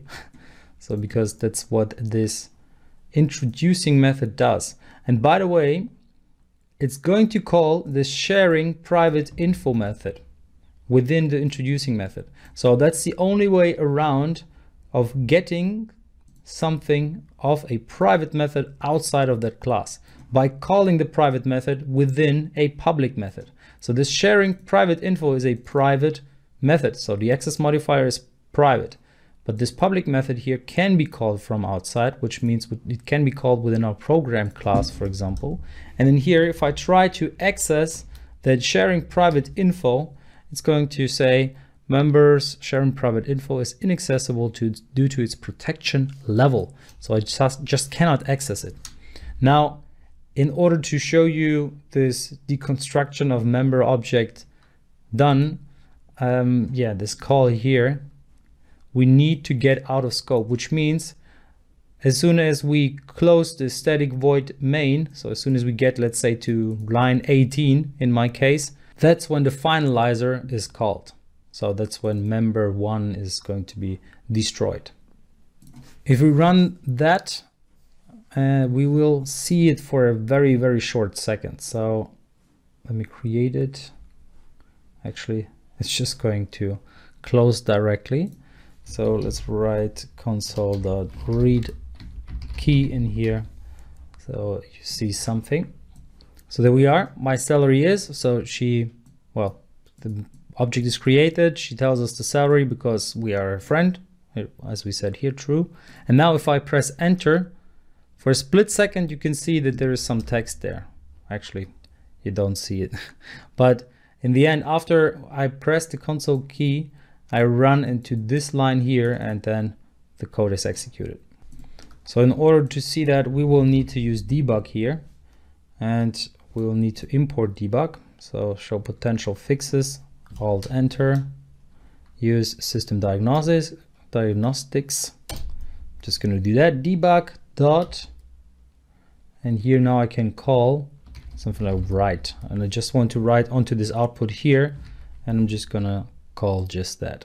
So deconstruction or destruction, because it's destruction of members object, what is happening. So now let's run it again. Actually, without the read key, we don't need that anymore because we're fine if the program simply closes afterwards. I'm just going to run that, and we see here destructure or destruction of members object. And actually, if we get back, what we just had there, console read key, so you can see that it's not executed. So we don't see this information, but only after we press enter. There we saw it for a second, deconstruction of member object or of members object was shown. So yeah, that's how you see how destructors or finalizers generally work and what they do. Great, so now you have seen the different types of members. There is a little more to know about members, but just check out the documentation. Then you will see a little more detail what members are and what they do. But for the most part, what we have seen here is going to cover pretty much most of the things that we're gonna handle and use in the future. Please allow me to give you a quick reminder again for our all access pass. You can just directly start your 7-day free trial and you will get instant access to all of our premium courses, and they are really good. We cover C# in depth with our 30-hour long masterclass. We got WPF, ASP.NET Core and a lot of Unity courses too. So no matter which topics you prefer on C#, we have got you covered anyway. So lose no time, start your free 7-day trial now and become the C# developer you ever wanted to be. You can find the link in the description below.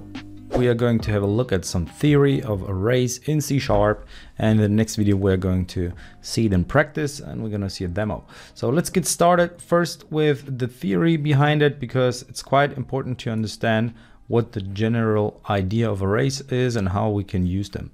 So an array stores a fixed size sequential collection of elements of the same type. So it stores a fixed size, and the important thing is it's only of the same type. So you can store multiple information within one variable, so to say, but it has to be the same type. So it cannot be in one spot you have a string, in another you have an integer and so forth. It all has to be the same type. Then you can create arrays of all different kinds of types. So you can create an array which only contains integers. Then you can create one which only contains strings, objects, and so forth. So pretty much everything can be stored in an array, but it has always to be the same type for that specific array. Then it's really great to store a collection of data. It's easier to think of as a collection of variables of the same type stored at a contiguous memory locations. So simply imagine it like some storage that you have, and you can put information in it. So this is a structure of an array. In this case, it's an array with a length of 6. So there are 6 values within that array. And in this case, all of them are integers. So you have the number 13, 15, 5, and so forth. So these are different memory locations, but they are all within the same array. And that allows us to store multiple information in one variable. So we don't have to create 10 different variables or 50 different variables, but we can create one array which contains all of those information, and we can access them later on. And what's important here is that we have indexes. So in order to store something in an array, we need to store it at a specific index. So for example, the 13 is at the index of 0. Then 15 is the index of 1. And this order is always maintained. So it always starts at 0 and it always goes up by 1. So in this specific array, the element at index 4 has a value of 8. So this one here is index 4 and the value is 8. Now in order to declare an array, you need to specify the data type. Then you have the square brackets and the array name. For example, int grades. So you can see here, this is an array of grades. So the students get grades, and this is an example of grades. You could store all the different grades for your students. Then in order to initialize an array, you have to go the following way. You create the array with data type again, then the square brackets, the array name. Then you need the keyword new, and afterwards you have the data type again, and in square brackets, the amount of entries that this array should have.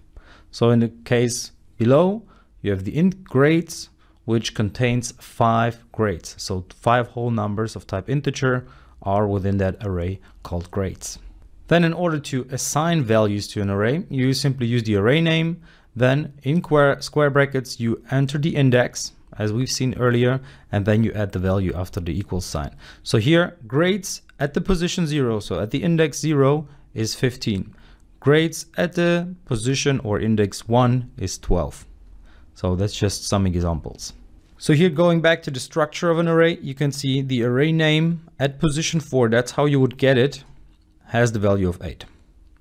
So that's the basis of arrays, and we're going to see a lot more about arrays. There is a lot more to know about arrays, but most of the things make much more sense when you do them in practice. So we are going to have a look at arrays and several ways of creating and using arrays.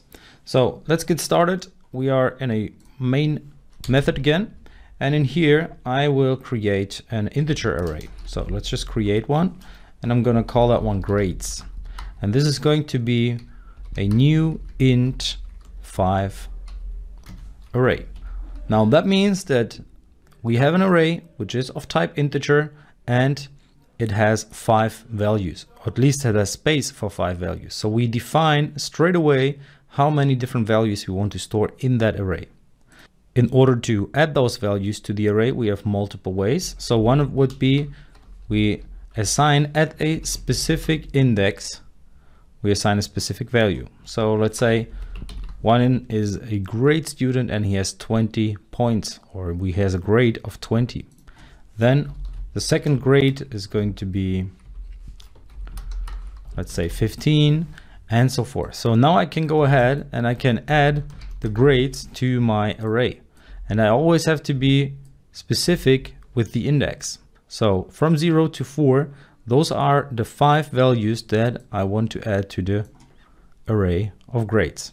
And of course I could change the values up a little bit. So it's not going to be all great students, but some have worse marks as well. All right. So that's generally how you can create an array. So how you can initialize it, how you can add the values. And now in order to access it, so let's just access it, and I'm going to use CW, which is a code snippet for console write line. Double tap and I get console write line, and in here I simply say grades at index 0, and in here we use the curly brackets again at the position 0, and that will be grades. So as you see, it always starts off at 0, so computers, they start counting at 0. That's the point here. So that alone will not be enough. We want to see the console as well. So console.read key, and now let's see again. Grades at index 0 is 20. All right, and that's exactly what we have here. So this is how you can access it, and if you would like to change it afterwards, you can do so. So let's say somebody presses the key and I want to change the value and I want to give it out again. So here I just say grades, or actually let's get the value the user enters, and let's make an integer out of it. So we just say string input is equal to console.readline, and now we need to make sure that the input is transferred to an integer because grades can only contain ints. So we have to make sure that grades at the position is going to be an actual integer. So how do we do that? Can you still remember? So this one will be the insecure version. So TryParse would be the safer version, but I'm just going to use parse now because I know that I'm just going to enter whole numbers. So in here, I will parse the input. Now let's check it out. Grades at index 0 is 20. Now let's say we changed it to 10. Grades at index 0 is 10 now. So this is how you can simply change the value anytime, right? Okay. So here you assign, in this line, I assign a value. Assign value to array grades at index 0. And here we declare and initialize. Alrighty. There are, however, different ways to create arrays or to initialize arrays. So these are the ones that we've seen. Now let's check out others. So let's say we have another array and we call that grades of math students A, and that will be in curly brackets the values that I want to assign. So let's say I have 20, 13, 12, 8, 8. So these are the values that my students of class A have. So that's another way of initializing. And then there is a third way, and that's again the data type, square brackets, and then you enter the name again, grades of math students B, and that will be a new int. And here I declare the value, or I enter the values again. So 15, 23, 17, Actually 20 will be the highest value. So let's say these are the other values that I have. So as you can see, this array here, so grades of math students B, has a length of 6. So there are 6 values, and students A is only 5 values. So in order to get the length of an array, you can use the array name. So grades of students A dot length. As you can see, there is a property called length, and gets a total number of elements in all the dimensions of the array. So let's print that out onto the console. So I'm just going to use CW, tab, and in here, I'm going to just say length of grades, or actually I copied that. No, I did not. Let's copy it. And that will be the value of grades.length, or grades of math students.length. And again, I'm going to use read key here. Now let's run it. And here I just need to enter something again. I'm going to use that. And then length of grades of math student A is 5. So we have 5 values in there, and that's exactly what we got in here. So in order to get the length, and you just use the property length. That will come in handy quite often, so it's really important to understand that concept. So in the next video, we are going to have a look at Foreach loops.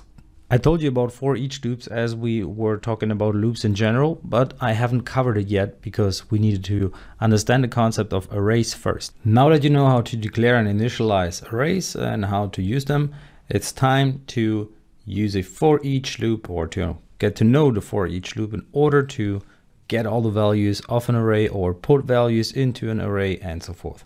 So let's go ahead and create a new array, which I'm gonna call nums. So it's just gonna contain some numbers, and it's gonna be nums equal new int.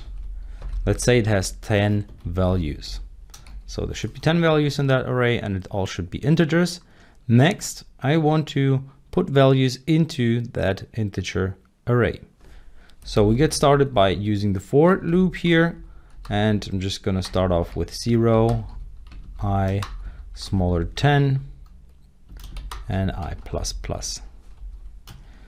So what I do here is I simply assign the value of its index to, well, to the value itself. So let's go ahead and just say I.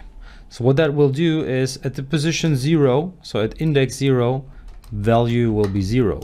At index 1, value will be 1.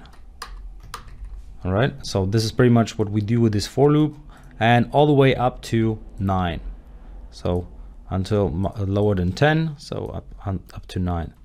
Okay, so let's go ahead and see what that means. So in order to run through the loop and see all the values, we can simply use a for loop again, for int, and I'm going to use j here, for int j equals 0, j lower 10, j plus plus, and now I just want to get the CW, double tap, and in here I get the element at the position 0. So I just want to get the values out of my array, and that will be equal to 1. What I need here is j and nums at the position of j.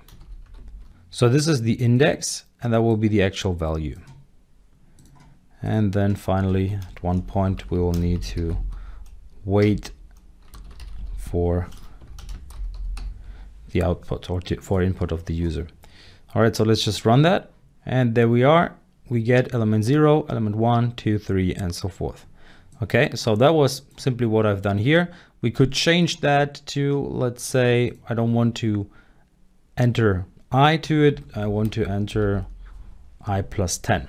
So let's run it again. And at the position 0, we have the value of 10. At the position 1, we have the value of 11, and so forth. All right, so it doesn't have to be the same value for the index as the index itself. Okay, so that's one way of doing it, but what we do here is quite risky. So for example, if I just say up to 11 or below 11, so that means up to 10, I run into an index out of bounds exception, or actually out of range exception. So what that means is it's trying to access an index of the array which is out of range, which is not within the range of the array, because the array only has a range of 10. And we are trying to access its 11th position, and that's something that doesn't work. So we get this error. So in order to avoid that, we have two solutions. One of them, we use the length property. So only as long as the length is, that's how many values we want to have. Okay, so we run it again, and now we don't get the error. So now that's fine. An alternative way is to use a for each loop.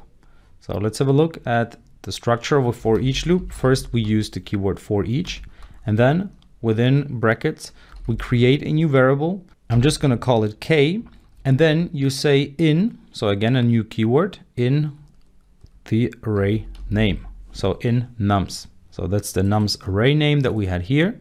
So we say create a variable called k and run through the whole array. So what that will do is it will simply give us the same thing actually, but in order to run it properly, we need a counter, because I want to know the position of it as well. So I'm just going to create a counter, and I'm going to use the console write line statement from here once again. So we have the element, and now it's not j and nums, but it's the counter and k. So k is actually the value of nums at a specific index. So first at index 0, then at index 1, then at index 2, and so forth. So how many entries we have in nums, it's going to loop through all of them, and it's just going to, in each loop, say that k is the current value of the index that it's at. So it's first at index 0, then at index 1, index 2, and so forth. So if you run that again, we see we get 10 to 19, and then again 10 to 19. All right, so this for each loop here is pretty similar to this for loop. It does the same thing. So it simply runs through the array, and it can be used quite effectively, which is pretty cool. So what's the whole purpose of for each against the for loop? So the idea here is that k has actually the same type as the values of the array itself. In this case, we always have an integer as the loop value. So the loop value is this j, or in usual it's an I, for example, here in this for loop. So it's always an integer when we loop with a for loop, but with a for each loop, the data type is always the one of the array. Then you don't need to specify the bounds. So you don't need to tell when it starts and when it ends. It always knows it just by the array itself. So the array, let's say, has 5 values, then it knows, okay, it needs to run 5 times. Now in terms of performance, in most cases a for loop is faster than a for each loop. But if you want to dig deeper into it, you should simply check it out yourself. So create complex for each and for loops and test them against each other to see what performs better. All right, now a little challenge for you. I'm just going to type it out here. All right, so that one's pretty simple. Create an array with 5 of your best friends. The data type should be clear, and then create a for each loop which greets all of them. So pause the video and try to do that. All right, I hope you tried it. So I'm just gonna get rid of all this code here, and I'm gonna create an array string my friends is equal to Michael, Vlad, Ilya, Andy, and Daniel. All right, so these are my friends, and now I create a for each loop which runs through all of them. So string name in my friends, and now let's greet all of them. So CW, double tap, console write, hi there, and I'm gonna use 0, comma, my friend. And this one going to be the name. And finally, at the end, console.read key, so that we can see or can finish the program ourselves. So let's run that. So there we are. Hi there, Michael, my friend. Hi there, Vlad, my friend. Hi there, Ilya, my friend, and so forth. So now I greeted all of my friends, and I didn't need to do that manually one by one. I simply wrote a for each loop for that, and I greeted all of them. So that's already a very simple bot where we simply greet our friends, and it could be more complex. So we could, let's say, create a list of emails here, and then we could create a email service or mailing service, which will then create an email and send it out to all of them one by one. And we'll do it with a for each loop automatically. All right, so you've seen how to use arrays, but there's a lot more to know about arrays. Now that you're a pro in arrays, let's go ahead and create a 2D array, or in general, multi-dimensional arrays, because arrays cannot just be one line of entries. They can be 2-dimensional, 3-dimensional, or even multi-dimensional further on. So let's create a very simple 2D array, and I'm gonna create a string 2D array. And what I need to do here is, instead of leaving the square brackets empty, I enter a comma in there, or I put a comma in there, and afterwards I give it a name. So this would be an example for a matrix. So we have a 2D array, which is of type string, and it's called matrix. So that's how I can declare a 2D array. Declare 2D array. So now, if I want to declare a 3D array, it's pretty simple as well. 3D array. Now I do it with integers, just so you see that it works otherwise as well. And I'm gonna call that down 3D. So that's how you can create a 3D array. And as you can see, it's based on the commas. So 1 comma, 2D, 2 commas, 3D, 4 commas, 5D, and so forth. I did skip the 3 commas, which would be 4D. But that's how you can simply create multi-dimensional arrays. Well, that's how we can declare them. Now let's have a look at how to initialize them. So I'm going to create a new 2-dimensional array, 2-dimensional array, and I'm going to call that one int array 2D. I'm going to keep it simple, and in order to create it, I need to use the new, then the data type again, and here I need to declare how many dimensions we have. So in this case, 1 dimension, more than the general one, so it's 2 dimensions in total. And then I need the curly brackets. And what I need to do here now is to go ahead and enter the different rows. So I'm gonna create a row of 1, 2, and 3, separate by comma, 4, 5, and 6, separate by comma, and 7, 8, and 9. So that would be an example of a 2D array, which is a matrix. So pretty much the same thing that we had here. And I start off with 1, even though the array itself starts with 0. So in order to access this 1, I would need to do the following. I can simply write it on the console. So CW, double tap. And actually what I want to access is the 5. It's much more interesting, I'd say. So I'm going to say central value is, and then it's going to be array2d, and then in the square brackets I enter which positions I want to access. So in my case, I want to access the position 1 and 1. Why is it 1 and 1? Well, that's row number 0, that's row number 1. So this is the row 1 that I want to access, so this one here. And that one is index 1 within that row. So this 4 is index 0, 5 is index 1, and 6 is index 2. So you could say row 0, here row 1, and here row 2. All right, so that's pretty much what we do here. And then 0, 1, 2, and so forth. So based on how many entries you have here, this is how you can simply access it. So now let's check it out. Let's read a key so that it doesn't disappear. And there we are. Central value is 5. All right, so this is how you can access the 5. Now for you as a little challenge, try to access the 7. All right, I hope you tried it. So in order to access 7, I need to use row 2. And then, which index is it? It's 0. So 2, 0 is going to be our 7. So let's run it again.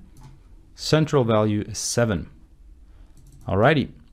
So there we are. This is how you can use a 2D array. If you want to run a 3D array, that's a bit more complex in terms, well, it adds a whole dimension, but the concept is the same.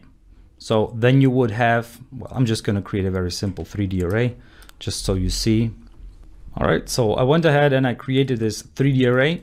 So you have the curly brackets, which is the first dimension, then curly brackets again, second dimension, and then the curly brackets again, which is the third dimension. So you have your depth, your height, and your length, pretty much, if you see it as a 3D object, for example. All right, so if I would like to access those, I use string in this case because it's easier to demonstrate it. So if I would like to access this first number, I would have to use 0, 0, 0 in order to get that. So let me show you that this is in fact true. So I'm just going to copy those two lines. Actually, I'm going to cut them out. And I want to get not the central value, but the value is, and I'm just going to use here the 3D array, 3D. And I want to access position 1, 1, and 0. Just as an example, let's run this. And as you can see, the value is 1, 1, 0. So that might be rather, well, weird or simple, because you'd say, okay, this is what you entered here, 1, 1, 0. Yeah, that's because I named the entries the exact same way that I need in order to access them. Okay, so let's say I add another row here, and I'm gonna use 0. Well, I'm just gonna call that one high there, and what's up. Okay, so this is pretty simple. Nothing has changed except for this one here. As you can see, this array here is not happy anymore, or this piece of the 3D array is not happy anymore, because here we had 3 rows and here we only have 2 rows. So I need to add another one in here, another one, and last entry. So just call them that way. So if I now, let's say I want to access this high there, actually try to do that yourself. Try to enter the correct value in order to access high there. I mean in here, access it. All right, so we said that this is 0 at the first point. This is 0, 1, or actually 0, 0 here, this row. This row is 0, 1, and this row should be 0, 2 then. So 0 to 0 will be high there. So let's access that, 0 to 0, and let's run it. And as you can see here, it says the value is high there. If I want to access last entry, same approach. Okay, this row is 1, 0. This row here is 1, 1. So this row here will be 1, 2. So we access 1, 2, and 1 in order to get last entry. So let's run it, and we see the value is last entry. Okie dokie. So I could go deeper into that, but I think the principle is clear, and this is simply how you can create a 3D array. And by the way, there are different ways to create multiple dimension arrays. For example, I could also specify the dimensions earlier on. All right, so I could say, for example, int array, I'm gonna call that one actually string array 2D string is a new string, and here I need to specify, for example, that I want to have 3 rows and 2 entries per row. And that one will be, for example, 1, then we have 2, then we have 3, 4, and so forth, which means in here we have 5 and 6. So that's another way to do it, right? So I can specify it at that point here, so that I need 3 rows, which is going to be that row here, and that row, and actually like this. So that's how I can specify how many entries I want to have. All right. Now for you as a little challenge, try to change the 4 to chicken. Just change it to chicken, even if you're a vegan. All right, I hope you tried it. So let's try that. It's going to be array string or array to d string at the position. And let's check. This is row 0. This is row 1. And 4 should be 1 and 1 then. And I'm gonna change that to chicken. And now let's see the value. So I say array to d string at the position of 1 and 1. Now let's see if we get our chicken. The value is chicken. Great. So now you can see how you can change the value of an entry within a 2D array. So let's say you have an array, or you have a name of an array, and you don't know how many dimensions it has.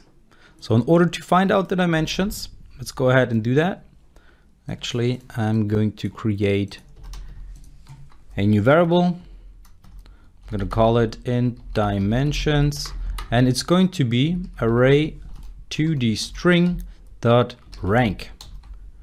And what rank does is gets the rank, the number of dimensions of the array. So if a 1-dimensional array returns 1, then the 2-dimensional array should return 2. So dimensions now should be 2 in this case, because the 2D string has 2 dimensions. So I'm just gonna print the dimensions out now. And let's run that. And it says the value is 2. So in case you want to figure out which amount of dimensions a variable has that you get, for example, in this case, it's simple, but in more complex cases, you could get that as an argument, and well, maybe your program runs with different dimensions. It accepts multiple different dimensions, not just the 2-dimensional array, maybe also a 3-dimensional array and so forth. And you would like to know how many dimensions the array has before you work with it. So that's how you could figure it out. By the way, you can also create an array without specifying the rank. So in our cases, we have always specified the rank. In here, we said, okay, we have 2 dimensions, we have 3 dimensions, and so forth. But well, we did that here as well. We need to do that still on that side, but we don't need to do it on the right-hand side of our equal sign. So I'm going to show you a little example.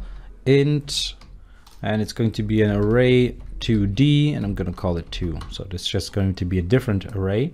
And in here, I can simply use the square or the curly brackets here to create the array. So as you can see, I have a 2D array now. It doesn't complain, and I didn't need to use this new string or new int kind of thing where I specified the rank. So it automatically knows, okay, it's a 2D rank by this declaration here. However, if you have already declared an array, so let's say we have our matrix, we have declared it here, I cannot go ahead and let me actually do it here. I cannot just go ahead and say matrix is going to be, let's say 1, 2, and it's around curly brackets here as well. So this is something that you should not do.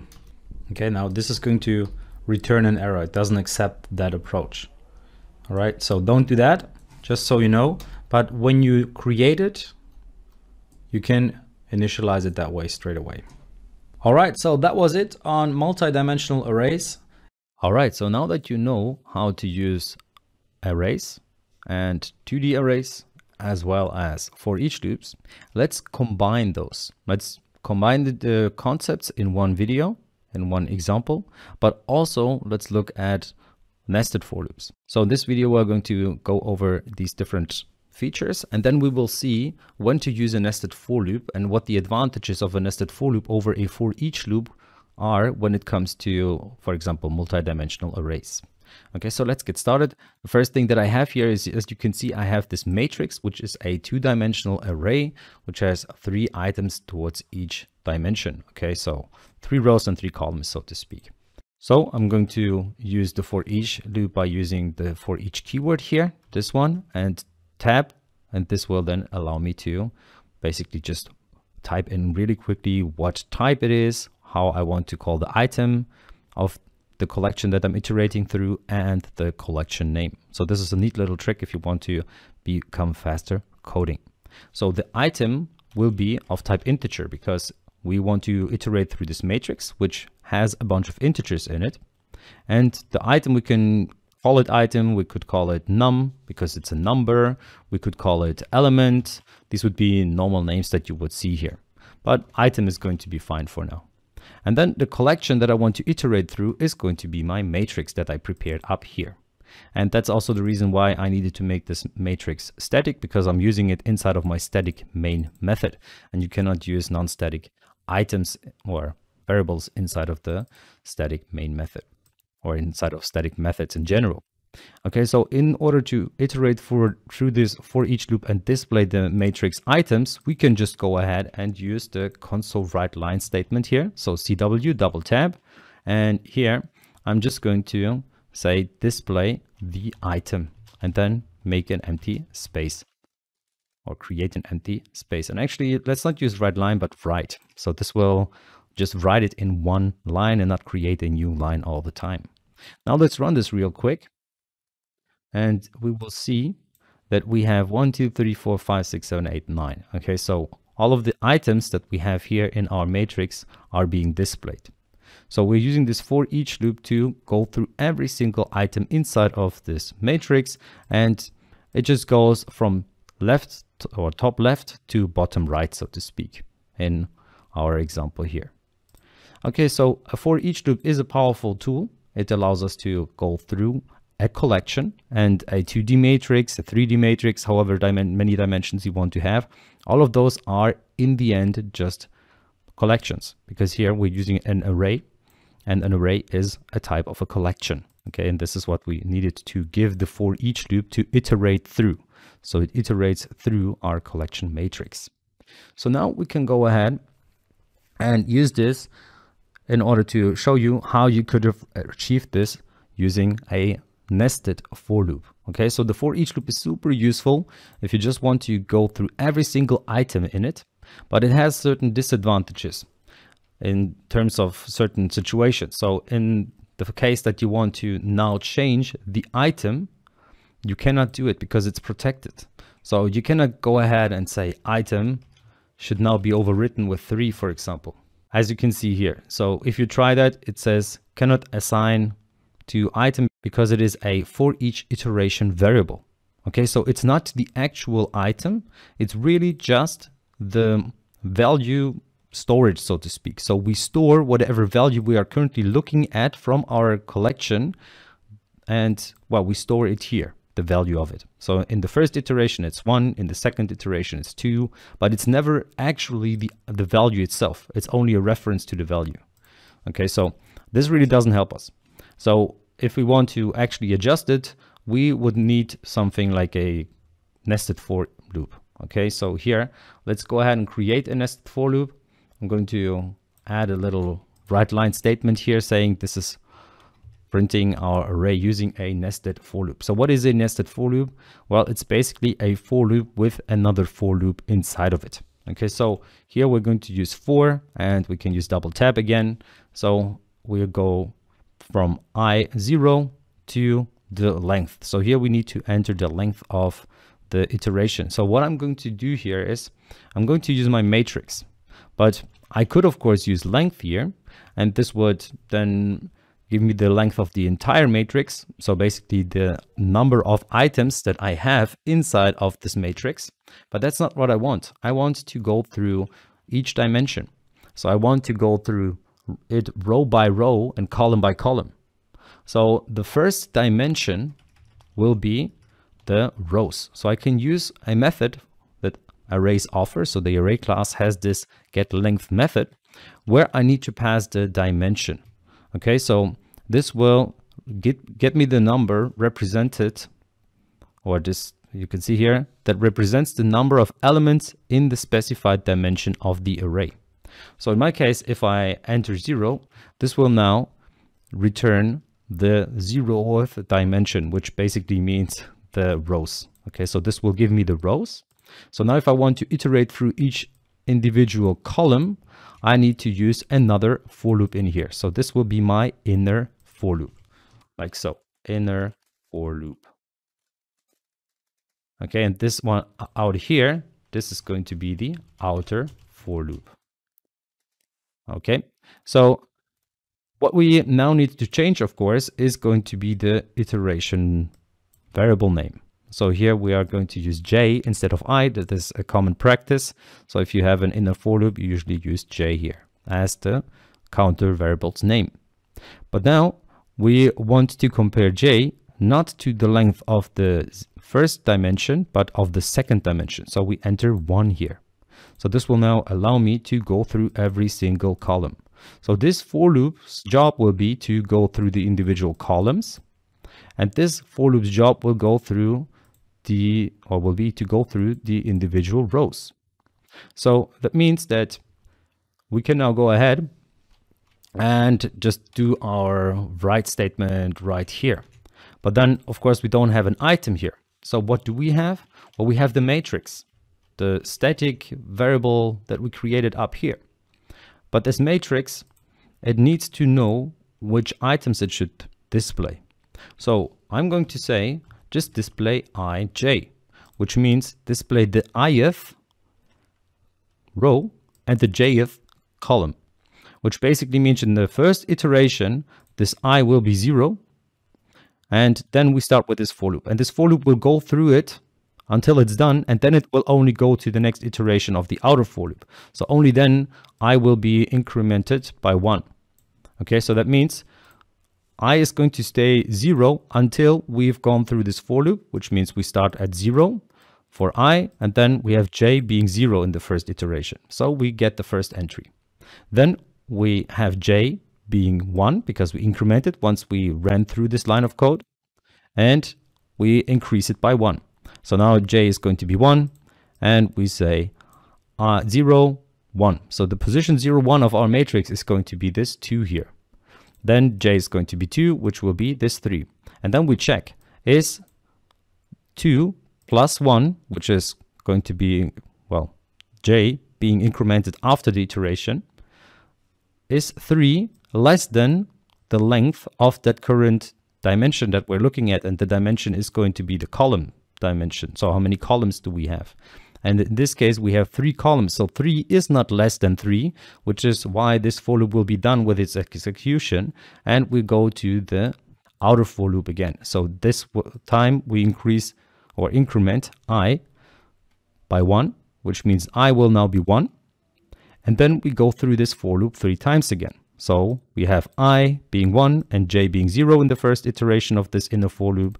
Then it will be 1, then it will be 2. So it will basically go through this item, then this item, then this item. And each time it will write it onto the console and leave an empty space. And then in the third iteration of our for loop, our outer for loop here, it will go through the last row, so to speak. So this here is a nested for loop. Okay, so let's run this real quick just to see if this is actually going to do what I'm saying. And you can see here, well, maybe I should print it slightly differently. Here, I'm going to have another line break like so. Let's run this again. So you see, this is our 2D array printed using the nested for loop. This is this one here. This one was the for each loop. And now at this point you might say, hey, what's the advantage, Dennis? Does this even make sense? I don't like what you're doing there. I prefer to use the for each loop. You see, it's super simple, very little bit of code that I required. Well, the cool thing here is I have directly access to the item that I'm currently looking at. So here, in this case, I'm just iterating through it. But what if I would go ahead and assign a new value to it? Let's say I assign 0 to it. So now, if we run this, we will get a bunch of zeros here. You see, 0, 0, 0, 0. So now I can create a logic with which I would, for example, override the value. And that is not easily achievable with a for each loop. A for each loop is super great to just display something and run some code for every single item, but not specifically changing the item itself. Because the item, it's just a short-term storage location for whatever value we have inside of the collection that we're looking at. And that's different for a nested for loop. And that's already one advantage that you see here. So we are going to cover jagged array. And you have seen how to store values inside of an array. For example, an integer inside of an array or a string. But what you also can do is to store an array within an array. And that's an arrayception. So pretty much jagged array is an array within an array. And that's what we're going to create in this video. So let's go ahead and create one. I'm going to do that locally here within the main method. So I'm just going to create one with 2 squared brackets. So you need 2 square brackets. So this way you say, I want to have an array within an array, or I want to have a jagged array. And it's not just one array within an array, it's multiple arrays within one array. So instead of just storing an element, like a value, for example, an integer, a number 5 or something like that, within an array, you can also store an array and inside of that same spot. So you can store multiple arrays within that array. And we will see what that means. So let's create one and call it jagged array. And it's going to be a new int. So I'm just going to create an integer array here.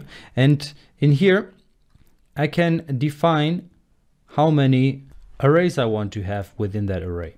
So I'm just going to say, for example, I want to have 3 arrays within that jagged array. So that's how I declare a jagged array. Declare jagged array. Now, in order to add values to it, I can go ahead and say jagged array at the position 0 should be a new int with, let's say, 5 values. I can do the same thing in the next row, jagged array 1 and new int, let's say this one only has 3 values. And then another jagged array, and that one will be at the position 2, which is a new int with 2 entries. So now what I need to do is to add values to them. So for now I have arrays, but this, for example, at the position 0 of my jagged array, I have an array of 5 values, but there are no values there yet. So they are empty yet. So we can either declare them that way or assign the arrays inside of the jagged array like that, or we can use initializers instead. So we can simply say jagged array at the position 0 is a new int, and I'm not specifying how many values it has, I just enter the values. So let's say in the first one, I said there would be 5 values, so I just enter 2, 3, 5, 7, 11.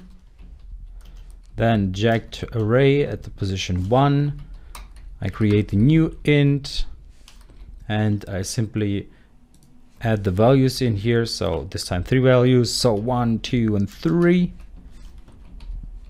And then the jagged array at position 2 is a new int, and this one only has 2 values, so I'm just gonna enter 13 and 21. Random values, doesn't really matter that much. So that's generally how you can initialize a jagged array, how you can add values to it. But there is an alternative way. And that is to create the jagged array and add the values straight away. So while declaring, I initialize it directly. So jagged array 2 is going to be a new int, double square brackets. And now I can go ahead and add the values. So I'm just gonna add the same values as I did here. So I can simply go ahead and add them as if I would simply add values to an array. As you can see, I need to declare what type of value I want to have in here. And then I simply create the array straight away. So I initialize the array. So this doesn't have a name. It doesn't have an own name, but it could be an own array. So if I now want to access, let's say this 5 here, how would I do that? Well, you maybe have an idea, and generally speaking, we do that with CW. So I access the console with double tap, and in here, the value in the middle of the first entry is, and then 0 curly brackets. And here I simply call the jagged array 2 and I access its position 0 and its position 2. Why is that? Because this is the first row pretty much, or first position, and then that here is the second. Actually, this one here is the third position, which is 2.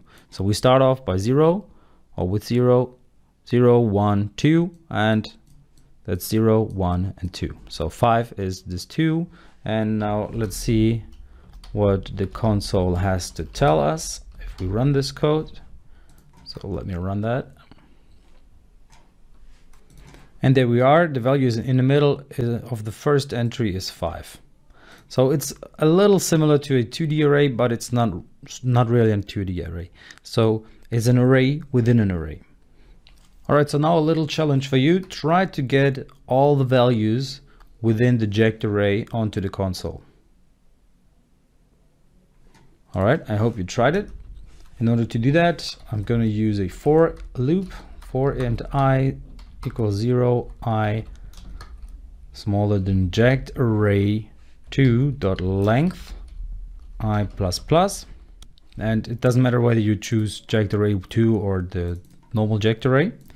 Then I need to get the element. So I'm just going to say CW element at position 0 is going to be my I. So it just says, okay, the first element, which is like the first row. And then I need another for loop, for int j equals 0, j lower than jagged array 2 at the position I dot length.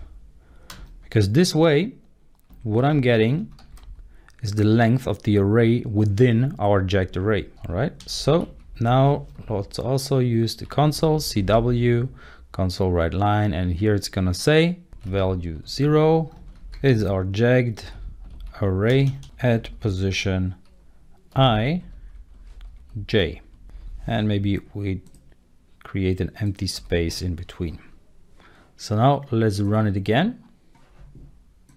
And it says the value in the middle of the first entry is 5. That's the one that we had before. Now element 0 is 2, 3, 5, 7, 11. And element 1 is 1, 2, and 3. So we got all the values from our jagged array. All right, so here once again, a little representation of how this could look like. So you have a normal array of type int that, as we have seen before, and it has an index, and then with this index, it's on 0. So index 0 is, for example, 15. Index 1 is 21. Index 2 is 23. And index 3 is 13. So these are normal values. So they're just integers. But now with the jagged array, we also have these indexes. But the array itself stores arrays. So here, for example, this jagged array has at its index 0, it has an array with 3 values. Then at its position 1, or its index 1, it has another array. At its index 2, it has another array, and so forth. So that's how you can imagine jagged arrays. We are going to cover array lists, and at least some parts of it. And let's go ahead and start by creating an array list. So I'm just gonna create a new array list here, declare it. So declaring an array list. And as you can see, it's complaining because it doesn't know array list, and we need to use system.collections, using system.collections, because the array list class is within the collections class. As you can see, implements the iList interface and so forth. So now I can go ahead and give it a name, and I'm just going to use it or call it my array list is a new array list. So that's one way of declaring an array list. And another way is to already say how many objects should be in there. So in this case, I'm going to say, okay, my array list should contain 100 objects. This one here has an undefinite amount of objects with undefinite defined amount of objects. And that one is with a defined amount of objects. With a defined. All right, so now let's go ahead and add some objects or elements to the array list. So my array list dot add. As you can see, my array list has multiple different methods, properties, and extension methods. So you can check some of those out, and you can even see something like clear will simply clear the whole array list. Then you have contains, it will check whether there's something in there that you're searching for, and so forth. So plenty of interesting methods, and we're going to cover some of them. So I'm going to add something, and as you can see, I can add an object, and that's the beauty about array lists. They don't need to contain strings only or ints only or anything else only. They can contain objects. So anything that is of any type of object can be used here. So that means we can store integers in there, let's say the value of 25.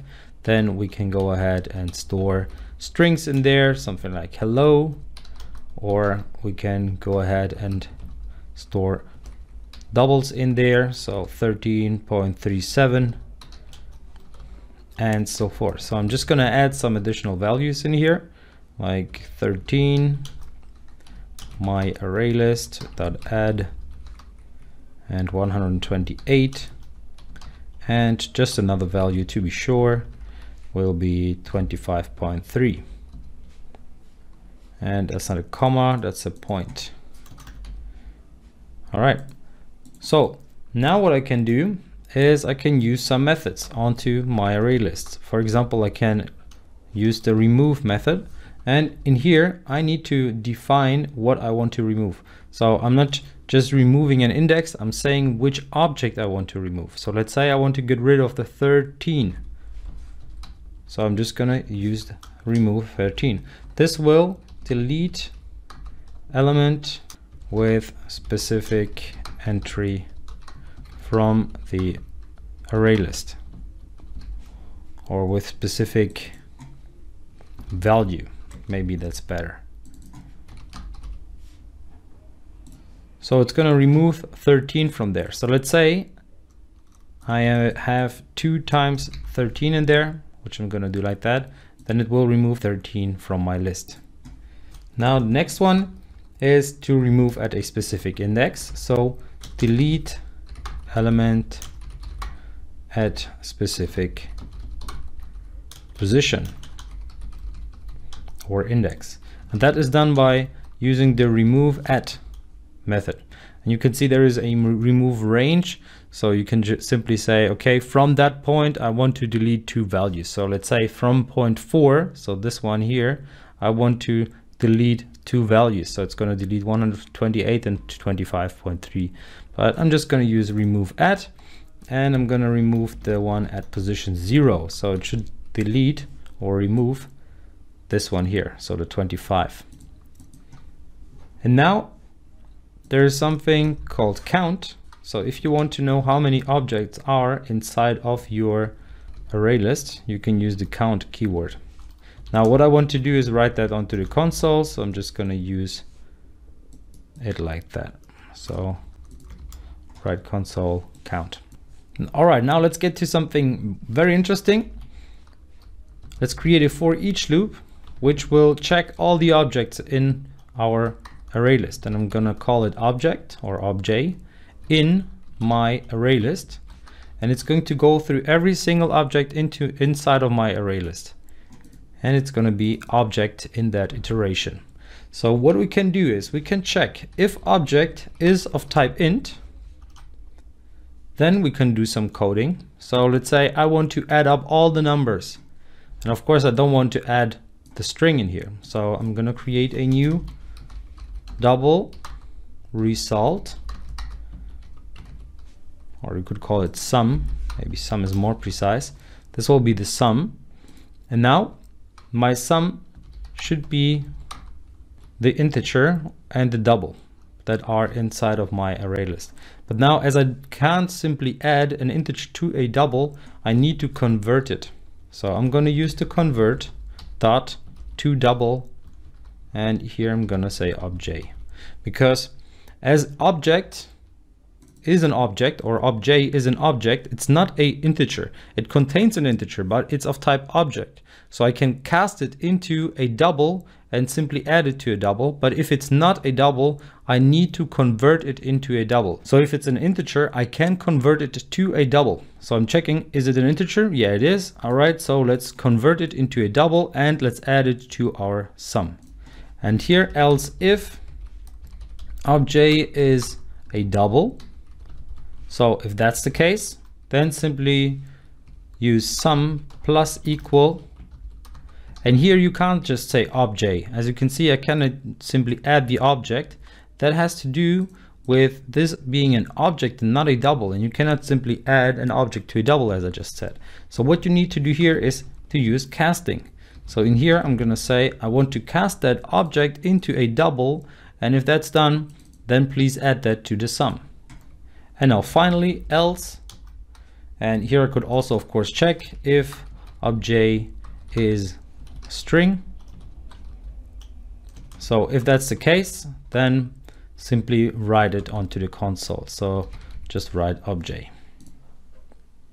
All right, now let's write the console, or use the console to see what the result was. Result, and not with a capital, and actually I called it sum. And finally console.read key. Now let's run it, and as you can see, we get 5, we get hello, and 179.67. So what are these numbers? This 5 is the amount of elements inside of my array list. So it says here count, and count is 5. If we check out here how many values we had, well, we had 7, 1, 2, 3, 4, 5, 6, 7, and we removed the 13 and we removed the 0. So now let's check out if the 13 is still in there. So if we take that 13.37 and we add 128 and 25.3 plus the 13, as you can see, it gives us this result. So deleting, remove 13, it deleted the element with a specific value. So it deleted one element and not all of them, as you can see here. So it's removing a 13 and it's just removing the first one. So let's copy that and run it again. And now it will remove 13 twice. And as you can see, we get this value of 166. So there was still a 13 in there. So let's run it again when there is no 13. And as you can see, all is good. So it tried to remove something, but there was nothing. So if there is nothing, as you can see, it just doesn't do anything, even though we tried 3 times to delete this 13 or remove the 13. And there was no 13 in there anymore. I would like to show you how to use debugging in Visual Studio. And the idea behind debugging is to get rid of bugs. And those bugs can sometimes be quite easy to spot, because once you run the program and it starts to crash, then you know, okay, you have a bug. But sometimes it's a logical bug, which means that it will not really be seen by your IDE, but it has to be spotted by you or by your users, which hopefully will tell you that you need to improve it or need to get rid of this bug. And in order to show you or demonstrate you the functionality of debugging in Visual Studio, I've created a little program here. I've prepared a little tool that we will use for this. And the tool is going to be a party friends invite tool. So the idea is, my daughter just turned 3 and we had a little party for her, and she could invite some friends. And of course she would have loved to invite her whole kindergarten, but we only allowed her to invite 3 friends. So now she had to decide which friends she wants to invite. And of course it was an easy one because there are some friends she likes more than others. But in the end, I don't know who her favorite friends are. So if I had to decide who she can invite, I would write a little program which says, okay, everyone with a short name and up to a number of, in this case 3, can be invited to the party. So she names all her friends, and then I'm just going to say, all right, the ones with the shortest names, the 3 with the shortest names, will be invited. And that's the tool here, what I've written. That's exactly what it does. So we have this list: Frank, Joe, Michelle, Andy, Maria, Carlos, and Angelina. And we have this get party friends method, which needs a list and the amount of people that it should select from that list. And then we have a Foreach loop, which just writes down the names of those people, or those children in my case, on the console. All right, nothing too fancy. And the algorithm which decides who is invited and who isn't is this method here. And here we invite a party friend, or we find out who a party friend is. We need, of course, a list of people that we can check. Then we check the shortest name and we always compare. So we go through all of the people in the list and we always compare, is the name going to be shorter than a specific length, or than the one of the other people. So in the end, it's just going to give me the shortest names. But here I intently have a bug here. All right, so I'm going to compare greater than shortest name dot length. So in this case, I'm just going to get all of the longest names, even though I wanted to get all of the short names. This is just an intent bug that I have implemented, because now you can see that this is something that you might not notice. Of course, it's a logical bug, and if we run the code, it will still run. There will be no bug or no error. It will not crash. It will just give us the wrong names. But now for us, in this case, it's easy because we see, okay, Michelle, Angelina, and Carlos are long names, and we know the list. So we know that there was Joe, Andy, and Maria, and even Frank, who have shorter names. But for some reason, they weren't on the list, even though we wanted to have the shortest people, or the people with the shortest names. I don't know how short or how tall they are, but that doesn't matter here. What's important is that here, it's an easy one because we have the list visible here as a developer. But what if we get the list from somewhere else? So let's say we get the list from an XML file, which is huge with thousands of names, or we get a list from the internet and we can't see the list before it's actually processed by our software. So then we wouldn't see that those names that were given to us are in fact not the shortest names. Okay, but our software has this little bug. And now that's what the getPartyFriend method does. It will return just the shortest name. And then we have this getPartyFriends, plural, which just returns the list of all the people with short names up to a certain amount that we can pass here. So we pass the number 3, which means we will just get 3 friends.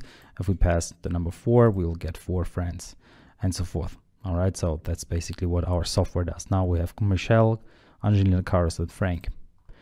So we just have this empty party friends list, and as long as this party friends list has a lower count than the number that was passed, we simply check for the next party friend.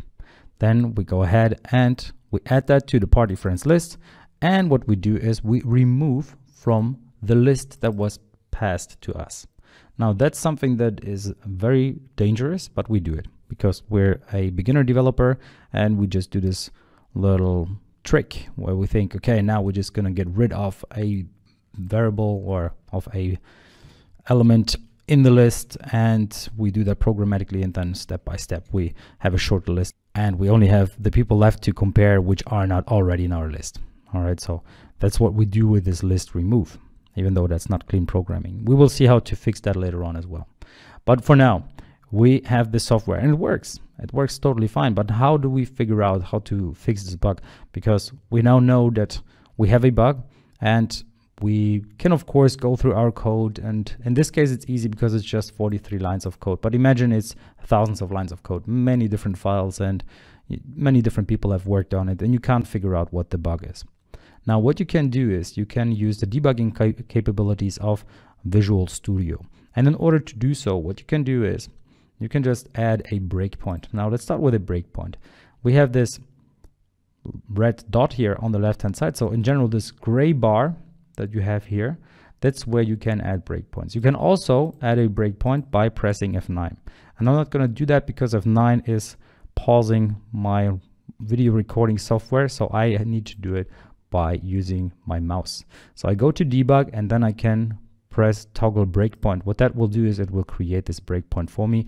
You could also, of course, press F9. So the shortcut is F9, and it's a lot easier with using shortcuts when you're debugging rather than going to debug and clicking all the time. All right, so get used to using the buttons on your keyboard. All right, so then let's start debugging. All right, so I go to debug, and then I start debugging, or I could just press F5 to start debugging.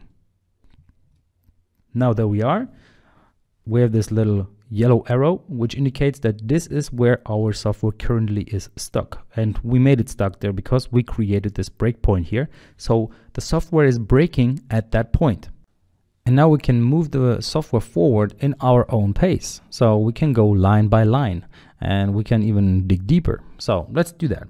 Let's step over, press F10 or press this button here at the top in order to step over and get to the next step. By the way, all of these buttons, they are only available because I'm in debug mode, right? So I started to run my software. And also you can see step into, step over, and step out are all available here as well. So you have multiple different ways to step over, step into, and step out, or press those buttons.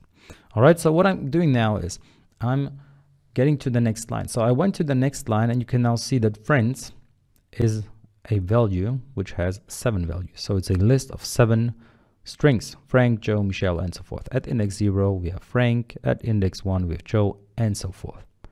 Now party friends itself is still an empty list, even though we are assigning a value to it. But that's because when you're in line 11, line 10 has executed, but line 11 hasn't executed yet. So this means that we need to again step over. So you can press F10 again to get to the next line. And now we're at line 13. So line 12 was skipped because there's nothing there. There's no code there. And it just went to this for each loop. But now what if you want to dig deeper? So what if you want to know what happened when this getPartyFriends method was called? What you can do is you can go back by dragging this arrow up. So I'm dragging it back up, and now I'm back at line 11. And now I can, instead of stepping over by pressing F10, I can step into by pressing F11. So I can press F11 and I step into the getPartyFriend method, which means that now we are in line 18, which just means that now we're inside of the getPartyFriends method call. And in here we can also go step by step. We can check out what party friends are. We can check out the value of party friends. You can see the count is 0, so it's an empty list, which just means that there are 0 entries in the list. And then we have this while loop where we compare stuff. So we can go to the next line and we can see party friends count was 0, and we compare 0 to 4, and 0 is less than 4. So the while loop is, or the while is true. So we can go to the next line, and here we're calling getPartyFriend. So we can go even deeper. So we can step into getPartyFriend, and you can see now we are in this method here. So stepping into means going into a method. Stepping out, which is the shift F11, is jumping out of a method. But now let's have a look at this method call here. You can see we have shortest name, which is Joe at this point. Then we have this for loop, and here we go step by step in this for loop. So first we set the variable, then we compare. Once the comparison is true, we go to the for loop, or inside of the for loop, then we have this if statement. We compare again, and we can see, as it seems, the length 3 is not greater than the length or the shortest length of 3. So 3 is not greater than 3. Now this if statement wasn't true, so it went to the next iteration of the for loop. So now it's going to run the for loop again and again. Now you can step out of, and what this will do is it will step out of the execution of this method, and then you can go from there. But what you do by this is you don't execute the for loop as it usually would have. Okay, so if I step out again, I'm getting an argument out of range exception. So you have to be careful here not to step in and out all the time, but you have to awareingly use these tools. Okay, and you can of course just run from there, or you can stop debugging. You can restart the whole debugging process because now we have this little error and maybe you don't know how to fix it. So we can just rerun the whole thing, and we can now go, of course, again, step by step, and we can step over, step over, step over until we are at the point where it gives us the names. So you can see now we are at Michelle.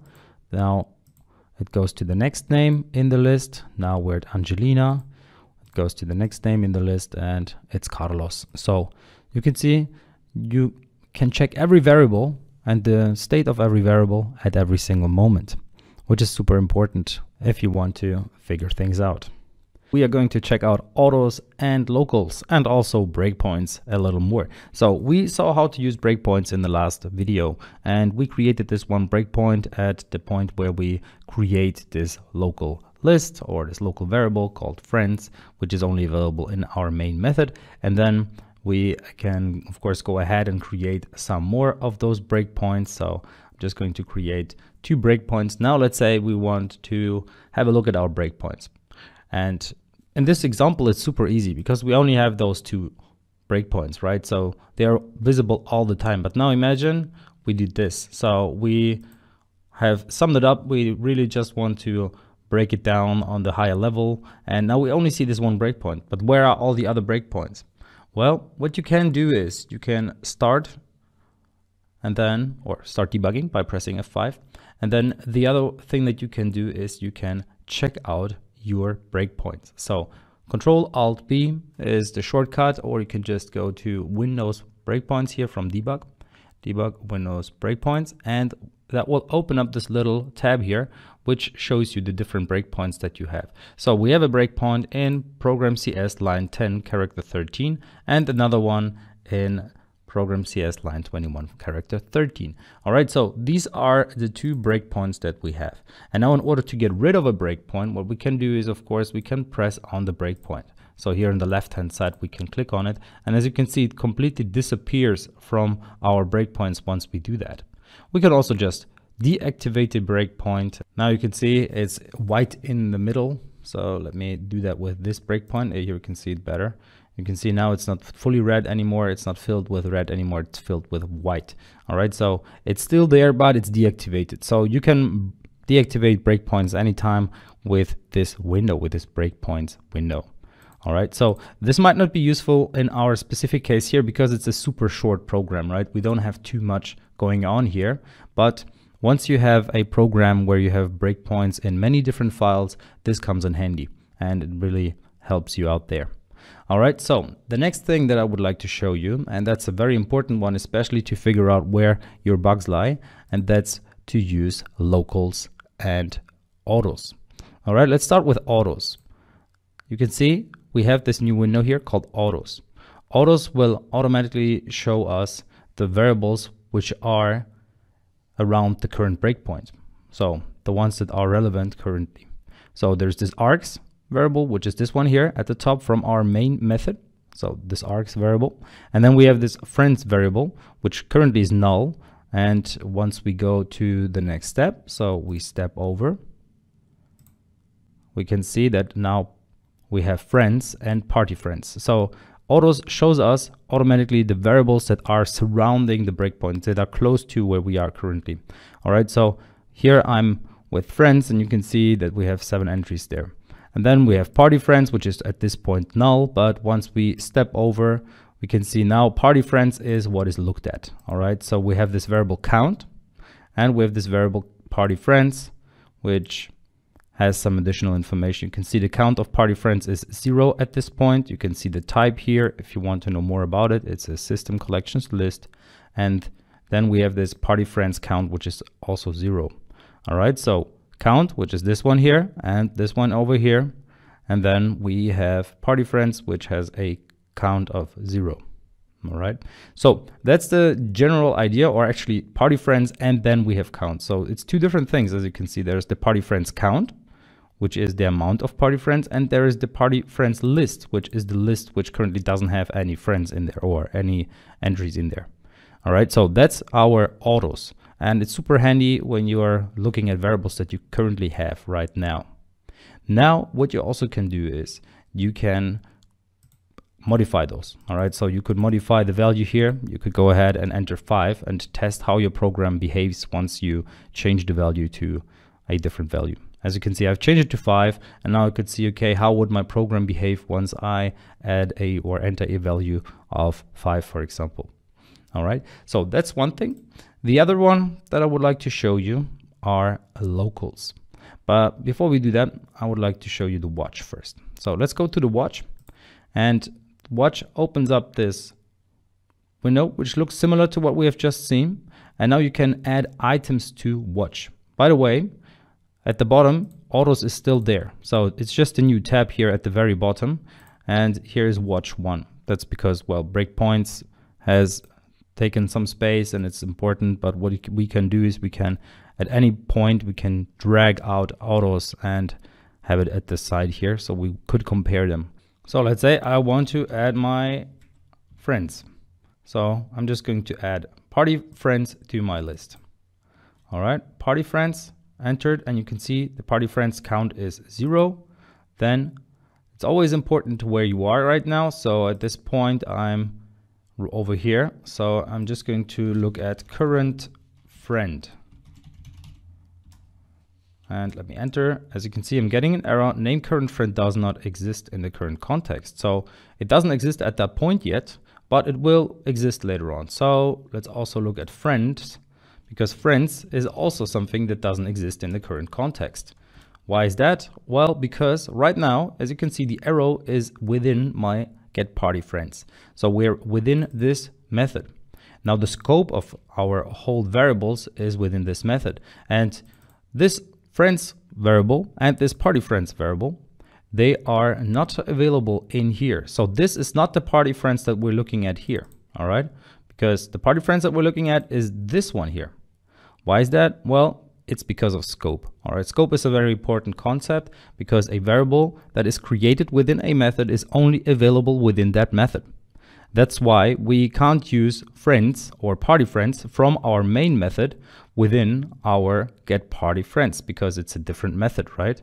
If we created them globally, so if we created them here at the top as fields for our class, then they would be available in all of the methods.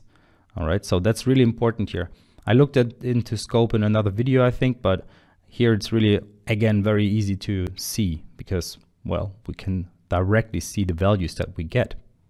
All right, now let's go ahead with the program and let's just continue. Let's just say, okay, let's continue. As you can see now, party friends and current friend are available because now current friend is null. So we can just go to the next step and we can see that the current friend is Michelle. So our program gives us those values, and at the same time at the right hand side, autos constantly gives us the closest values that are closest to the breakpoint that we are at right now. All right, so once I jump out and I jump out again, and then I see I'm at friends. So I had to jump out multiple times, but now I'm in the main method again because I jumped out of my get party friends, and now party friends is null, my current friend is Carlos, and my friends is the count of 2. So I only have 2 friends in my list. Now that's a weird one because I thought I had 7 friends in my list. Well, that's something that we have to look into in a little more depth, because what we're doing is a huge mistake, and it's a very beginner kind of mistake. We are removing from a list. Now we're passing by reference, we're not passing by value. And that's something that we will look into in the next video. Okay, just as a little preparation for you. So, and then before we do so, I would like to check out another window. And as you can see, there are plenty of windows. So you can learn so much about debugging if you just check out the different windows and see where your program is at every single line and what the state is. And you can also check out the memory and so forth. But what's important for now is the locals. So I would like to show you locals. Locals shows you the variables that are available in the local context, so in the scope that we're currently looking at. So as I just said, the scope is the method that we're in. So let's start it again. Let's start debugging. And by the way, you could, once it's debugging, you can also restart debugging by pressing this button over here, the restart button, or by pressing Ctrl+Shift F5. Okay, so in the current context, that's the locals window. Okay, it's important, we're currently at locals, not at autos. We're currently looking at locals. So we have args, which is this main args, the string out here, this string list or array. And then we have our friends and we have our party friends. So these are the variables that are available within this main method. And that's why we are currently being displayed those two values. So we can step over, we can see, okay, we have 7 friends. We can look at our party friends. We can see count is 0, but the count variable itself is 4, and we have list. So now we're not looking at friends anymore, but we're looking at a list. So what is list? Well, list is this variable that was passed to us. Okay, so you can see this list was passed to us, and this list has a count of 7. All right, and what's in there? Well, there are all of the different names that we have. We're going to fix the bug that we had, and we're going to see how we can figure it out. So in this example, it's a very basic one, and we really know that we have this method that does the logic, right? So this is the one that figures out if a friend is a party friend or not. And that's something that is generally something that will help you to debug, because if you know what a specific method will do, then you can create a breakpoint at that point. All right, so if you work in a program that you've never used before or seen before, then you of course need to first of all look into it and understand what all of the methods do. And that's why here, of course, it would be useful to have a summary of what's going on here. All right, so explain, okay, what does list do? What's the summary of this method? So you can just use triple slash here, and then you can add a little summary. So this is the logic to figure out who is a party friend, or who a party friend will be, or something like that. It's not perfect English here, but I think you understand what the idea is. So once you do that, you will know, okay, all right, this is where the logic is. And our program works by itself, right? So it's working as intended, more or less, except for, of course, that it shows us the friends who have a long name and not the ones with short name. So most likely the problem lies in the logic, how we select something. So here we could already see, all right, probably this is the method where we have the problem. So we can get rid of this breakpoint and this one as well, and then we can have a look at our method here. So let's just add a breakpoint in our getPartyFriend method, and then we can look into it. So let's start with it. And what's important are, of course, the values, right? So we want to know the values. And in this case, we're interested in shortest name and also maybe in the length here, because that's the logic, right? So what we would do is we then go to the next step, and we can see, okay, the list consists of 7 values. So that's fine. So this seems to work. We have all of our friends in there. So until that point, everything seems to be fine. Then we go to the next step. So we have var I, which is our counter, and it's at 0. All right, that's okay. And the list count is at 7, so we can go to the next step. Now we have a comparison here. If list I length greater shortest length, and there we can see the shortest name is Frank. So that's the one we started with, right? So the list starts with Frank. So at list I, which is 0, we will have Frank. So that's fine. Now let's go to the next step. As it seems, this condition in the if statement wasn't true. All right, so then we can go to the next iteration or next step, and it's comparing again. Now we can see the list is still 7 people, and there we had a string length get returned was 3 and the other one was 5. So what's going on here? We're looking at Joe, and Joe should be the next one that's in the list because he has a shorter name than Frank. And that's something that we know because we wrote the program, but for some reason shortest name is still Frank. So then we could at this point realize, oh damn, all right, so probably it's that we have a error here. So we're comparing greater to, even though it should be less than, all right, or smaller than. And now if we get rid of the breakpoint and we run our program again, then we will see, okay, we get the shortest names, Joe, Andy, Frank, and Maria. All right, so that's great. So now our program is bug-free. Well, and of course it's not, because we still have plenty of problems here. So one of them is that we have this list with Frank, Joe, Michelle, and so forth. All right, so we created the list manually, so we know what's in there. But now let's say what we try to do is we try to invite 10 people, but our daughter just gave us a list of 7 people. So let's run this code, and we have an exception. Perfect. So that's the great thing about exceptions. You know that something is wrong with your code and you can fix it, because sometimes, as we just saw, if you don't see the bugs, they are super difficult to fix. And here it's an argument out of range exception. Index was out of range, must be non-negative and less than the size of the collection. So you can view details about this. You can see a little more about this exception, and it will tell you all you need to know, right? So a lot of information. Most of the time it's too much. But what this says is that we are trying to access an element in the list that is out of our range. Okay, so what could it be? Well, it could be the list that we're trying to access. So we can go here and we can see that we have an exception. We have a list, count 0. So what's going on? Why is the list 0? Because we saw before the list was 7, right? So why is the list suddenly 0? Because we never really looked at the list and deleted the list, right? Well, what we did is we removed an element of the list. So we said list.remove. And that is a beginner's mistake, so to say, because as I told you earlier, we're passing by reference. We're not passing by value. The difference is the following. When we say that we want to have a list here, and once this method is called, which is the case here, so getPartyFriends is called here, and we pass a list called friends. So we pass this list here, which doesn't mean that we pass the values. We don't. We actually pass the reference to those values, which means that all of those values, they are somewhere in our memory. So they're in the memory of our computer, right? And we're referencing to those values.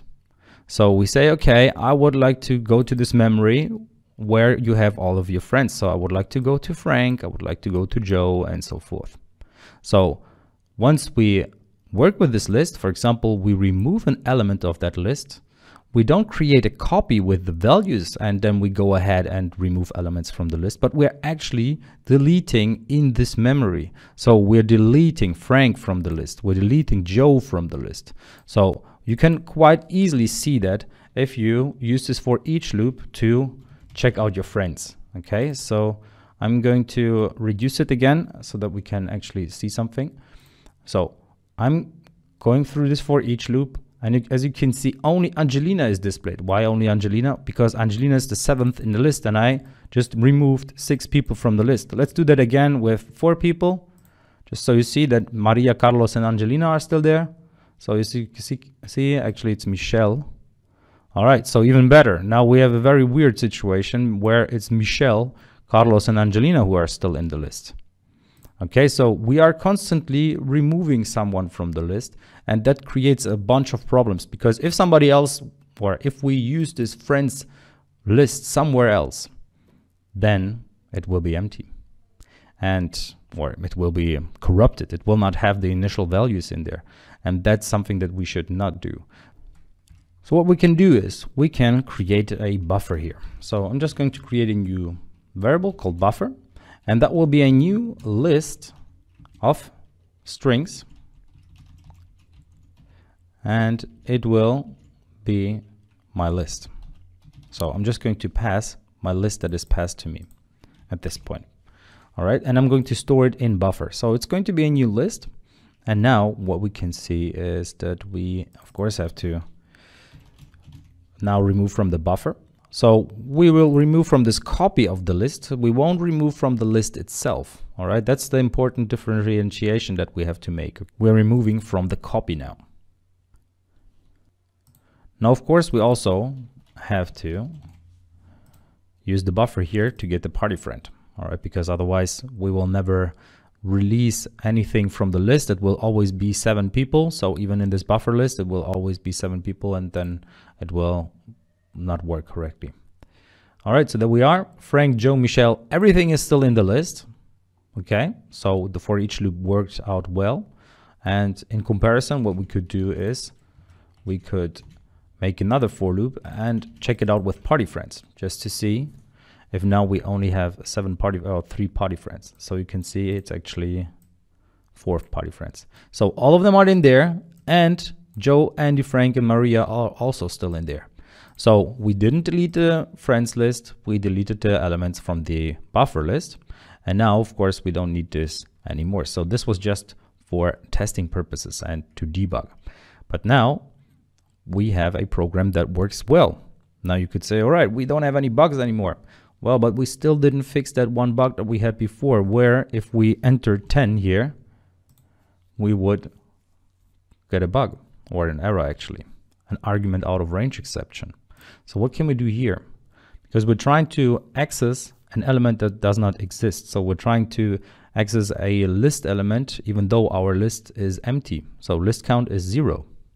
We're going to finally fix the problems that we had in our program here, our virtual program that we created. And we're going to also look into defensive programming.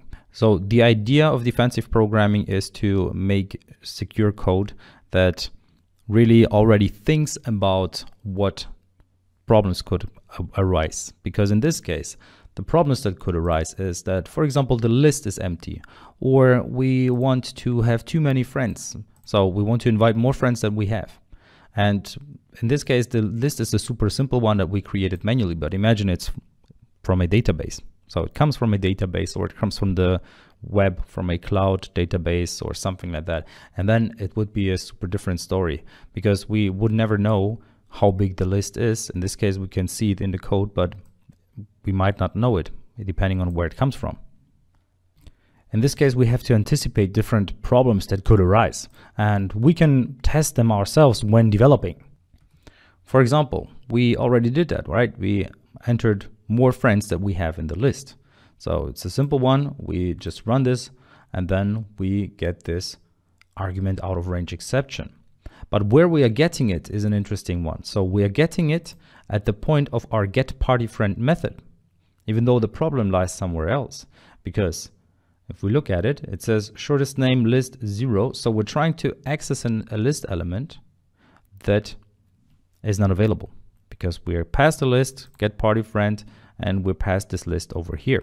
So if we look at where we get this list from, that could be a good starting point, because we can see here we're trying to access something that is not available. So what is the problem with what is made available?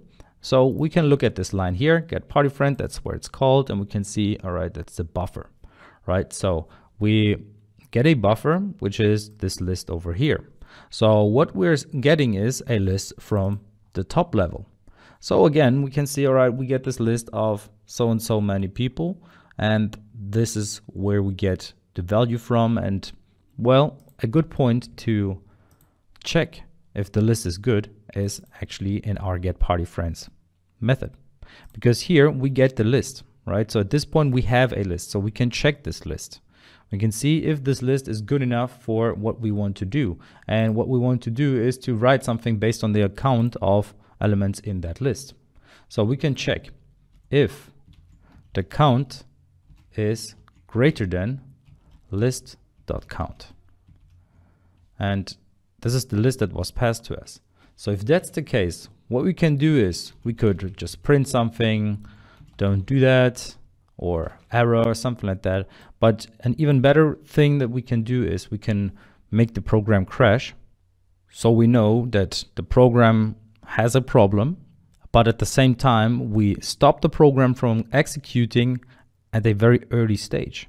Because imagine we have a connection to a database and now we are creating all of these different errors, or we're just going through the code and this method getPartyFriend is running, and let's say it's connected to the database and it writes something into the database, and then we run the code again and for some reason the database state has changed, and now we're mind blown because the data that is displayed to us is complete nonsense and we cannot work with it.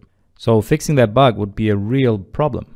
All right, so we can already catch it as early as possible. So we can simply throw an argument out of range exception here. So throw new argument out of range exception, because that's what we were getting, right? And an argument out of range exception has multiple overloads. So we can have this one here with a param name. We can have a message with the exception, or a param name with a message. So here I could just say something like, okay, the count is the problem and count cannot be greater than elements in the list, or something like that. Okay, so that would be an example for what we could display. So let's run it again, because now we should be able to actually catch this error, or at least throw an argument out of range exception once we get this error. All right, so we can see exception unhandled. It says system argument out of range exception cannot be greater than elements in the list. Parameter count. So that's what is the result of what we have written here. Okay, so this is how the exception will look like. So now we know what the problem is. It's a little more expressive, right? Before, the problem wasn't actually here. So let me comment those two lines out. The problem wasn't thrown at this point, but it was thrown further down. It was thrown in our getPartyFriend method. So it's in line 42, but the actual problem arose a lot earlier, right? And index was out of range exception. That's also a very generic statement, right? It could be anything, right? So catching it earlier helps us to see where the problems are that we have. So what we could of course do is we could say, okay, once we enter this value, and let's say this value comes from a user that enters a value, right? So you can enter any value from 0 to the amount of list elements that we have. So we could catch it even earlier. We could do a test even here. So if friends.count is less than the value that we enter here, and we could get this value again from the user, then we could give him a message, right? We wouldn't throw our exception, we wouldn't make our program crash, we would just ask the user to enter a new value, okay? But we're not doing it here because we, as a programmer, can enter the value here, and we force these errors manually right now, right? Okay, so that's one way to solve it, or actually one way to catch it early on. Now let's say we enter a stupid value here, such as -1. All right, now let's run it again. Actually, let's run it again. And our program seems to work, but it doesn't show anything there. So it didn't show any errors, it didn't throw any errors, but it doesn't show any friends. Well, our program seems to work with -1 because we try to get -1 list elements from our list, and well, it doesn't give us any valuable information. So now what we can of course do is we can add another condition here. The count should be greater or equal 0. If that's not the case, then we could write something like count cannot be greater than the elements in the list or lower 0. Okay, so that's just one way of expressing it. And now if we run it again, we will throw this error. Okay. So that's something where the program didn't throw an error before, but now we as a developer understood, okay, this is a state that we don't want to have. This is a situation that we don't want to work with. Okay. And as I said, we would try to get this value from somewhere, and we would try to catch it even before that. Now, let's assume we have a situation which is even funnier. So we have a situation where my friends list is empty. So I'm just going to create an empty list here, like so. Now this will be commented out, and now we have this empty list. Let's run it again and see if our program still works. And now we still get our argument out of range exception. So that's pretty cool. So as it seems, the exception that we created here fixes even this problem. So we don't have to manually look into what the list is like, even though it's empty, right? So if we look at our friends list is empty, but in the end we get a count of 0. So even though the list is null, the list is still 0. So the value that we get there is still 0. But that isn't all. We can actually force an actual null. So instead of passing friends, which is this empty list, we can actually pass null here. So let's say for some reason we couldn't create this list because the database connection didn't work or something like that, and we get a null as a result. And now we are passing null, and we try to pass null into a method that actually requires a list. So let's run it, and let's see what kind of error we get this time. So now we get a null reference exception. Object reference not set to an instance of an object. List was null. So the list that we passed now was null. So we get this error even before we can throw an error. So what we could do, of course, is we could catch this situation as well. So we could go ahead and write another if statement. If list is null, then throw a null pointer exception. Throw new argument null exception. So list, the list is empty. All right. Of course, you can be more descriptive here and say, okay, the list should not be empty. Please check the internet connection or something like that. It could be the internet connection or wherever you get your data from. Okay. So let's run it again, and now we should throw our argument null exception. As you can see, the list is empty, parameter list. Perfect. All right, now you might wonder, why are we doing all of this? I don't want my program to crash all the time. Well, we do this in order for our program to not get into the state where it would actually change something in the database. We're not changing anything in the database in our little program, but imagine it would be the case. Then it's a very different situation, and we can create some serious problems here. Now, I want to show you one final thing, because before we had all of this, right? So before we had this if statement and this one and that one and so forth, and before we had this friends list, yeah, I can actually stop.